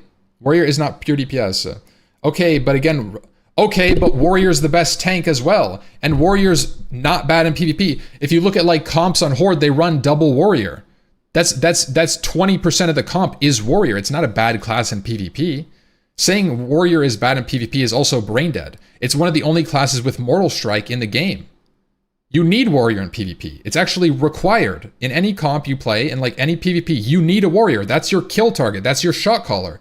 It's not underpowered. So to say that Warrior is underpowered in any sense of the game, looking at the rest of it, they're the best tank, so if you go into a dungeon, you need a Warrior. They're the best DPS, so if you go into a dungeon, you want Warriors. They're required in PvP. Just because you can't solo doesn't mean they're bad. Like, if you have consumes, they're really good. You pop like a fucking, you pop like a FAP and you're like a monster, or you wreck on somebody and you just kill them.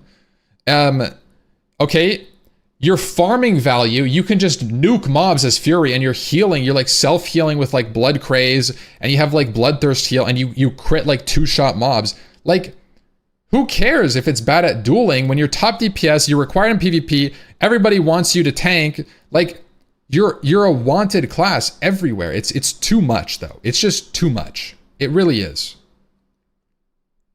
I don't think that this is reasonable balance. It's just not. It's not reasonable. I'm sorry. And I'm not even saying nuke the class. I'm not saying nuke the class. I'm just saying bring it down a little bit. Like I think nerf and rage, because Fury prod is broken as shit and it doesn't need to be. Bloodthirst scaling a little bit. It's still going to do 35%.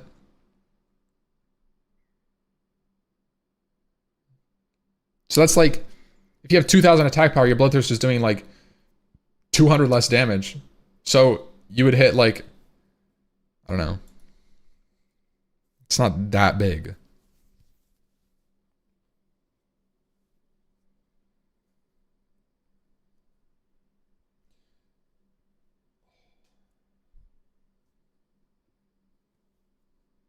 And then I think you need to nerf Flurry. You could start with a 5% nerf on Flurry and go to 25%.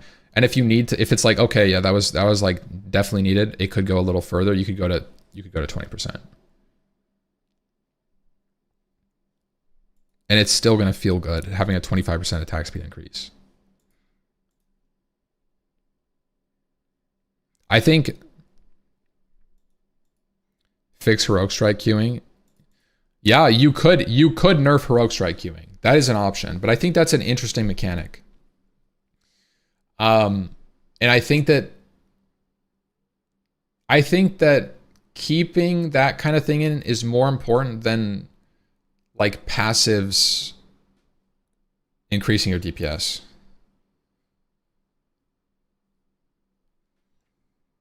Because I kind of like the idea of Heroic Strike queuing because it's a skill thing.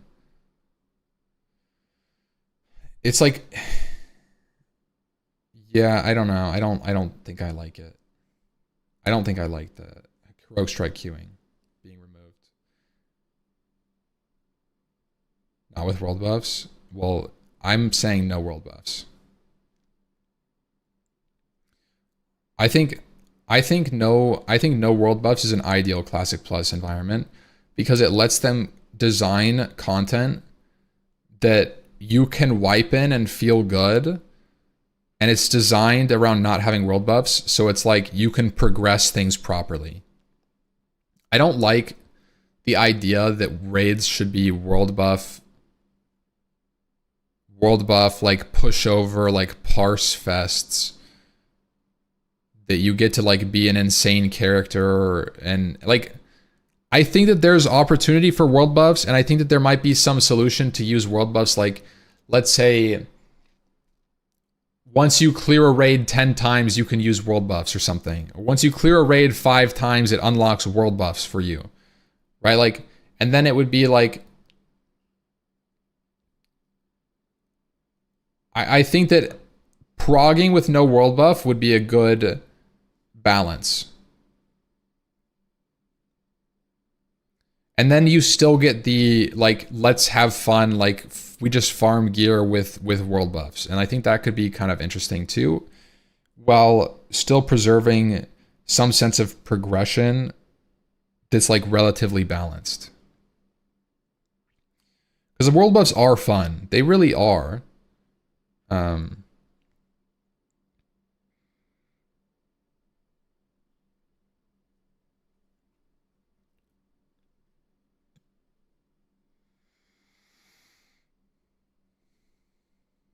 But then you'd have more carry runs and GDPs. It doesn't matter. Like, so what? Let people just have, like, don't. I don't think you should worry when you're like developing something. You should. I think you should consider, but you shouldn't let the idea of emergent gameplay coming out of your decisions scare you. Be like, okay, so people have world buffs on content that's on farm. What's gonna happen if people sell carries? It's like, well, I mean, like that, so what? Like, what if they do sell carries?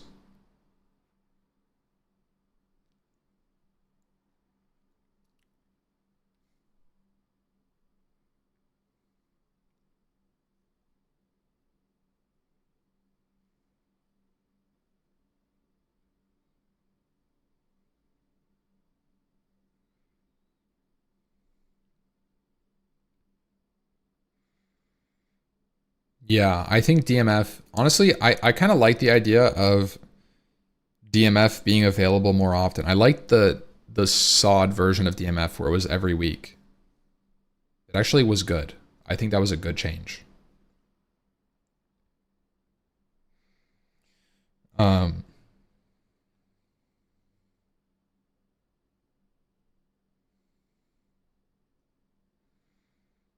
Kind of develop the other. Well, what I'm saying is, it's not when you kill it 5 times. I think it should be a time thing where it's like 5 lockouts have happened. You can use world buffs in this raid. As like a pseudo catch-up mechanic, right? But like, who cares? Like, at least, you know, if you're experienced, your raids are going to be faster. I think that's what I'm thinking more than like unlocking it for yourself. So then, like, you shouldn't be. Well, you can't use world buff in currents here, but in previous. Yeah, something like that, maybe. Yeah, like that. I was kind of leaning towards that at the beginning before I said anything. And it's like, there's so many different ways you could do it. But the idea is to like, at least have progression be non-world buff based content. Because you see the true content as it's intended. You do the thing. You're like, okay, that was cool. You get world buffs and you stomp it. Right? And it could be an interesting like progression where it's like, oh, I wonder what we can skip now because we got world buffs. Like, that could be fun.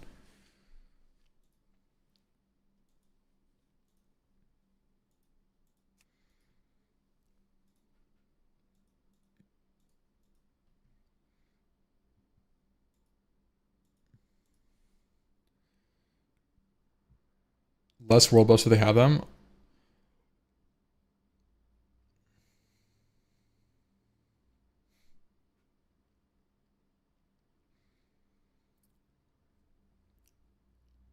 Dehumanizer. Yeah, I mean, that's kind of honestly not a bad idea. We should be very scared about adding catch-up mechanics in Classic Plus. I don't think that world buffs are catch-up mechanics. Like, it is technically making the content easier by allowing world buffs, but if they're not persistent and you can't reapply them super easily, then you're not going to have them every wipe. So it's like you get one shot at it and then it's like, yeah, like you're back to your same power level that you were. I don't know. It's interesting. Working on Classic Plus, we don't know.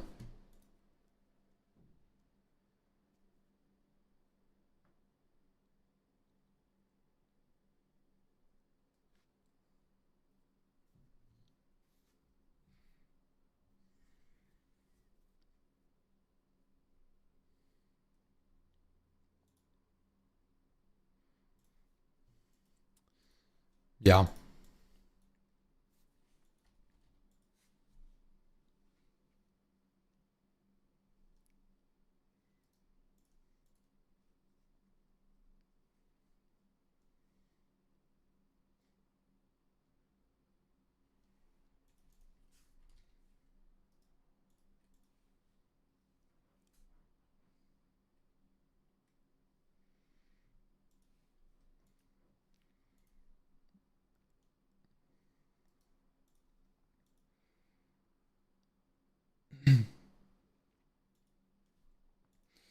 All right, Chad. I'm gonna call it here. I'm getting pretty tired. I think I'm gonna go to sleep. It's kind of degen hours, but I'm out of stuff. And my voice, I feel it, dude. I feel my voice yapping.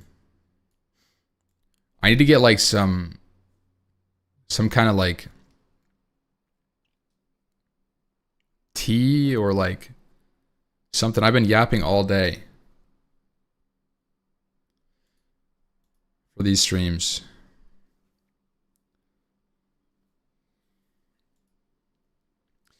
So yeah, thank you guys for watching. I'll be back tomorrow. More Classic Plus stuff, of course. Classic Plus discussions. I'll try to like formulate my thoughts, and then maybe we'll kind of do like a little section. Maybe I'll call Zari. Maybe I'll ask him if he wants to like talk about Classic Plus stuff.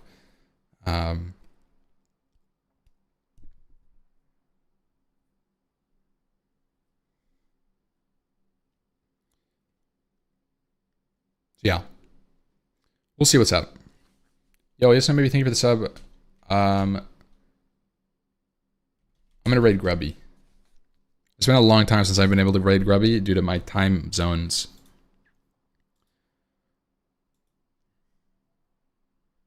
Grubby's a gamer. Guys, say hi to Grubby. I'll